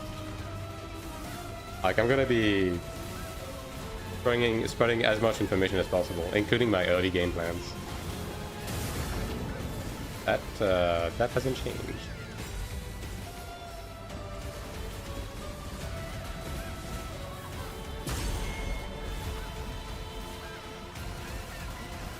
Do you have to buy an account through Taiwan or just a VPN? No, you can just make an account on NCSoft's website. Download the Taiwanese purple and just play the game. That's it. You just have to make a Taiwanese account specifically.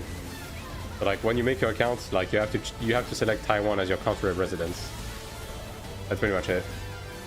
Now you will need a gaming VPN to actually play the game though. That you will need.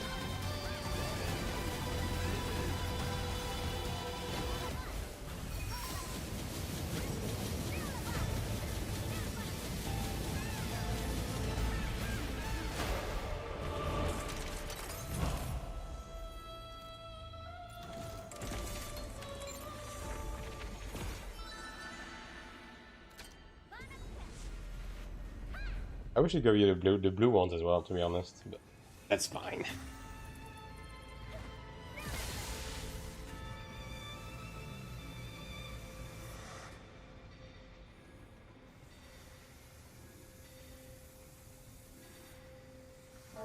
The assassin is getting range mogged a little bit on this fight. More DPS, but slightly less overall damage because of uptime.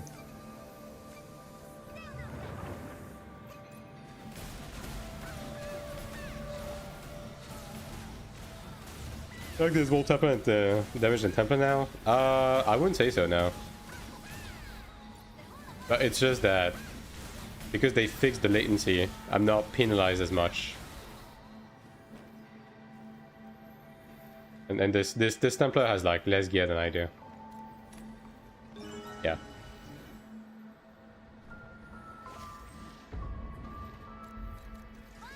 Will you be playing Noticeful? Is that another game? If so, the answer is no.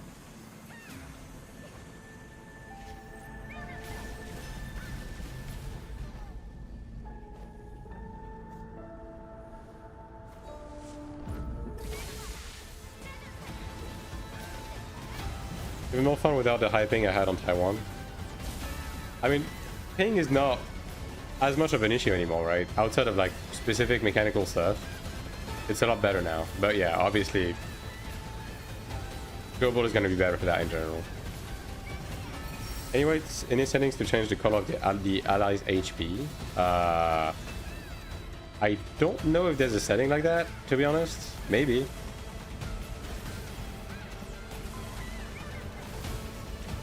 I just have everything on default, personally. Frontal attack on DPS classes now? Yeah. Most people run frontal attack now. Because it's... front, back, and weapon damage boost are higher, have higher, like... modifiers than regular damage boosts. And frontal and back specifically are, like, slightly higher. And there's also more sources of it, right? For, like, wings and stuff like that.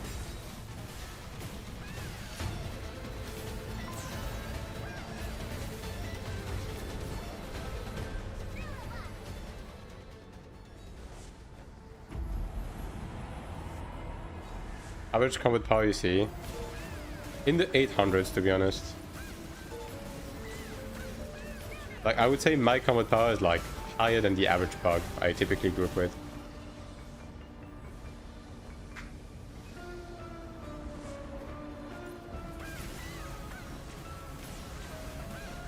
At least I felt it. I mean, after the last patch, when it comes to attacking, I mean, if you have like 200-300 ping, yeah, there's still a difference. But like, if you're like within the 1 to 120 bracket, it's honestly pretty similar. But if you mean like in terms of like actually dodging AoEs and stuff, yeah, I mean, I don't think that's gonna change anytime soon. The dodging is a bit more responsive, but obviously like the actual positional updating and stuff like that, I don't think they can do too much about that. Although it is very playable, to be honest.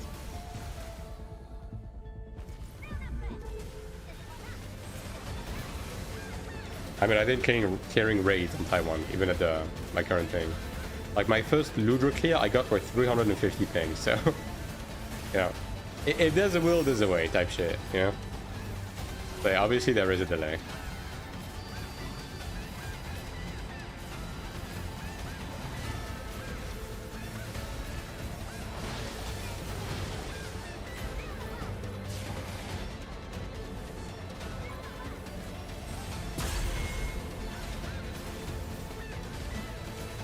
I would play playing with a VPN, yeah.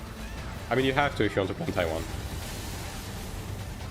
I'm using LagoFast, !VPN.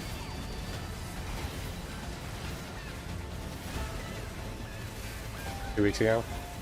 You may want to log into the game again, Quay, just to check out the change. You may be surprised. Because the ping change was literally applied yesterday. And it is day and night.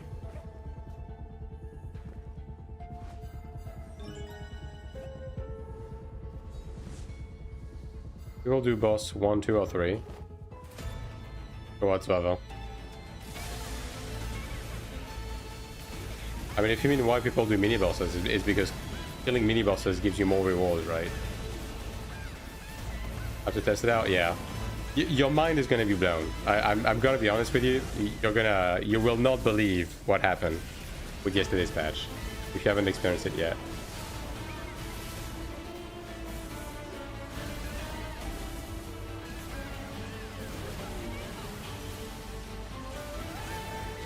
Cool, LagoFast, very cool. I mean, again, I'm playing with 220 MS, right? And now, even my DPS doesn't feel like I'm actively at a disadvantage, right? It's crazy.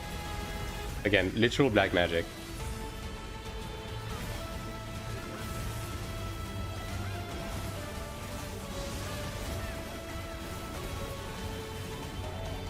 A bit too late. A lot of people complaining about Sending Korea. I'm playing in second global. Assassin is in an awkward spot right now, but there's gonna be class reworks pending, right? So there's probably things happening very soon. So TBD on the state of Assassin.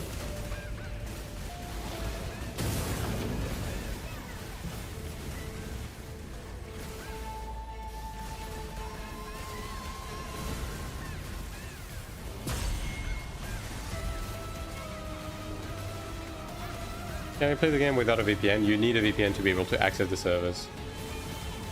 Because like there is a lock on regions outside of Taiwan. Like the game will actively just prevent you from logging in.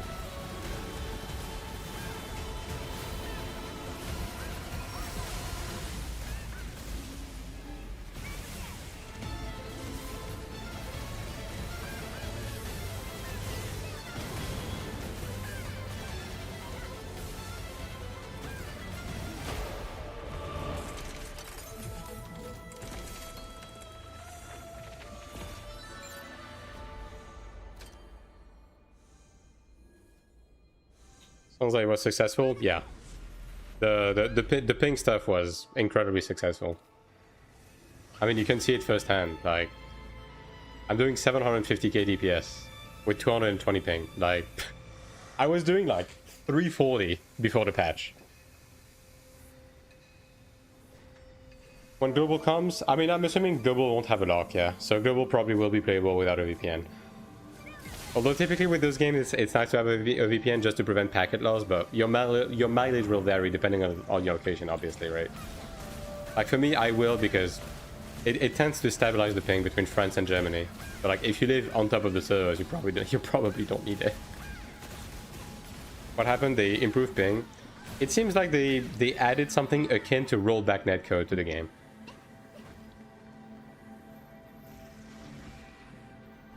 Which basically kind of negates ping differentials in terms of like the actual performance. Like it's legit black magic. If you've played the game before, like just log in and go hit a dummy, and your mind is gonna be blown.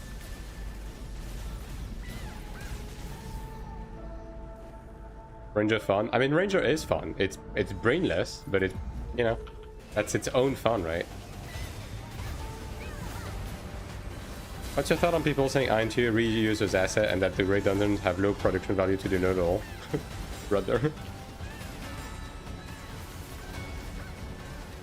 I would recommend touching grass and getting some UV light.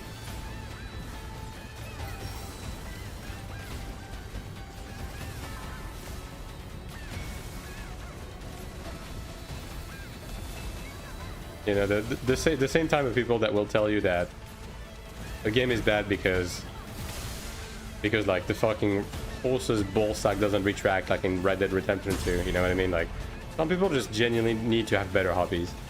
I don't know. The game looks like Throne. I mean, at face value, I understand why you would say that, because fundamentally it is a similar engine, but the game is nothing like Throne. I can tell you as much.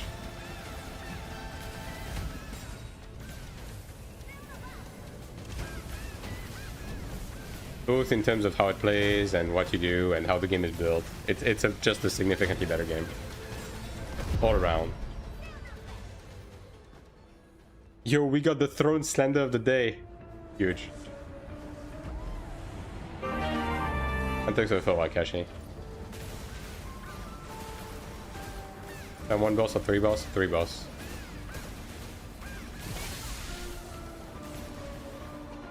Yeah, daily TL rant 1 out of 1. Okay, that wasn't so much a rant. It was just like a jab. Oh, he died. XD.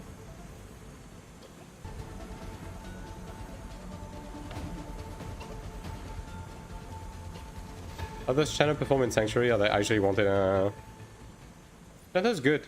That is good.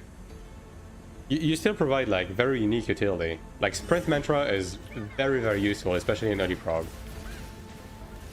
Like your buffs are overall better, like you provide additional support, you still do good damage, like yeah, Channer is wanted. in terms of being the sole support, maybe not so much, right? You will still ultimately want to carry a cleric just because of the resurrection during prog and the better healing kit overall. But yeah, no, like Chenta is not unloved. When I see the game, I see Throne, but they changed the HUD. Then play it and make your own opinion.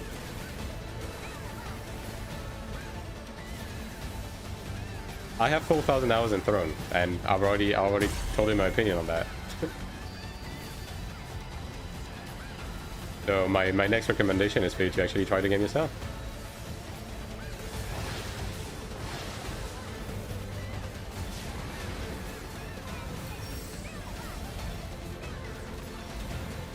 This DPS meter top right, that's the DPS that's like built into Lago Fast. There is an in-game DPS meter, although it is personal. Like this one is a third party that, you know, works for the entire group.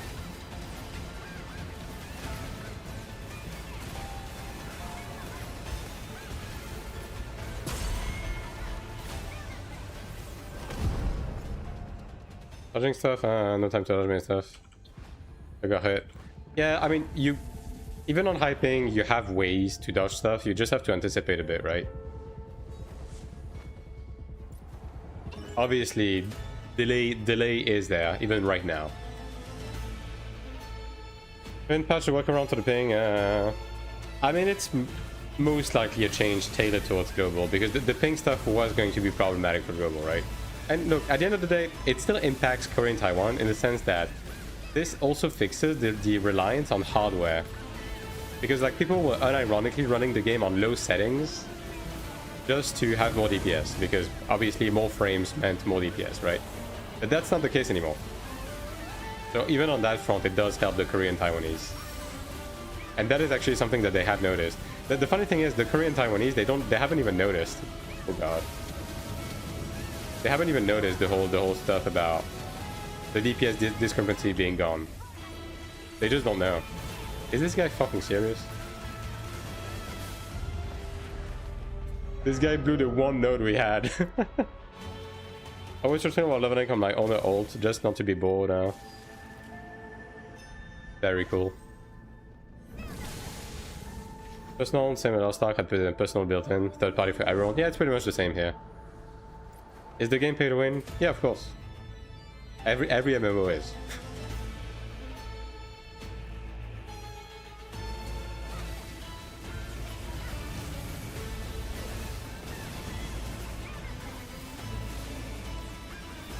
Did the healing change after the scaling with gear more?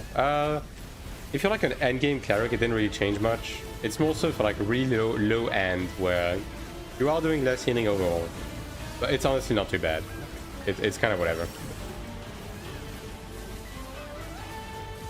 Like the percent based healing still carries the weight very much. Right.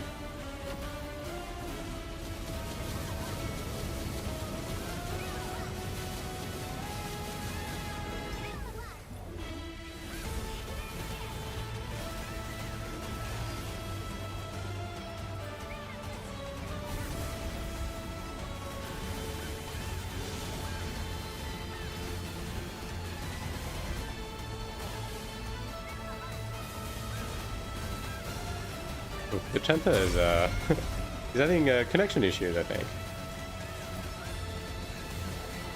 I heard someone say they're gonna fix it on global. Nothing is changing for global.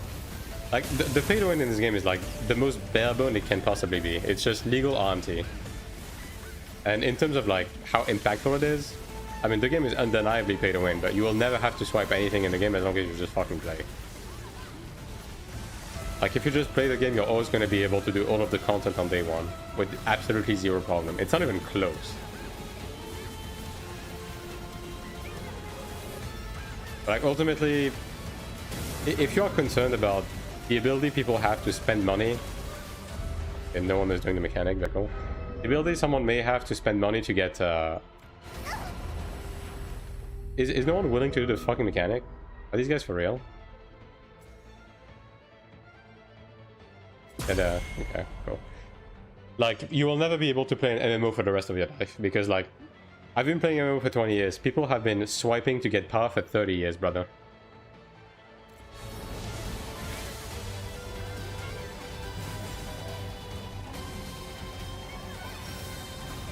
And that is not going away.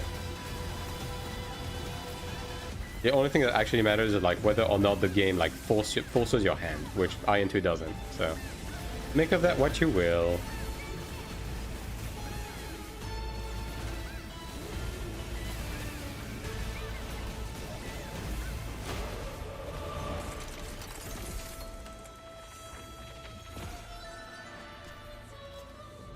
I'll keep a bit of energy.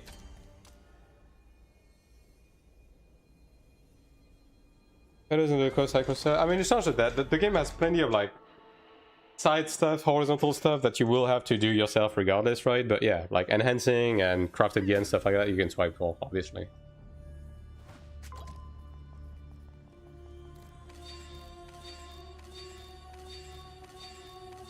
No, for version of the subscription, nothing's noticed something missing. I don't think anything is gonna change, to be honest. But then again, if NCA actually like spoke on topics that actually pertains to the game, that would be nice, wouldn't it?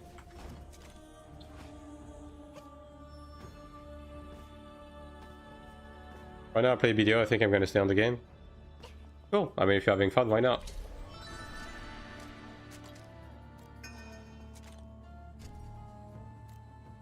I do think you would enjoy this game if you're a BDO player, though. But ultimately, it is your prerogative, right? Right.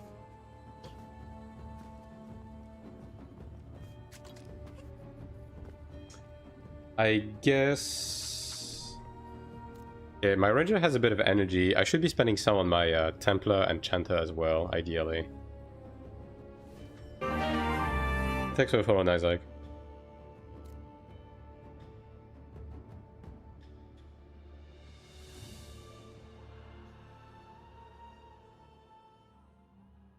I mean, PvP in AION2 is completely optional, and it gets you nothing, so... Most people will not even touch it.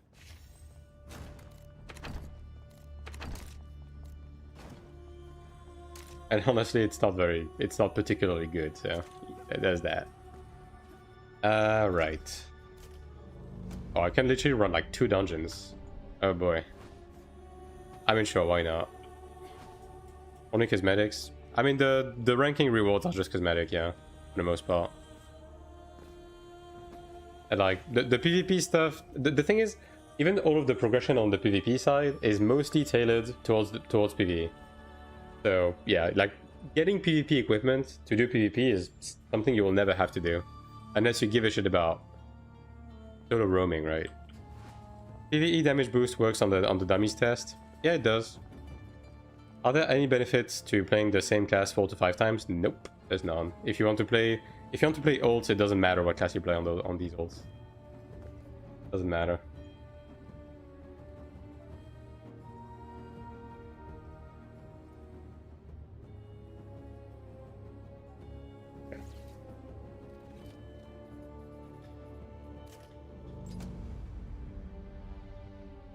I think the best PvP game is BDO.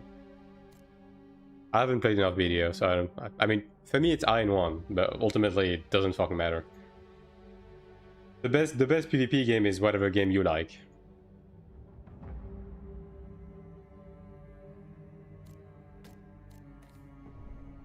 How realistic would it be to main 2 characters? If you're only focusing on PvE, it's honestly pretty doable. Even without swiping. Especially as the game keeps progressing and like you're settled on your server-wide systems and so on and so forth. Yeah, it's honestly pretty doable.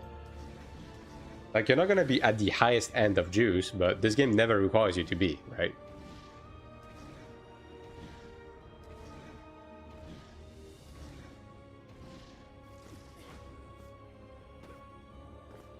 PvP is the endgame PvE player playground. PvP in this game is just something you do once you're done with your PvE activities, and if you want to just like do something for fun on the side, like that's about it. So just have rush leveling and questing. I mean, yeah, that's valid. Is there no hub area where everybody chills? I always see you on that ship. There is. I'm just staying on the ship because, specifically because there's plenty of people in the towns, and that's laggy. Can you run a PvP game? No.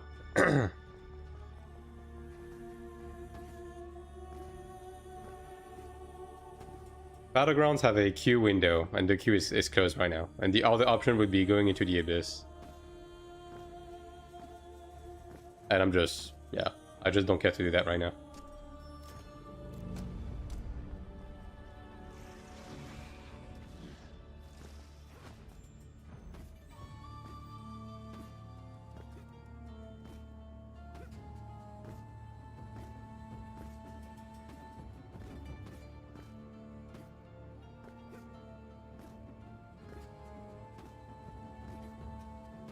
Like, if you want to see PvP in this game, there's like a ton of Korean streams on YouTube. Of people who are like, you know, actually more dedicated to PvP. PvP, I'm not really going to be doing it until the game comes out in global. Like, on global, sure, I'm going to be doing more of it, but like, right now, nah. Not really focused on it.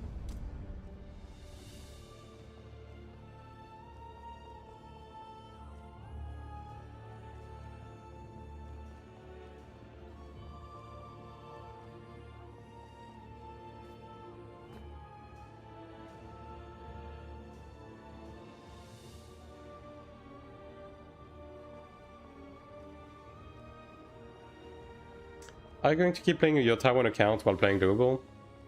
Probably not actively, right? But probably a bit on the side just to keep up with the releases and stuff. Because I'm assuming we will not be caught up with Korea and Taiwan for like a long while. But I still want to follow the fresh release stuff, right? So yeah, just for that, yeah, sure, I will. Probably like only play the Cleric and like just do my dungeons and that's it. People who played Lost Ark in Korea, Russia manipulated the shit out of the market at global release. Do you think this would happen to AI as well? I mean, could be, right? Like people could be manipulating the market on like basic ingredients and stuff. But like the thing that you have to keep in mind is early into the game's lifespan, we will not have a global market. We're gonna have a server market. And there's no way they're going to be fucking up the market of like all 40 something servers, right?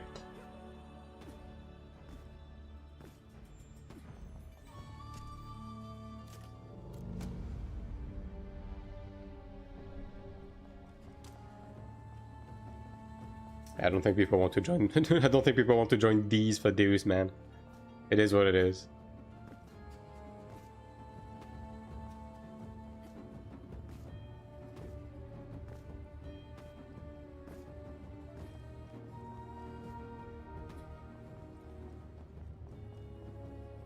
I should be turning this off, actually.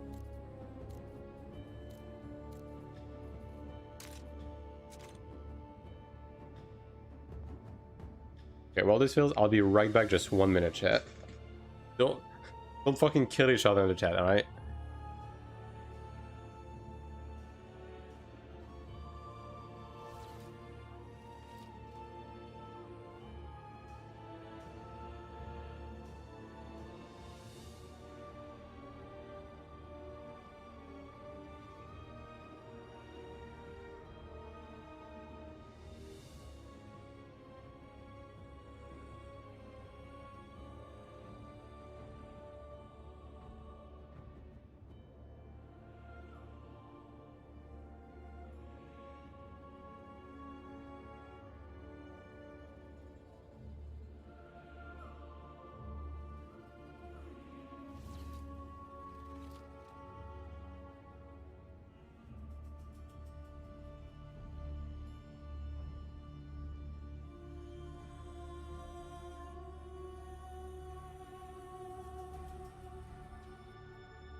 I'm back. And thanks for the follow, Atheo.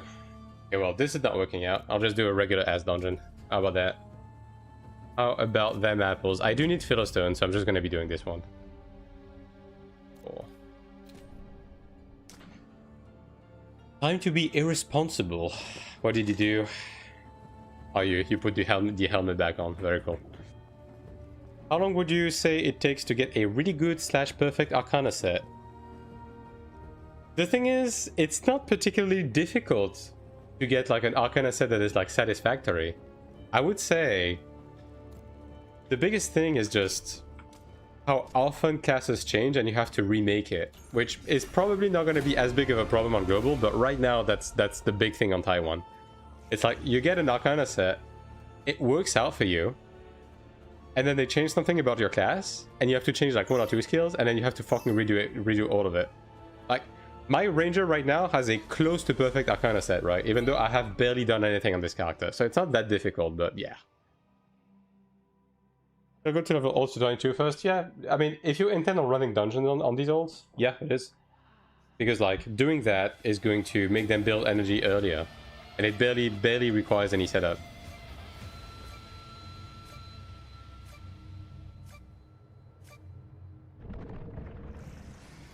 I mean, feisty it's not that deep, bro.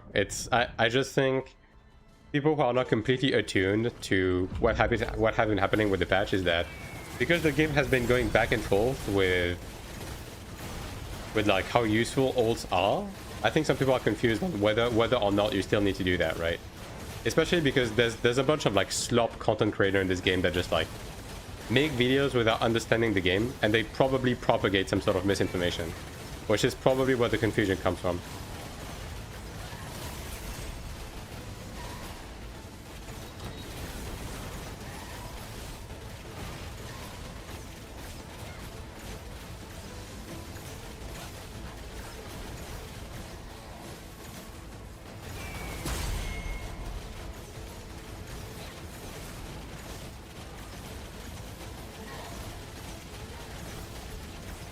Somebody on YouTube, it is what it is. Unfortunately, anyone on the platform is free to release whatever the fuck they want, even as dog shit as it may be.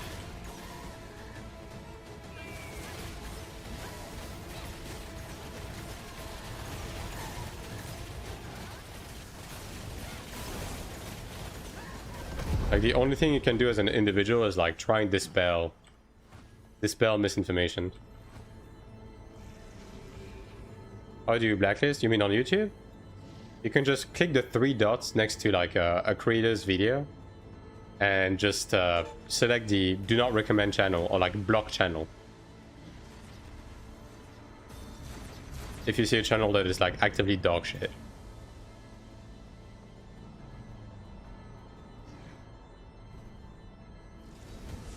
This guy's 700k, Jesus. No wonder. Yeah, D's on top, man. D's is pumping. Like, the Glad is 200k combat power higher than me, but like... this ping change is so good, man.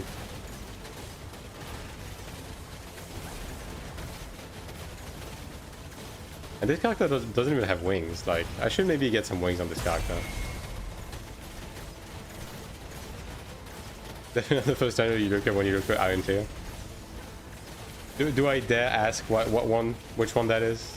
I probably know. The game snapshot based like 14, why do you have to no, the game is a lot more. It's not snapshot based. Typically speaking, like when an AoE marker goes off, but like the AoE goes off immediately, so it's pretty accurate. And you can also see the actual like cast time of the AoE through the ring that pulsates on it.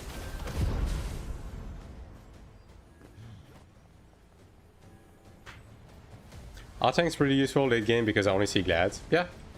Templar is fantastic. There's just not many of them, but the class is really good. Yeah, these 3 pretty much.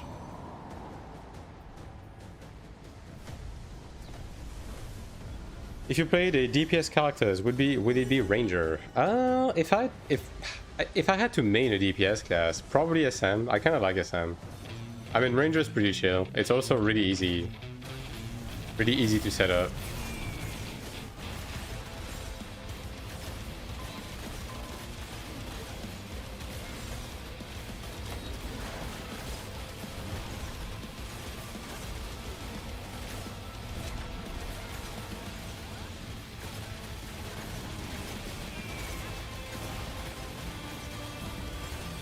But I mean, again, like, the only class I actively dislike is Assassin, so I kind of don't have a problem playing any of those.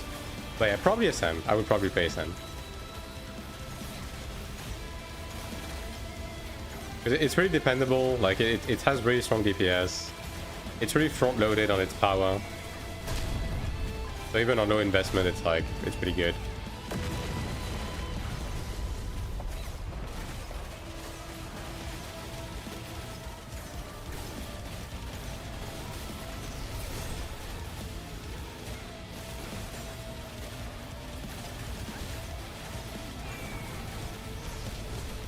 Never just stack, satisfact, and fear the shit out of people and ruin their day.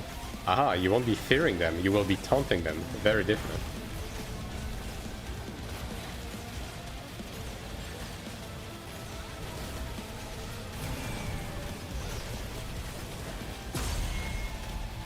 I do all the stuff. What's the problem with Assassin? I was thinking of playing that. Right now the class is just awkward. It's just built pretty poorly. Now to be fair, we are in the middle of like a class revamp, like patch. So Assassin is pretty likely to get reworked before it even reaches global. But in its current state, yeah, Assassin is just awkward to play. And also, if they don't change Assassin at all, when it comes out in global, it's going to be missing one of its main components that even makes the class playable. So something is definitely coming.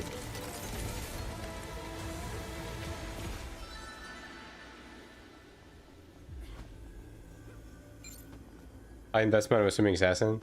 I would say like Sork has a higher investment requirement than the SM, for example, in order to like function better.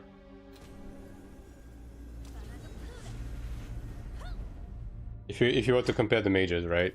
Assassin as well is definitely another one of those. It's like with the insane illusion and the CDR requirements to even be remotely playable. Yeah. Like that, don't get me wrong, that's not me saying that SM doesn't benefit from building. Like SM benefits just like the other guy. But the class is like pretty good out the gate, right? Same as our stats. It's a mix of everything, and it's mainly amount of stigma shards and DDR for the class to not feel like complete garbage.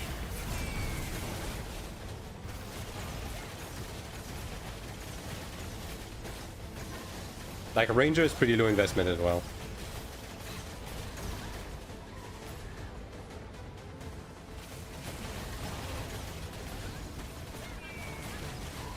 Relatively speaking. Again, in the current state of things though.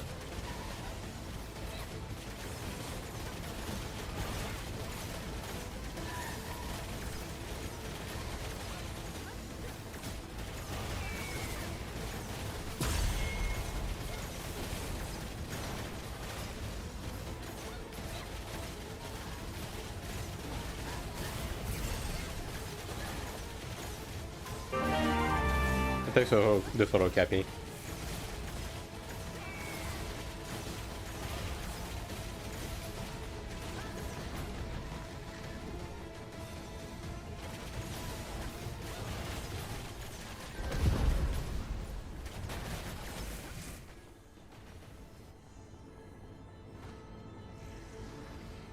Everyone to be in the base jail. I mean, just keep in mind you will have some stigma like baseline, and like reaching one stigma to level 15 honestly doesn't take too long. Especially if you just completely dump all of your AP every week into stigma shards. Like I'm pretty sure within the first week you'll have one stigma 15, right? I think so.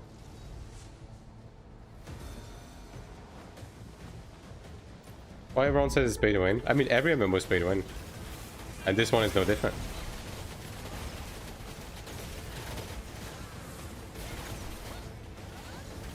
Like, you can put money to get power.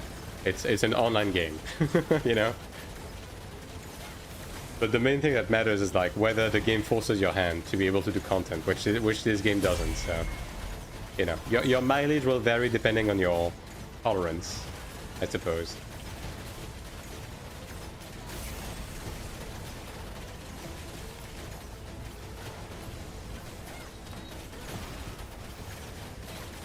Would you say that Cleric in Season 1 is high investment as well? Need 2 steamers level 20?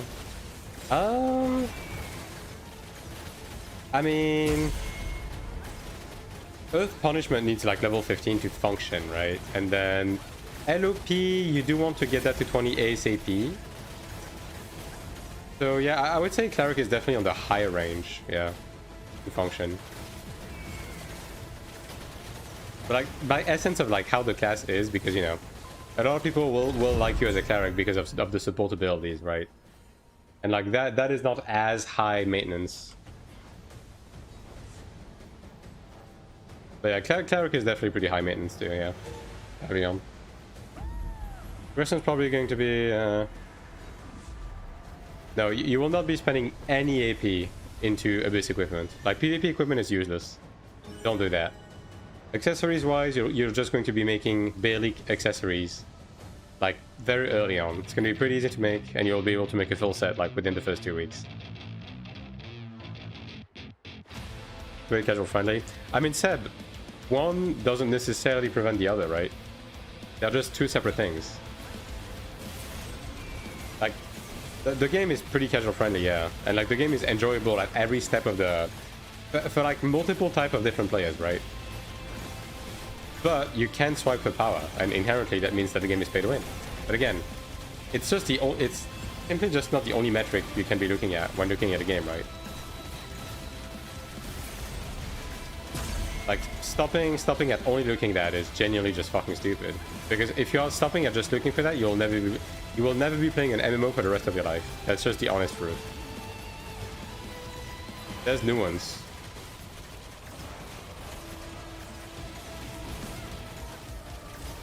Oh, is it like last stock? No, you can't buy energy. The pay to win pretty much comes in a single aspect, right?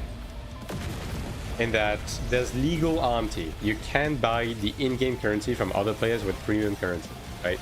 So like, the premium currency can be used to buy battle passes and cosmetics. And you can also use that premium currency to exchange for the in-game gold to other players, right? And then you can use that in-game gold to get, you know, crafting materials, getting enhancement items, so on and so forth, right? That is the pay to win in a game. That's it. It's only that. It's completely stopped at that, right?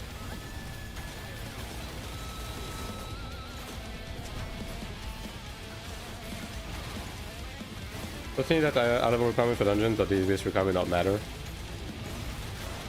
I mean, at best you're going to be getting a Decanus ring, like Decanus accessories, which are level 67. Like, it's a pretty low eye level.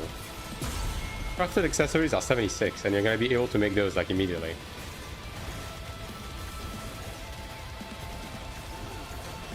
Oh my god. I'm gonna have to keep saying those numbers very, like, a lot early on, huh? It is what it is.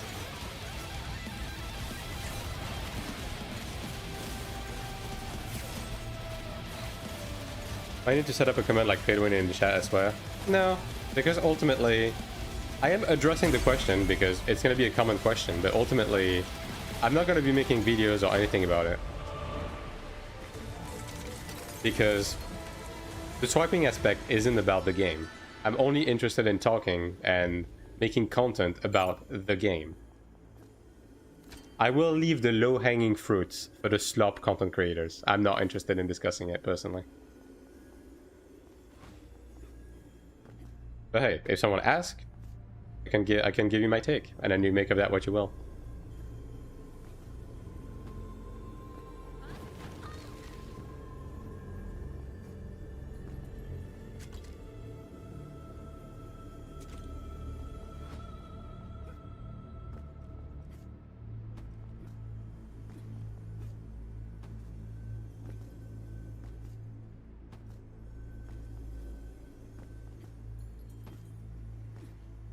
Old info like from last year to make it look worse. I mean, it's always the argument of that one video of the Gladiator of like week 1 of the game's release when the game was like in fire, and then the clip is out of context. Nobody understands what's going on. It was already meaningless back then. It's even more meaningless right now.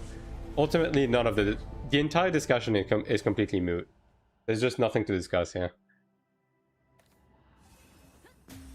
Like the only thing is, in terms of like the monetization, is that I can tell you that could be helpful is if you want to play this game seriously, grab the sub.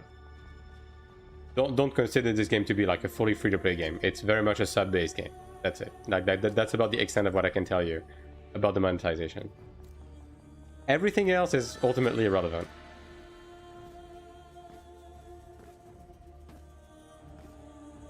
SM is great, but I hate playing it with Fire Spirit. I enjoyed the sustain from Air Spirit. I mean, Fire Spirit is big damn. That's the thing, though. Ah, yes. This is your express character? You mean like a character that I boosted with the catch-up mechanic? If that's what you're asking, then yeah.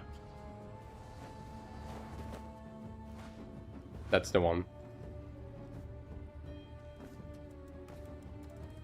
Yeah, I mean, the sub is a nothing sandwich. The sub is pretty cheap, and yeah, it's very run-of-the-mill.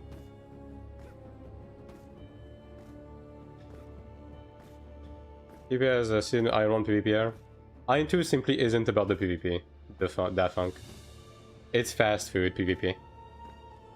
Like, the main focus of this game is the PvE and the progression.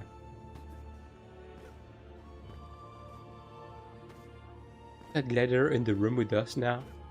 Maybe. You think if I want to try the endgame stuff in Taiwan before release, I should just get a 1-month sub to use the growth support? If you actually want to like test endgame, like, you know, the latest Transcendence, like the latest raid and stuff like that, yeah, you will have to. If you just want to do surface level stuff, like, you know, testing classes, getting familiar with some of the systems, you don't need to, but yeah. Jumping into endgame, you will need that, yeah. Raiden as a gym right now? How do you know about that?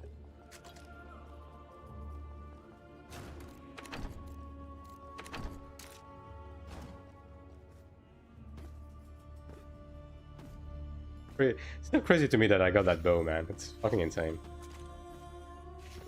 Can you jump down, or is that chip instant? Yeah, you can jump down. Why do you need to do after level 50 to get the gear score with the catch-up plus sub? You just do this track path, right? Like, you go into the premium shop, you go into special, or is it event? It might be event. Okay, it's event. And then you grab these coins. These coins are the catch-up mechanics.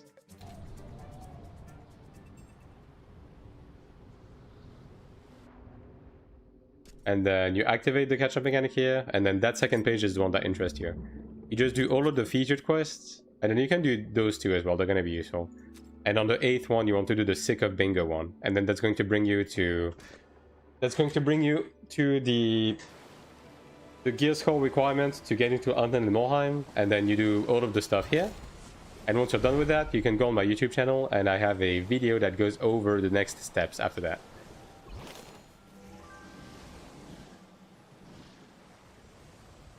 Like, if you're level 50, you've done all of the growth stuff, and you've finished the MSQ for Alten and Morheim, and you've done all of the exploration stuff, I have a video on my channel that is like the post-growth guide.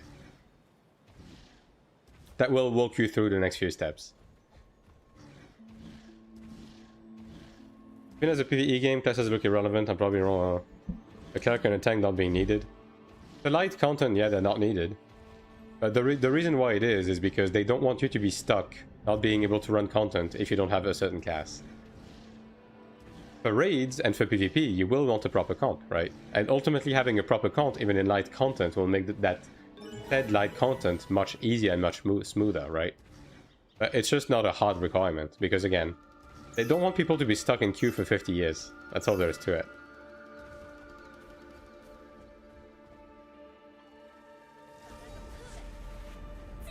Hype for her housing. I mean, that should be coming pretty soon.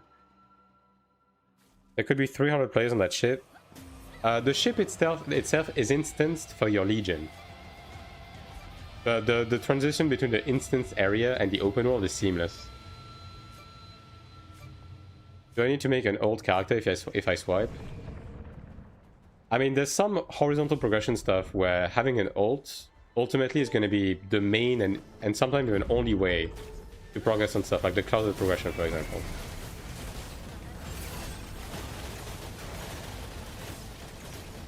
But it is like very minimal investment, like minimal, like it's not even just investment in terms of like the amount of resource you have to dunk into it. It's about the time you put into it too. You're gonna be spending like 10 minutes a week playing your ult just to be doing those, pretty much.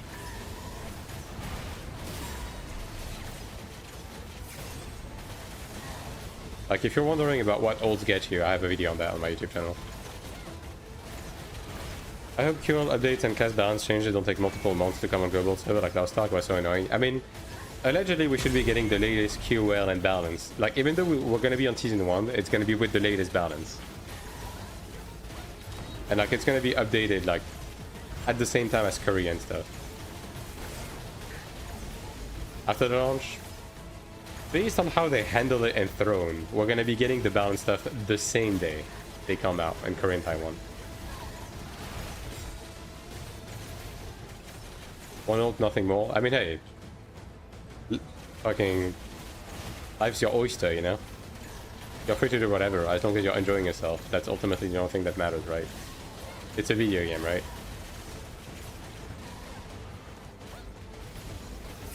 He wants to get it. I don't think that's going to be the case for this game. I mean, we'll see, right? Ultimately, NCA has been pretty silent in terms of like how they want to manage the game and stuff, but yeah.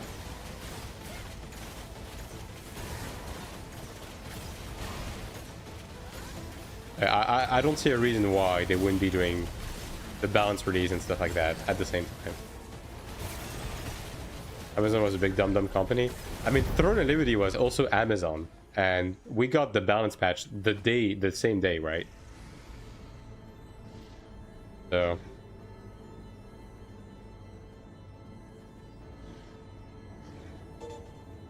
there's that. But yeah, we'll see. We will see.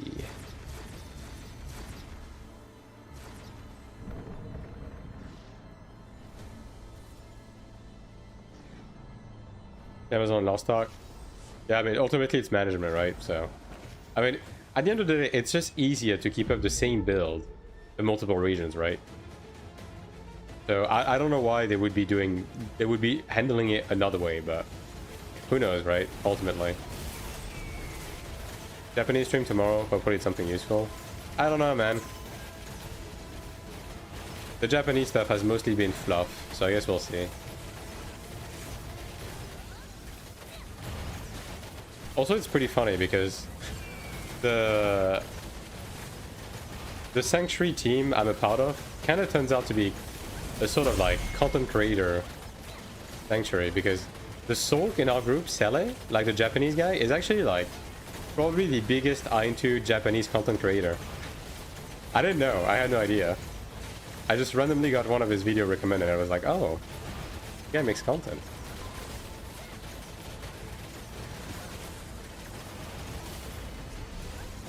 Moving hotbar. It's just a laser you have to jump above to not get hit by. That is this boss's main gimmick. How are we keeping it with DPS now with the other Taiwan player? Is it equal? You can see the DPS meter on the top right, Songo, and you can see that these is in fact on top.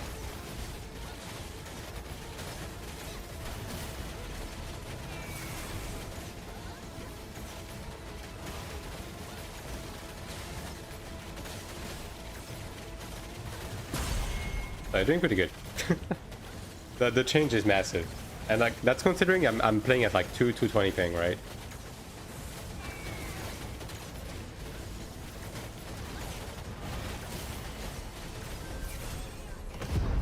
What's the other ranger's combat power? Good question.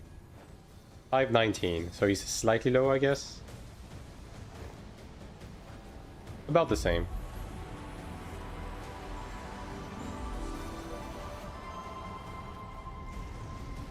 DPS meter. I mean, we have a bunch of DPS meters, but the main thing we are lacking is like some sort of analysis website that accounts for our DPS. That's honestly the biggest thing missing.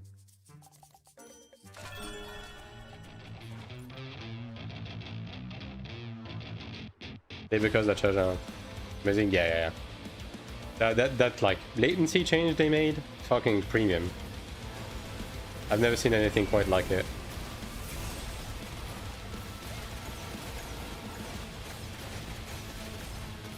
Oh boy. 40k players, yeah. We'll see. I hope so.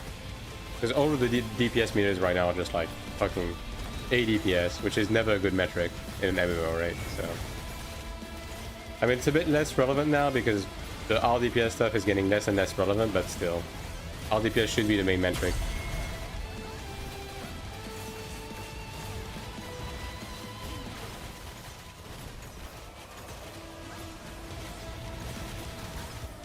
Oh yeah, by the way, chat, I think, just as a heads up, right? I will probably end the stream a bit earlier today because I'm probably going to be streaming again later today to be raiding with Stoops, right? So, just as a heads up.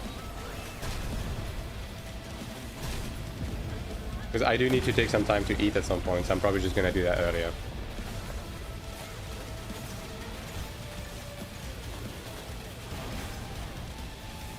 RDPS is a term made by sweat lords to get casual to play suboptimal classes. Ooh.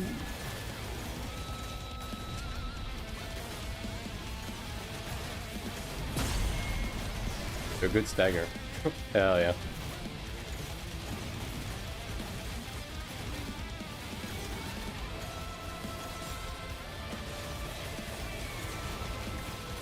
I mean, D's is absolutely on top right now, though. Bless Dispatch, man.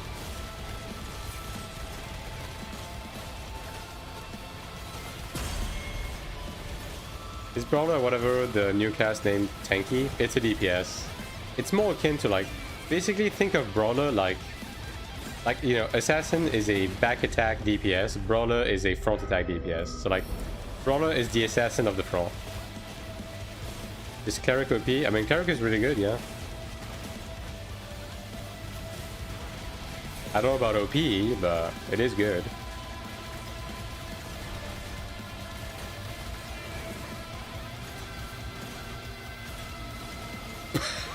Okay. Yeah, this group is wacky. We all fucking died. That is incredible. This guy jumped off to kill himself, and then everyone stacked their cross together. Amazing.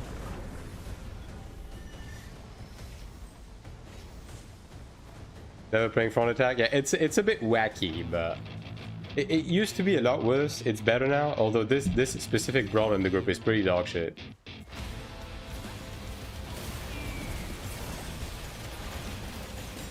I'm just gonna drop mine outside, because these guys are scary.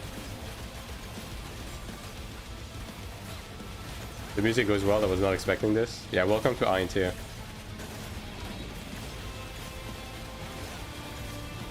This is like the most casual dungeon possible, by the way.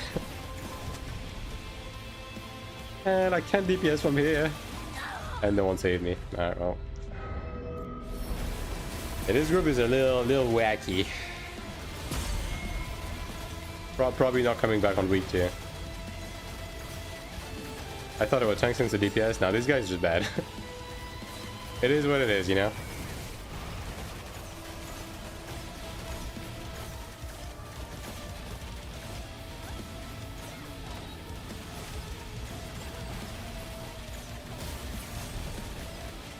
Must be a foreigner. I mean, he's a local. He has 4 bars. But I mean, even as a foreigner nowadays, doesn't mean anything anymore, right? I mean, again, D's is on top right now, so.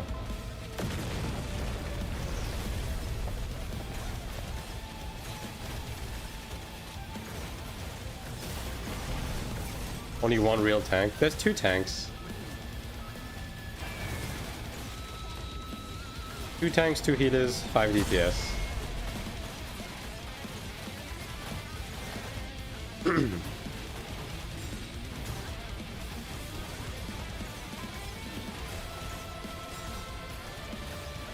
What class do you have the most fun in PvP? I mean, obviously I'm maining Cleric right now, so I'm gonna be slightly biased towards that.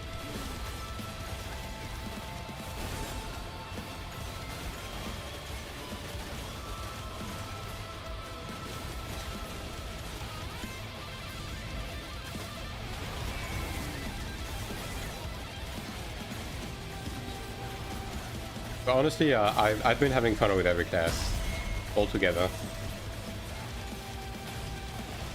Again, like the only class I don't particularly like is Assassin.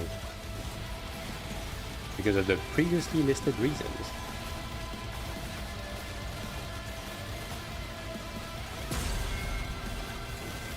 Is there gatekeeping in this game? I mean, there's always going to be gatekeeping. The game itself doesn't gatekeep you. Like, it's pretty fucking easy to have the requirements to do a dungeon, right? Or like to do raids and stuff like that. Like, keeping up is very easy. But players are going to ask you to have like twice the fucking actual gear requirement because they're stupid. Although, even in spite of that, it's not very difficult to find groups or make groups or anything.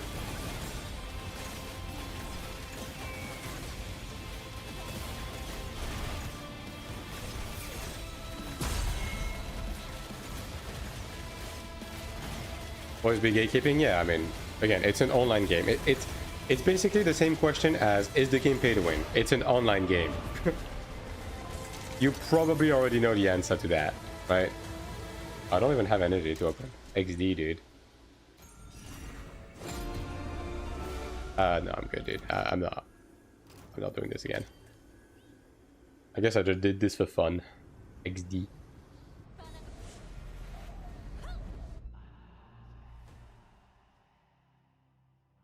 One more question. Does the raid itself need to watch like guide or kind of go in blind and have fun with it? I mean, if you're like... It depends on the group you're like going with, right? If it's a learning group, people are probably going to be fine. If it's a kill group and you're blind, you're kind of a dickhead for joining without knowing what you're doing, right? Like, the raids have several mechanics that you need to understand in order to be able to clear them. If that's your question. Although the day-to-day dungeons, like the dungeon I just did, and Transcendence as well, they do have mechanics as well, but they're more lenient, and they have infinite resurrection available, right? Raids have only 2 lives during the fight.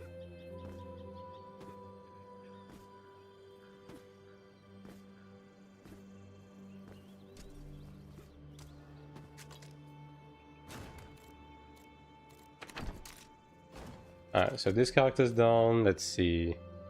I could be running on this character as well, I guess. I mean, okay, you know what I should be doing? I should be doing my Abyss weeklies, actually. So let me go do that. 2 per player? Yes, 2 per player. You're allowed 2 resurrections in raids.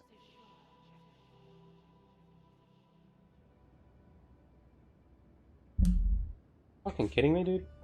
I'm getting bitten by a mosquito, like... What is bro doing?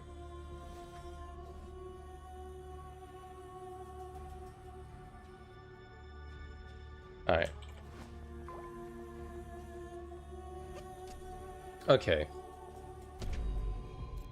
I guess... I do have contracts running, actually. Swamp Colony, Surrounding Forces, that's the Abyss. So let me finish these first, and then I'll go to the other ones. Was there ever any gatekeeping because of classes? It happened once. On Gladiator early into the game, mostly because people didn't like how OP Gladiator was. But that's it. In terms of class gatekeeping, it's not really a thing that happens, just because, yeah, every class is good, every class is balanced in PvE.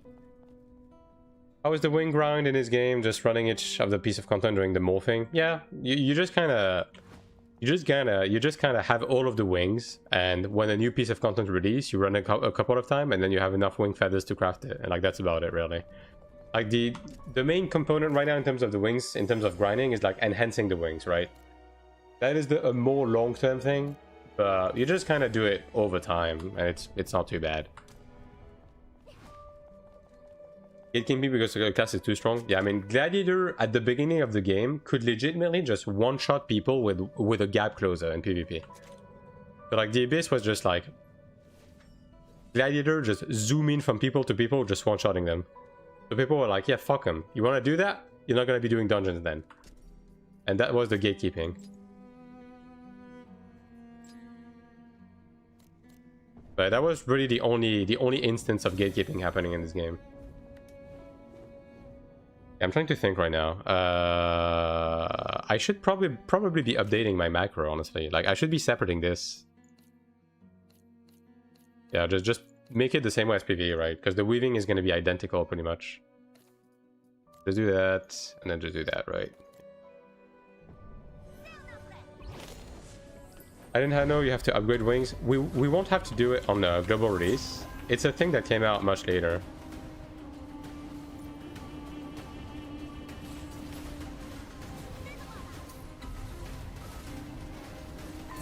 Yo, what's with the sword just harassing me, dude? Supreme Commander, brother.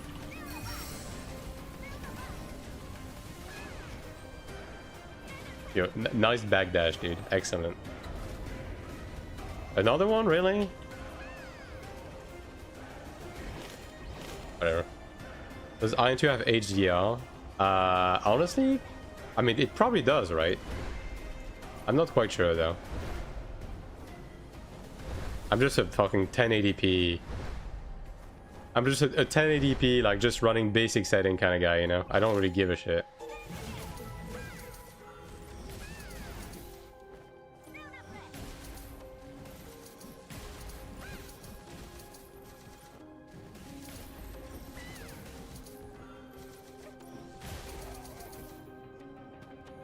There's no HDR in the option? Well, there you go. Although I'm assuming it's probably something you can tweak with the NVIDIA panel settings, right?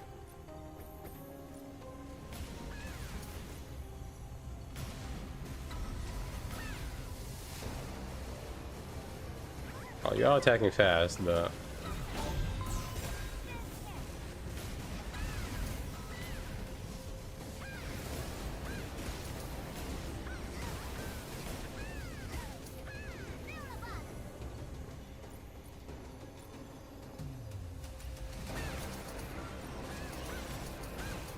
If it takes so long to download, I guess I'll have to play way later. Oh yeah, the one from the other day? Yeah. It was definitely a big one. I mean, they added a bunch of stuff to the client, and there was also, like, you know, revision on existing stuff. So, yeah, you just have to re-download everything. It is what it is. Nah, I'm not gonna be killing this poor guy. Oh, the ping change? Yeah, it's crazy. It really is. Really is crazy.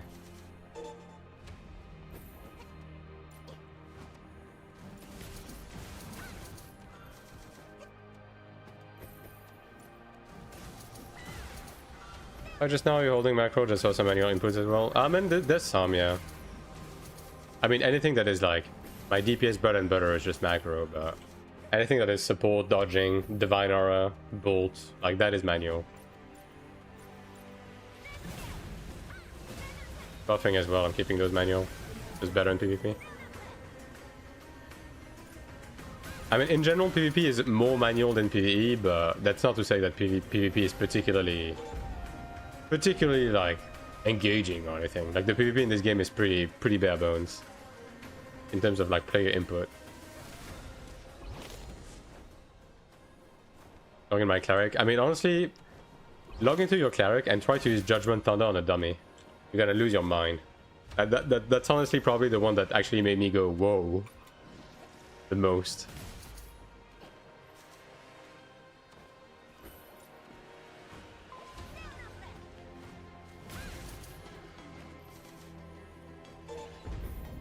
Probably remove the DPS meter. don't need it right now.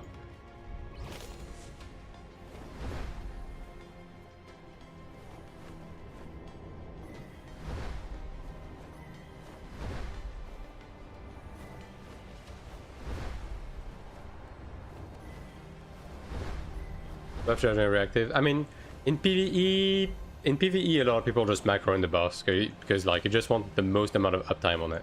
In PvP, it's a bit different, right? Especially defensives and stuff.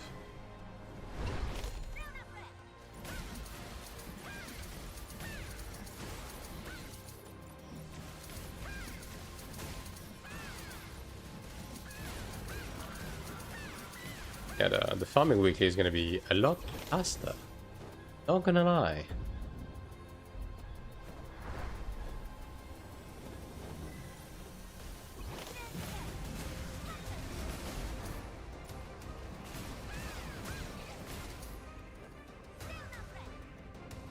Just Templar clear quest fast, I'll just range this. It's not too bad. I mean, obviously early on until you get your Doom Shield Bash, it's not as efficient, but honestly, yeah, like, no, it's not bad.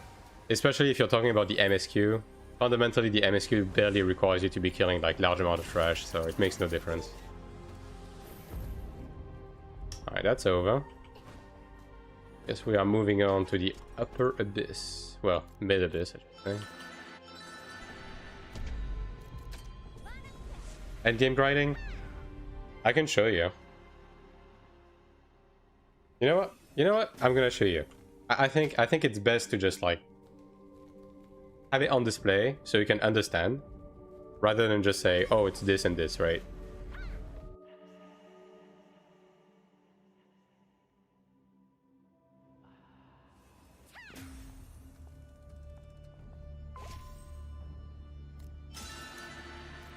Bam.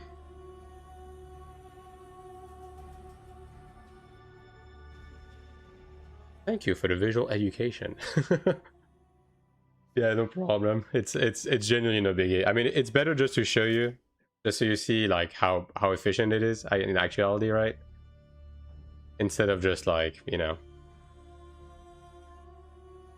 Yeah, probably just gonna have to shape that real quick though. Like this one. Yeah, do that.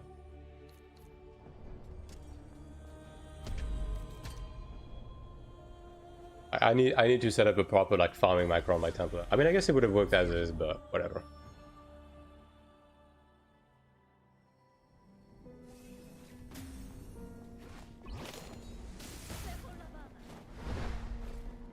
I'll just go in the same spot as my Cleric, so, you know, you have a proper point of reference. Surely there's not gonna be 50 Sorks waiting at the outside again. Oh, okay, there was one, but... Actually, I think there was a Brawler. Alright, are you ready for how Templar farms at endgame?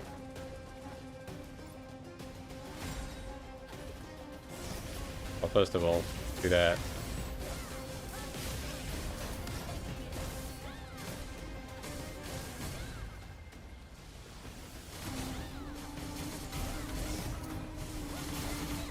Where the fuck are these builds coming from, man? Can you guys farm on your side? Thank you.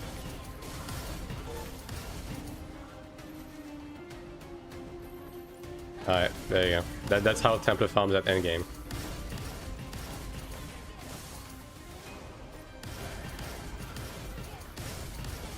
So as you can see, the range is not exactly a problem. I may even argue it's a bit better than Cleric.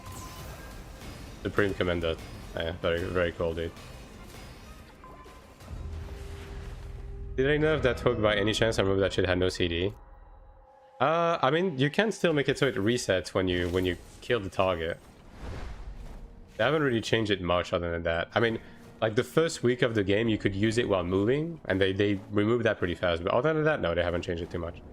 And hello, Castform.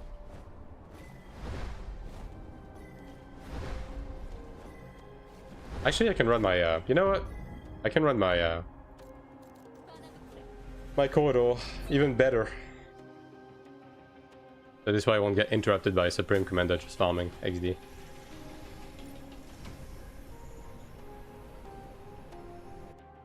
Alright, so there you go. This is Templar farming at endgame.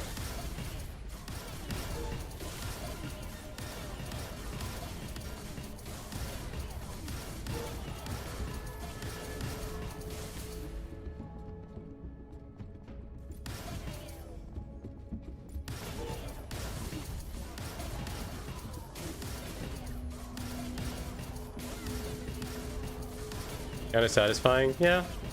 It's pretty chill. Gladiator is very similar. I mean, every melee class is pretty much like this. You just tab or press and auto select. Yeah, I have it set up to automatically select. So I'm just holding down the dash macro. That's pretty much what I'm doing. I'm not even looking at the game right now.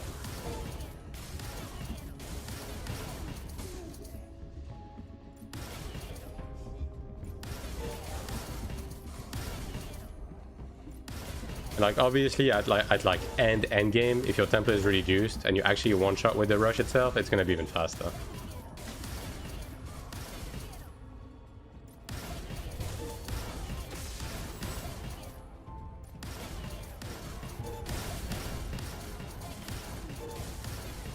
How do you press two buttons at the same time with one button? I see two skills flickering. Mouse macro.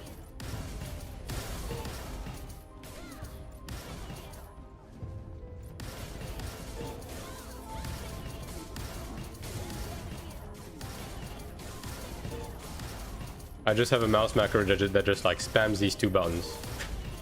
Pretty much.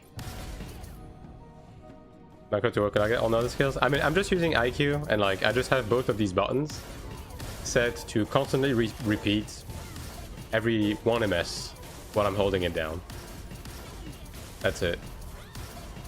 I think most macro software allow you to do that.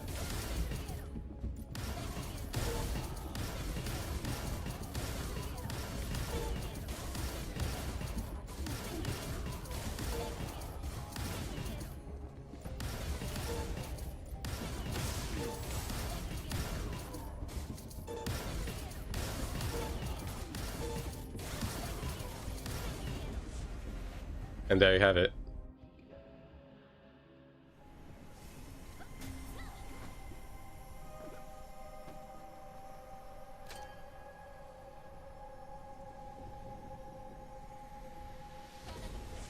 That didn't look bad at all. I mean, yeah.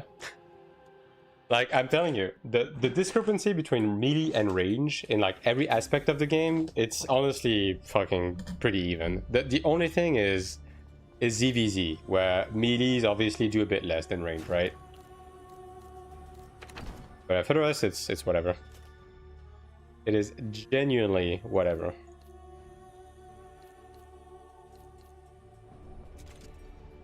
Actually, let me do it on Chanter too.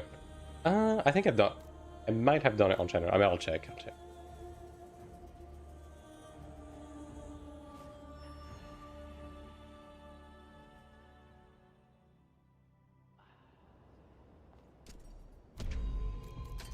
Any advice for Spirit Master? Well, that's a bit of a broad question.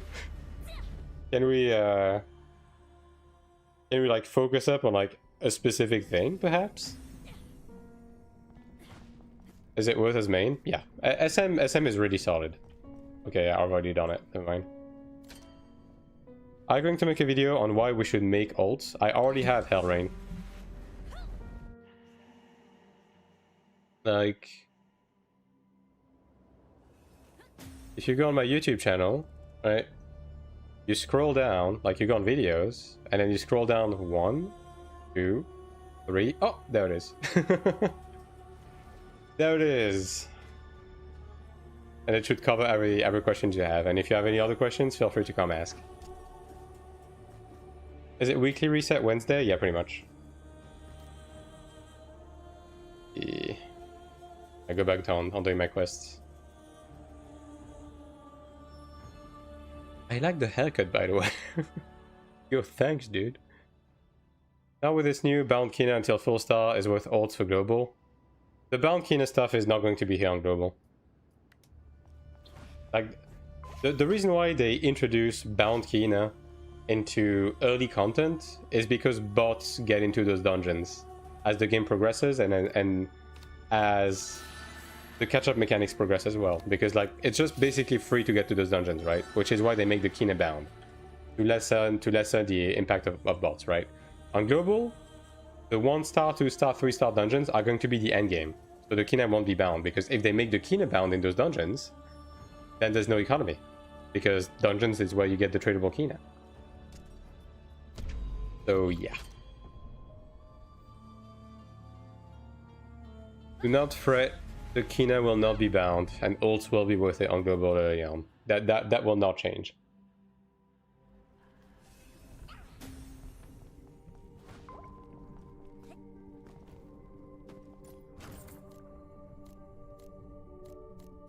Alright, let's see. Let's see if we get lucky with the command quest this week. Well, there's a platinum here. It's the first one though, and it's a really shitty chance. Ah, whatever, I'm gonna take it. Sure. No, no. Ooh, I gotta take that. I gotta do it, man. The keys.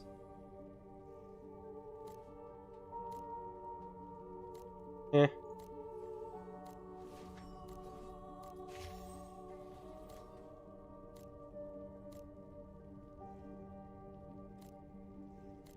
And these command scrolls are not cooking right now. Can I get some keys or like asphalt ball fragments, please? Anything?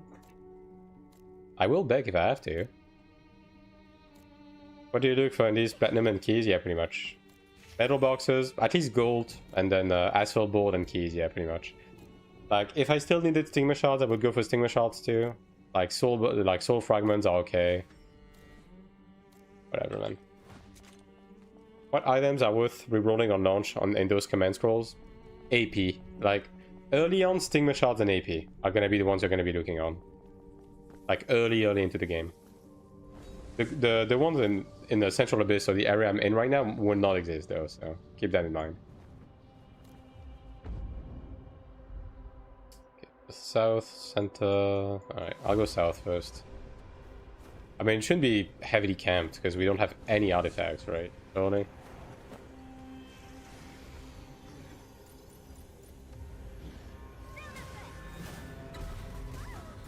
Very cool. Hey, that's a Zerg.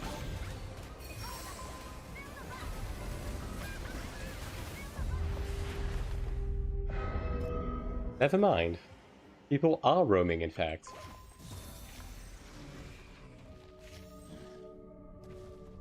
Want to learn the game before launch to prepare? It feels like a mountain to climb, there's too much. I mean, that's any MMO, to be fair. Like, it just seems very overwhelming when you don't understand the game. Even just looking at the game, it just looks very visually confusing once you actually get into it, right? That's pretty normal.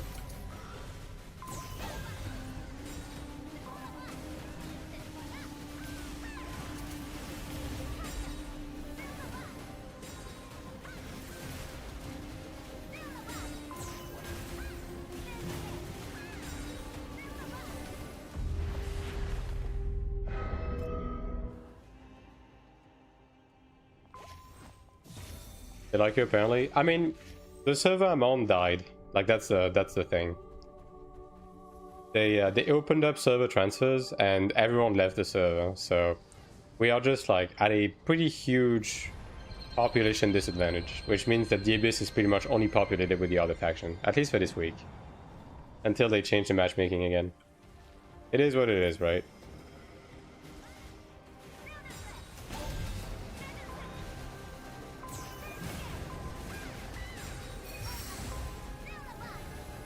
This guy's attack speed is actually fucking insane, dude. Holy shit.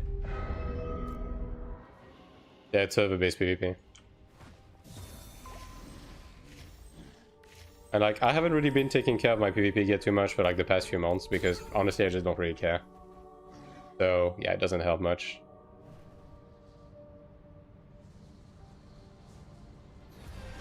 Promote another region.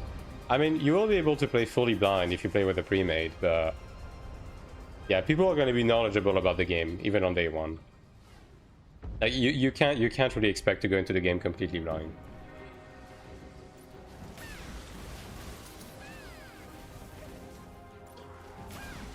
I mean, at the end of the day, that's precisely the reason why I'm making so many guides for the early dungeons, even though they're not necessarily all that difficult. I just want to give the tools for people to not get gate kept. My characters like 3-4 days after reset. Yeah. I mean, if you play a lot, yeah, for sure. Like in terms of dungeon runs and raids and everything, like if you have a pre-made for raids and you do all of the dungeon runs immediately, all of your weekly, so on and so forth, right? Like outside of the time-sensitive events, like sieges and stuff like that, yeah, you will run out of stuff to run after like 2 days. And then after that, it's going to be stuff like PvP and ults, pretty much.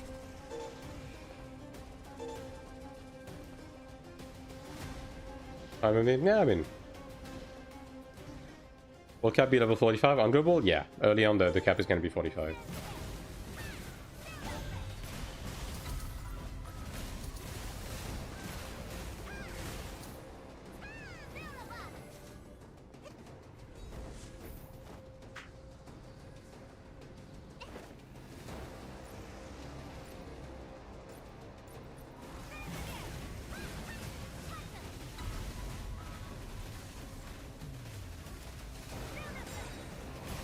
Before Morheim? Yeah.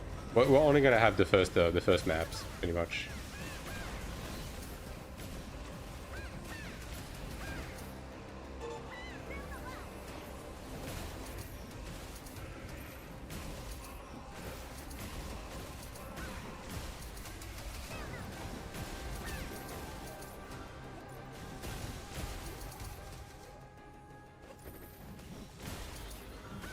We're gonna go through the same motions that Taiwan and Korea did. So season 1, starting with season 1, right?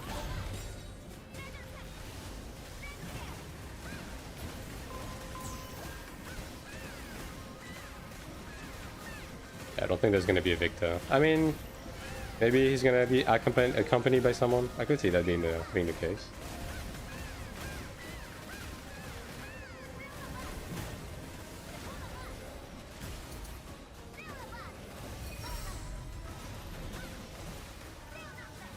Brother, like, can you just like go do something else? I just want to do my quest. I'm gonna be honest with you.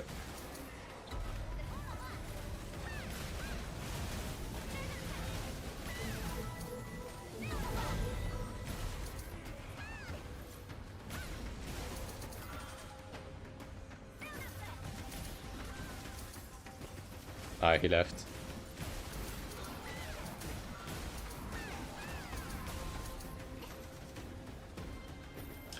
Alright, that's done. And then Central. That right now.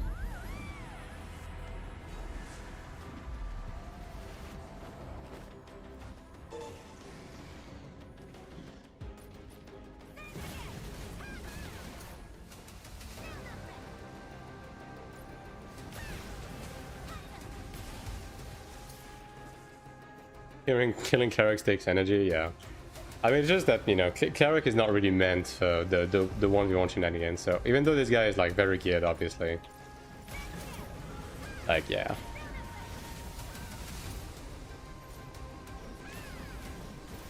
Killing people by yourself, unless you're, like, over-gearing them, isn't particularly something that the class does. I was Templar in PvP, it's pretty good. It is pretty good.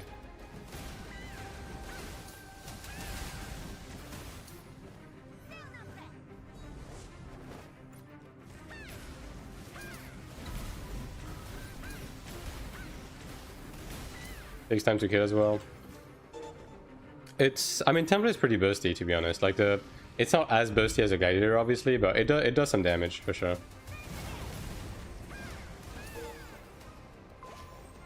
Are you Chinese? No.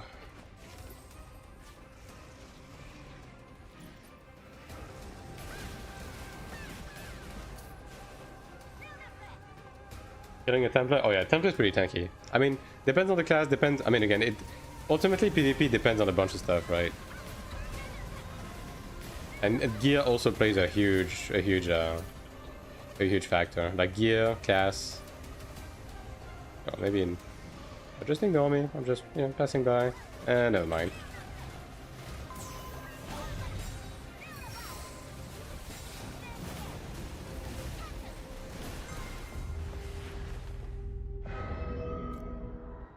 Hello, pizza.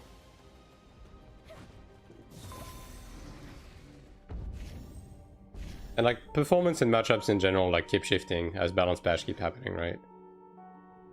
Main enemy of Templar 9-1. Kinda depends on the patch, but yeah.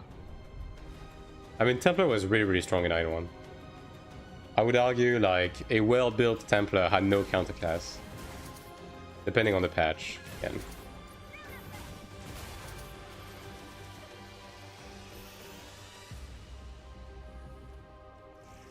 Further Phrygian? I'm on Nemon.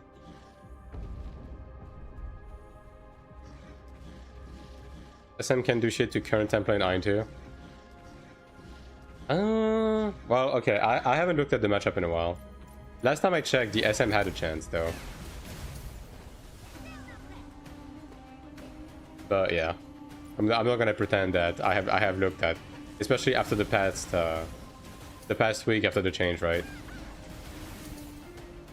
First time versus Templar.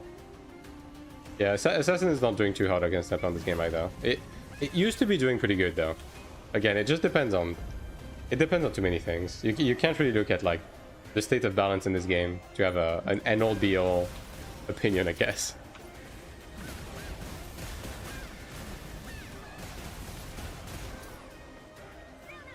Umiel? No, I'm on Nemo, as I said.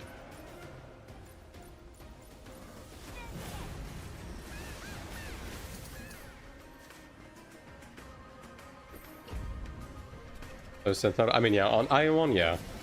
I mean, on AION1, like the Assassin Templar matchup was literally just like the Templar could just like back against the wall, stubborn spirit, go AFK, the Assassin would just fucking die on the reflect.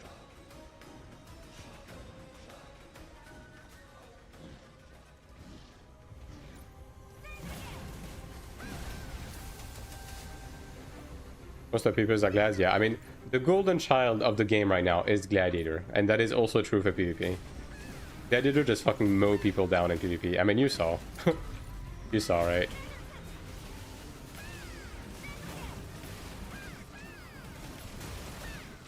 He res his friend?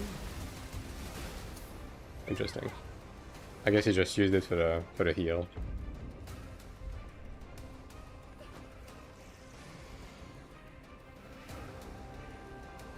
Although Chanta has been a menace as of late. Chanta is very strong in PvP right now. How is Templar versus Gladiator tanking wise, since the Glad does a ton of damage? You mean in PvE? I mean, if you have both in the group, the Templar is going to be doing the tanking. Both of them are just as capable of tanking, but the main difference is that Templar has less personal DPS and provides more to the group. And the Gladiator has more personal DPS and provides less to the group. That's kind of what the balance is. But both are just as desirable, and you can't even have both in your group, to be honest. Other PvP may be satisfying. I mean, it's fucking insane. Gladiator PvP is a raid boss, yeah. Yeah. I mean, they did nerf the life leech with this patch, but I mean, fucking... Gladiator is just... to like kit in 1v1 is like very hard to sustain to most classes.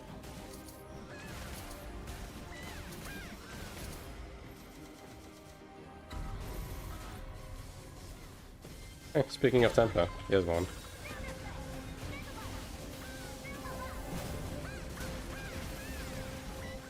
I appear to be doing ZDPS. That is quite the predicament.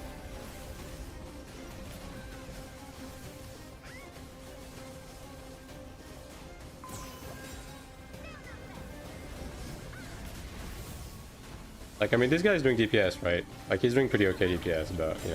It's not as much as a Glad, pretty much.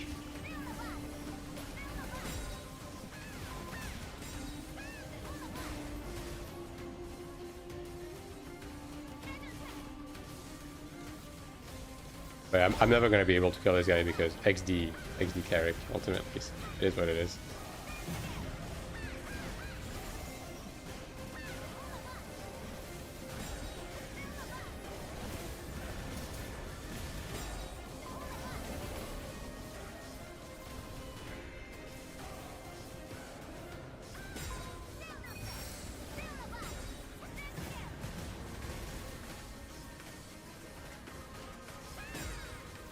And it really does a lot of damage now, though, I gotta say.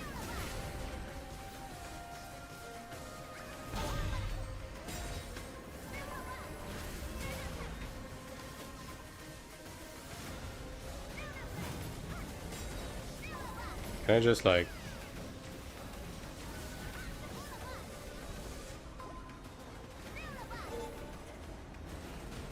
Brother, do we have to do this? Does it have to be this way? What is your gear even? Okay, this guy is like... This guy is a full high commander. Wow, that is... interesting. Like, he's literally full high commander. But he's block, right? I mean, this is why you don't build for block on Templar, ultimately. But bro has the fucking starter pack, man. On God. Level 20 pendant too. Like, this guy is, like, actually pay to win, by the way. And he was not able to kill me, so... Even though my PvP set is, like, you know, is what it is.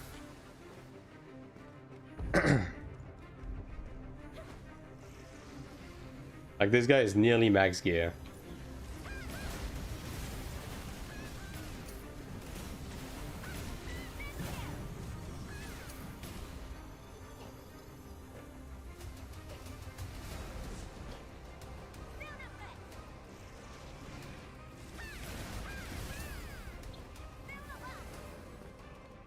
AION2 can die. I mean, building block for Templar is just generally speaking a mistake. You want to build for full offense, because otherwise... The thing with building defensively in PvP right now is... The conundrum is pretty much... If you build defensively and you run into an accuracy target, you will die. If you build for defense and you're running into another defensive guy, none of you will kill each other, right? Whereas if you build for accuracy and damage, you're going to be able to kill any target. So why would you ever build defensively? Enough Cleric PvP? No. It's just, again, building for block on Templar does that. That's why you don't build for block on Templar. It's useless.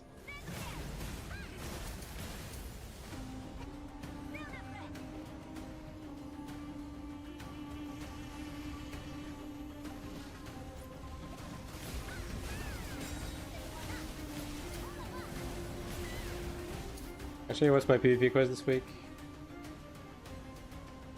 General Marshal, opposite camp. Okay, I need to kill 11 more people. PvE, you need a DPS for time limits. I mean, broadly speaking, in PvE, every class builds pretty much the same, right? Every class builds towards DPS. Some classes do slightly different stuff in terms of like CDR versus Smite, but yeah. PvE is just purely DPS for every class.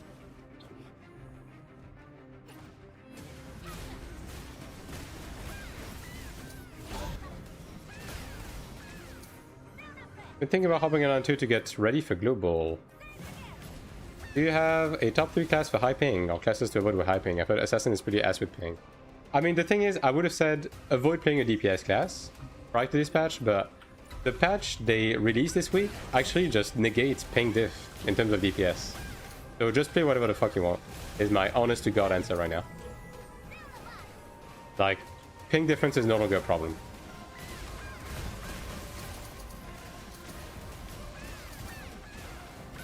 I have 220 ping and I'm unironically doing more damage than like locals. Archer sucks if you have bad ping. Not anymore. Not after this week's patch. It doesn't matter anymore. Like they straight up negated ping difference with this patch this week. Is it completely gone? No, but it's almost completely gone.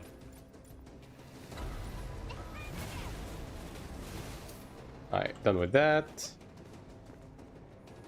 Like, my ranger, my old ranger, is doing more DPS than locals. Even though I have 200 ping. Do you think they will ship global with the netcode improvement? I would say that netcode improvement was probably made specifically for global. Are you farming mobs or people? Yes.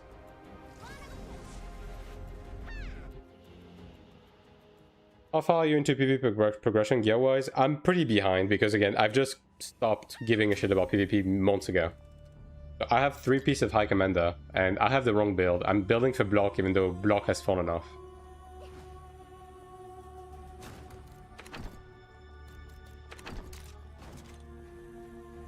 Did any Taiwan player complain about the fix? Some dude said he felt skills had delay. I haven't really heard anyone complain about it, because it even helped the locals to some extent, because you don't have to run the game on low settings anymore. You maximize DPS, because, yeah, like, latency is just equalized across the board. Any fun classes to recommend? Do you like an archetype in particular? Ooh, chat. Ooh. Do I run a Gamba on this? Yeah, I'm gonna run a Gamba. No time like the present, right? What will I get? Platinum box. Gold box. Both? Neither. You guys get to gamble your points. Have at it. But like, in terms of the classes, they're all fun, they're all good, right? So I would say it depends on the archetype you want to play. Like, tank, healer, DPS, melee, range. It's going to bug and give you ×2 plat boxes? Bro, I wish. Sorry, honestly, have you played 14? Yeah, I played 14. DPS class I like the most is Ninja, which is pretty active. Then towards active classes? Okay. The combat in this game is not very button press intensive once you set up properly. But if you like Ninja, I mean, the uninformed person would tell you Assassin, but I would say probably don't touch Assassin in the current state of the game, because Assassin is just... yeah. I don't know. I wouldn't touch Assassin right now. I would say play Gladiator. Yeah. Try a Gladiator. You're probably gonna like it. Assassin Slender? Yes.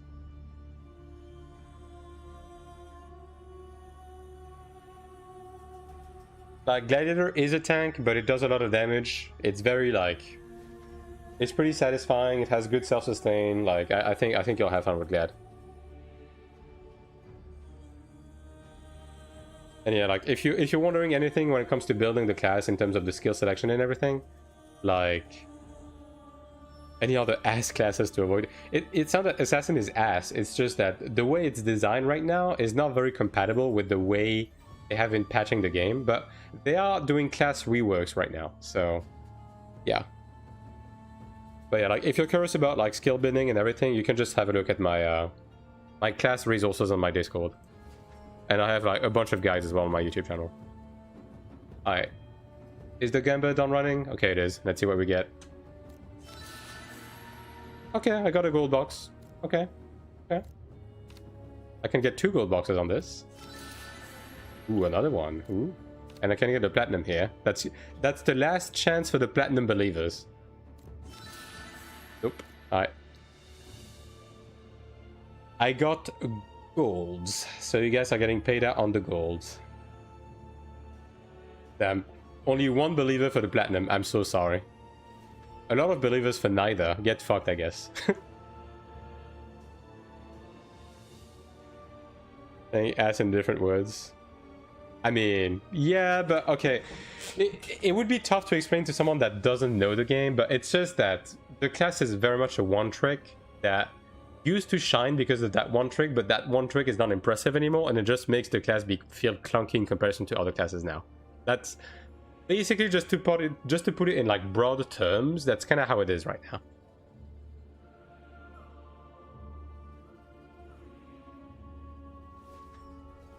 Was super clunky. Oh, I mean, Machinist is a meme in 14, if we're gonna be honest. I'm pretty sure it still is.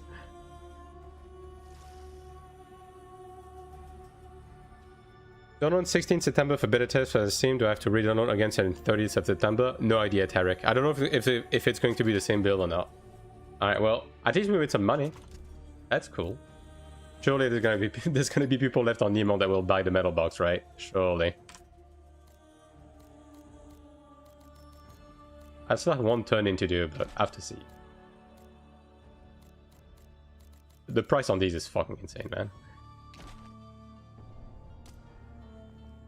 So yeah, like, I mean, if I can just show you pretty much how Gladiator plays at endgame, like how it looks. Like, my Gladiator is not set up, but I'm assuming you will not grab the sub. You're probably just going to do some surface level, like, you know, leveling shit to 45, just exploring the game before global, right? So you're gonna get to about the same level of power as this character, right? And yeah, like, that's pretty much how Gladiator looks at endgame, like right now.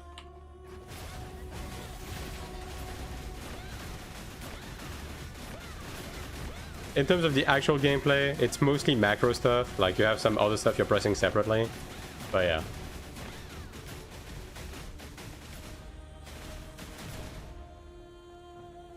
Overview video on the classes I'll be sure to watch. I'm probably going to be doing this like early into the... either early into the game or like right before release, because I'm waiting for the game to be as stable as possible before I upload stuff like that. But yeah, be on the lookout, I guess. What would you sell or keep early in global? I'm just going to be using everything towards progression personally, but the one thing I'm going to be on the lookout for is the price of Kuna boxes, the Kina to Kuna conversion. You know, just to maybe save up some Kuna for future battle passes. But yeah. We'll probably don't take it on that character. Yeah, let me do my lower abyss ones now. Your soul, sell that early on. True. They're still working on the making gameplay less macro heavy, right? More impactful in general.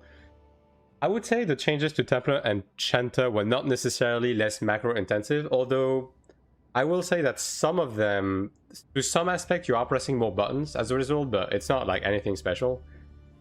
Honestly, the main thing right now is the change to the network. Like the network changes is like fucking huge.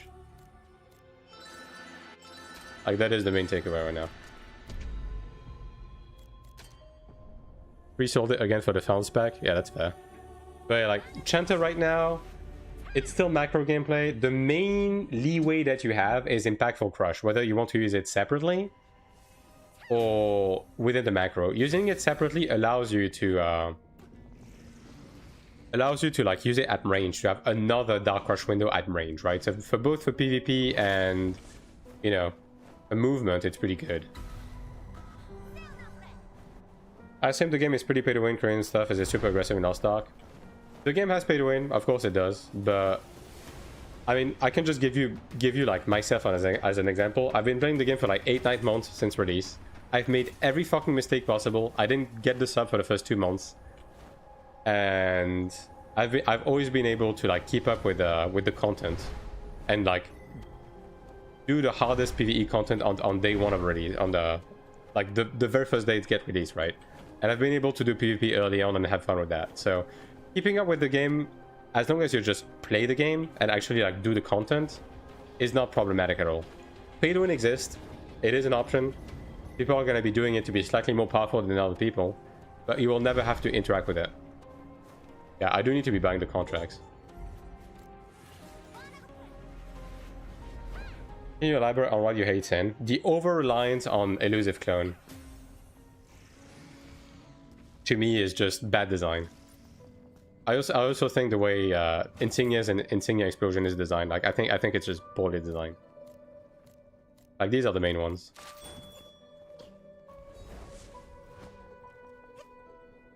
Exact same as Lost Ark. I mean, I would say it's more subtle than Lost Ark in the sense that you don't have the constant FOMO packages getting flashed in your fucking face all the time, right? That was one thing that really turned me off in Lost Ark, was just you open the shop and it's like, here's a bundle that gives you gear, here's a bundle of catch-up, like buy now, reduction, like, you know what I mean? Like AION2 doesn't do that. The shop is very simple. It's just cosmetics and the premium currency, and that's it. And the pay to win is just legal RMT, right? 100% value. Yeah, exactly. Fuck that, dude. There's nothing like that in this game.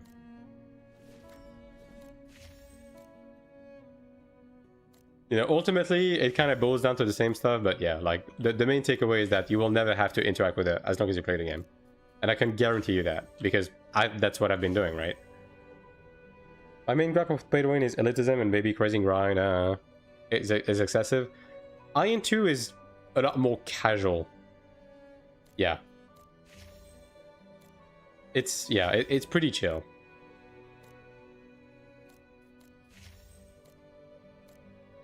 It's a more approachable game overall. Not as difficult either with the raise, right? Although it's pretty early into the game's lifespan, so who knows what's coming next, but yeah. Can I get some Asphalt Bolt fragments?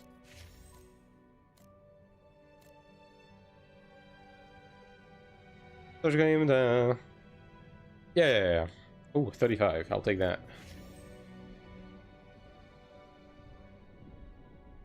I mean, if you enjoyed Lost Ark, I think you will enjoy this game. Like, I don't have insane experience with Lost Ark.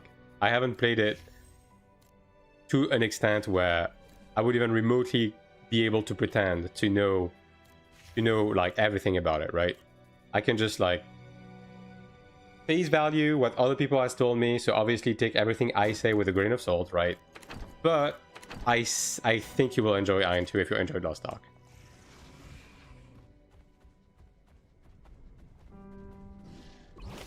Hard content actually hard or easier than it should. It's the PvE in this game is very competent, is very well made. I think it's a right level of difficulty on the day-to-day content, right? Like, the dungeons are not brain dead like Final Fantasy XIV, but they're not like incredibly difficult either. They are like at the right middle ground where you're grinding it, it keeps you entertained, but it's not a hassle to get through, right? And then the raids themselves, I mean, you played 14, right? That's what you said. The current hardest raid in the game is about the difficulty of like a floor 1/floor 2 of Savage. That is the current difficulty. We haven't gotten a raid in a little bit. We are getting the next raid in a bit less than 2 weeks. So obviously maybe it's going to be a bit different then. But yeah, that's about where we're standing right now. Like, yeah. Way better than it. I mean, I would say that's subjective. Depends on people, right? But yeah. Again, I just don't want to pretend to have all of the answers, right? Because I straight up don't. I can just like give you the information and the impressions that I have, and then you make of that what you will, right?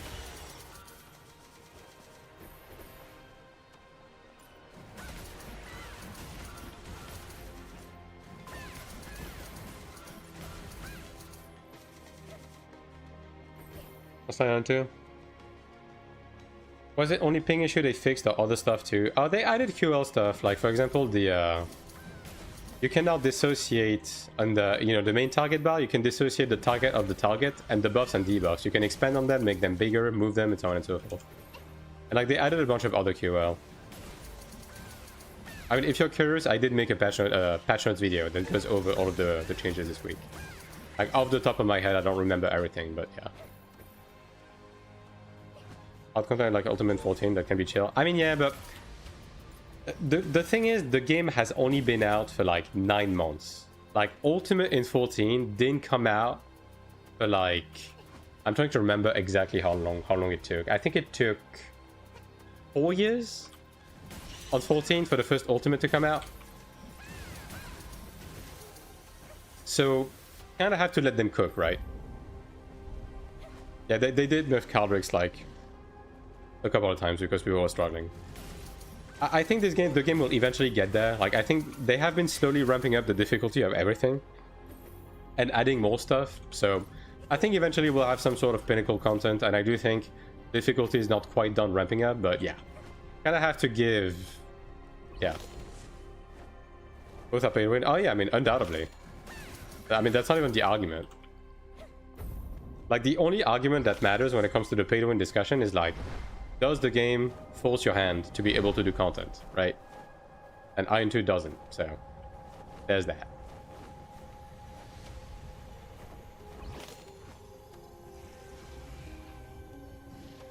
On pay to win stuff, it's just the buzzword. I mean, at the end of the day, right?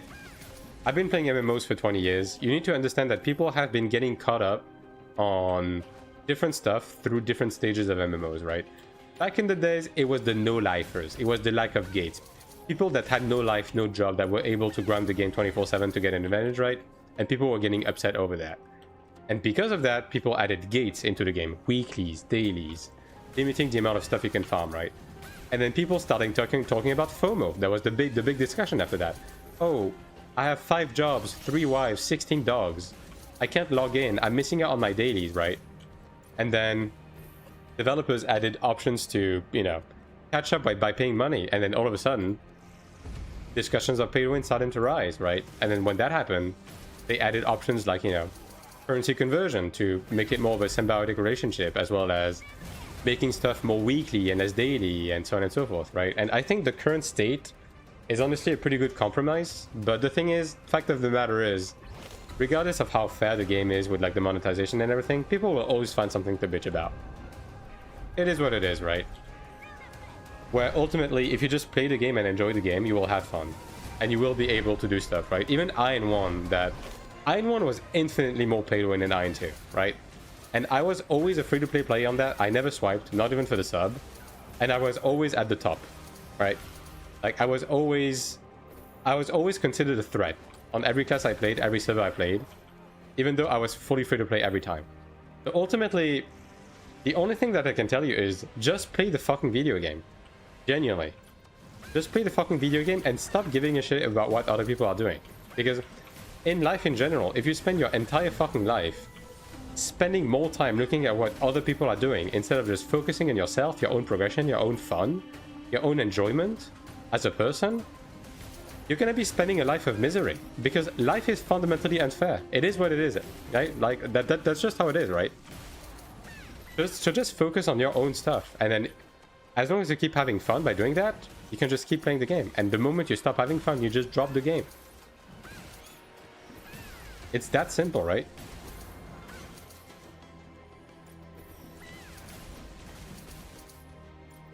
Actually, based opinion. I mean, it's not even based. It's just you genuinely will never have fun in life if you just keep comparing yourself to others. It's the same for everything. It's the same for everything. Do you think people who pick up drawing, when they start drawing, they're like, life is so unfair. This guy is able to purchase Copic markers. I can only do digital. I will never be to the same level. This guy is so much better than me. He's 15 years old and I'm 20 and I'm worse at art. Like, do you think anyone would be making any fucking amount of progress on anything they're doing at life if you keep fucking comparing yourself to others? No. So again, the only thing that fucking matters is, does the game actively gate you from having fun if you're not paying? And is the game actively doing shit like selling the best equipment directly in the cash shop? Now that is predatory. If the answer is no, then who gives a shit? Currency conversion is like such a harmless thing. Because AION2 was a thing since the fucking dawn of ages. People have been swiping for power since day one of MMOs. Again, I've been playing MMOs for 20 years. People were doing this even before I started playing MMOs, right? So just stop giving a shit. Just have fun. But yeah, which is another topic. I mean, yeah. Don't get me started on the AI topic, brother. you don't want to go there. Because I have some choice word about that. Hello, I have a question. Does it pertain to the topic of jerking your shit crazy style, Tubby? Because I have a feeling it is. Okay, I mean, currency trade, to me personally, after going through like a wide variety of different systems MMOs have had, currency conversion is honestly overall a pretty net positive, because AION2 is going to be a thing either way. People are going to be swiping either way, right? So, but currency conversion, at least the money goes to the developers, number one, and number two, it allows people who don't want to pay to grind in-game to get premium stuff, whether it's a battle pass, a subscription, a skin. So overall, it's just a net positive, right?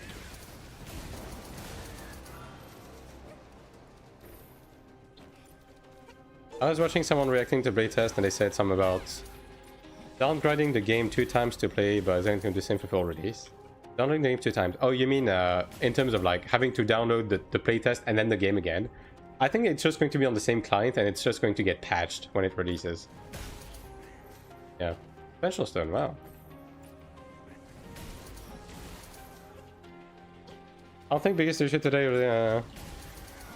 Oh yeah, influencers are the bane of this fucking genre. I hate the fucking influencer space. Like, the content creation space is fucking dog shit. It's just people desperate for attention. People desperate for attention that will do anything for it. Like, fuck this.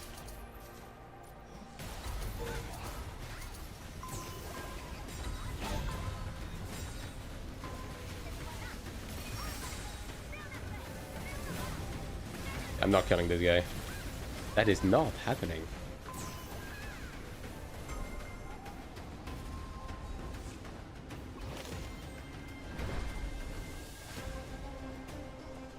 People were swapping for power even back in the... Oh yeah, 100%. Assassin is great, more people should play. Shut the fuck up, Eugene. Nobody's getting fooled, alright?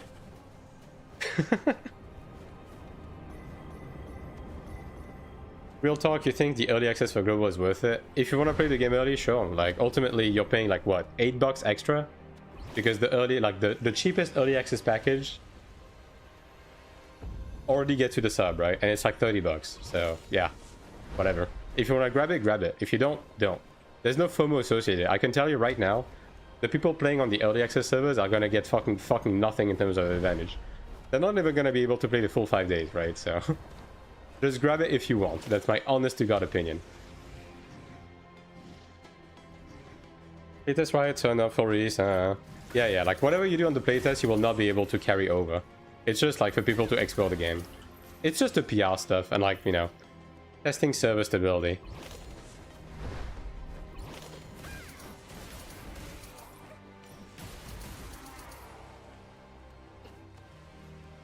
Get a cool title? Yeah, I'm into titles, whatever. You're gonna be wearing like the raid titles and stuff anyways.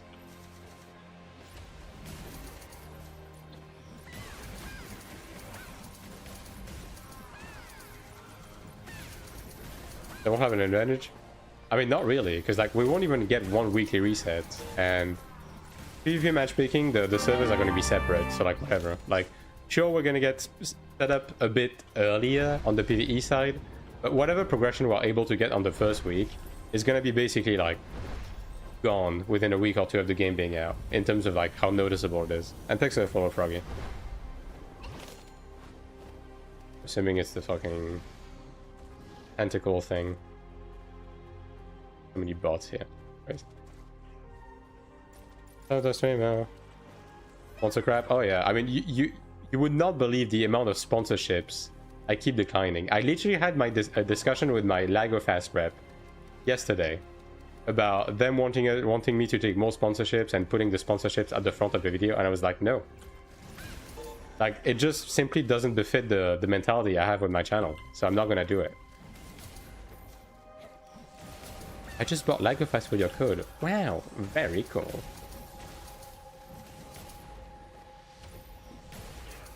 How much were they offering to leak it? What, LagoFast? They want to pay me like 200 bucks per video. I said I'm not making videos that are like suitable for sponsorship right now, and I'm only putting the sponsorship at the end of the video. That's not even bad. Yeah, it's alright. But ultimately, I care more about the integrity of my content than I do a paycheck. And thanks for the follow, Yellow.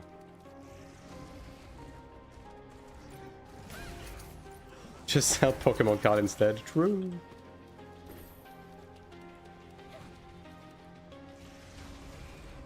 Yeah, VPN sponsor is tame, but ultimately, like, how will you guys feel if, like, every time I made a patch notes video, before getting into the patch note, I was like, but first, have you guys heard about LagoFast? That shit would be a fucking obnoxious, right? And that's why I'm not doing it. Like, I'm only doing it on, like, videos like the PvE building guide, and I'm only putting the ad segment at the very end of the video. And that is non-negotiable.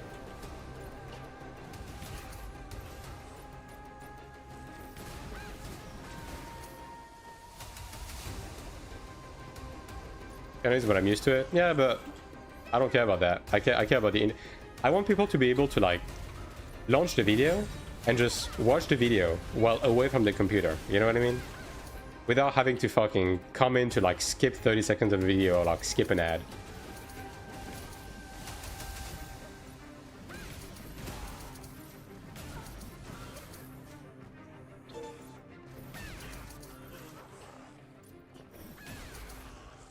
Actually, walking sponsorship win. I don't know about this one, Chief. Do you think that since it's possible to save our character's appearance from a screenshot, we'll be able to upload our characters to the global version? I have no idea. I do hope it's going to be possible to some extent to export the presets, but I doubt it will be.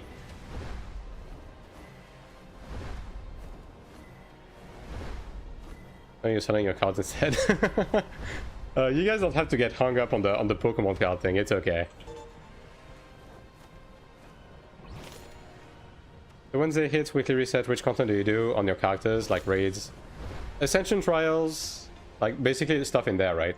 Ascension trials, dungeons, sanctuaries, daily dungeons, right? Contracts, like the stuff I'm doing right now.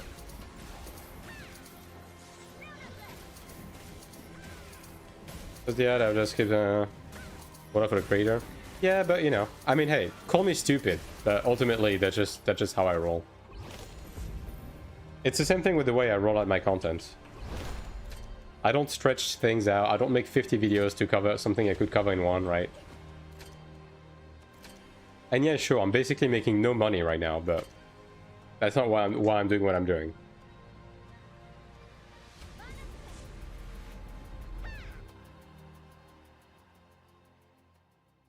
Do these people have 0 PvP gear? Oh yeah, these, yeah.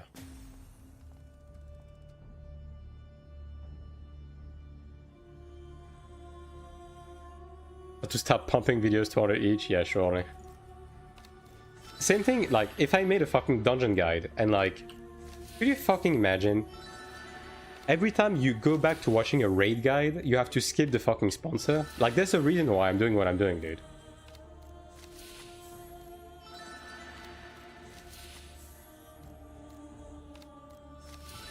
Like, I wouldn't be able to fucking sleep at night. I couldn't live with myself if I did that shit.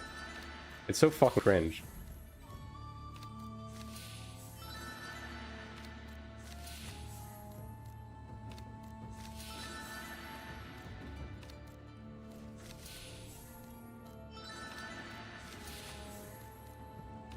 Like, doesn't mean I will not take anything, right? Like, ultimately, if it's really low impact and the sponsor wants to play by my rule, I'll take it, right? Like, the Lagofast stuff, they accepted to put the ad at the end of the video, so I took it, right? And right now, I'm currently negotiating for an Opera GX sponsorship for the stream. But the only thing is literally just a bot command on the chat, which is pretty fucking low impact, right? So stuff like that, sure, why not? I don't want it to be intrusive. Like, that's the main thing right now. Royalty, right? I mean, I'm not rich. That's not what it's about. Opera GX is so good. That's why I love it. Yeah, I do use it as well. I do like it. Which is why, you know, I'm willing to do it, pretty much.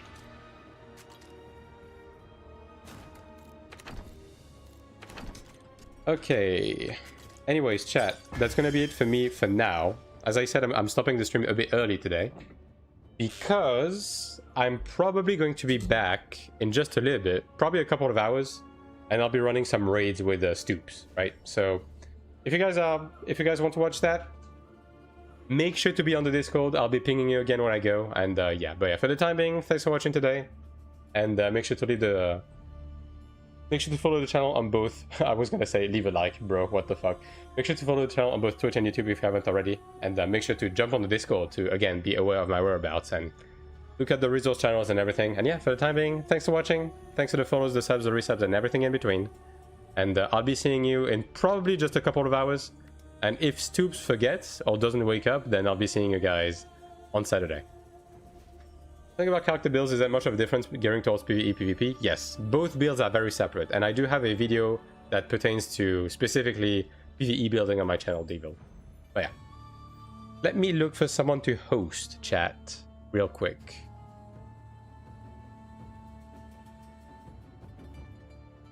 Okay, if I host that person, they're probably going to lose their mind, so let's not do that. Anyone I know streaming right now? I think so for Suaf. Squall is streaming. Do I just host Squall? What is he doing right now? I haven't spoken to the guy in like fucking years. Yeah, you know what? Why not? I'll host Squall. He's playing AION2 right now. Go say hi, and I'll see you guys. I'll see you guys in just a bit, alright? What the fuck is his name? Oh, that's okay. It's I'm Squall, XD.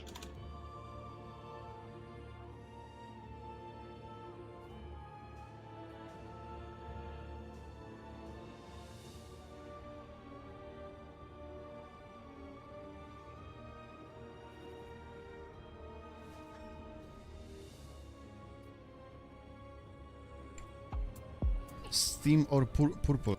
I created an account for global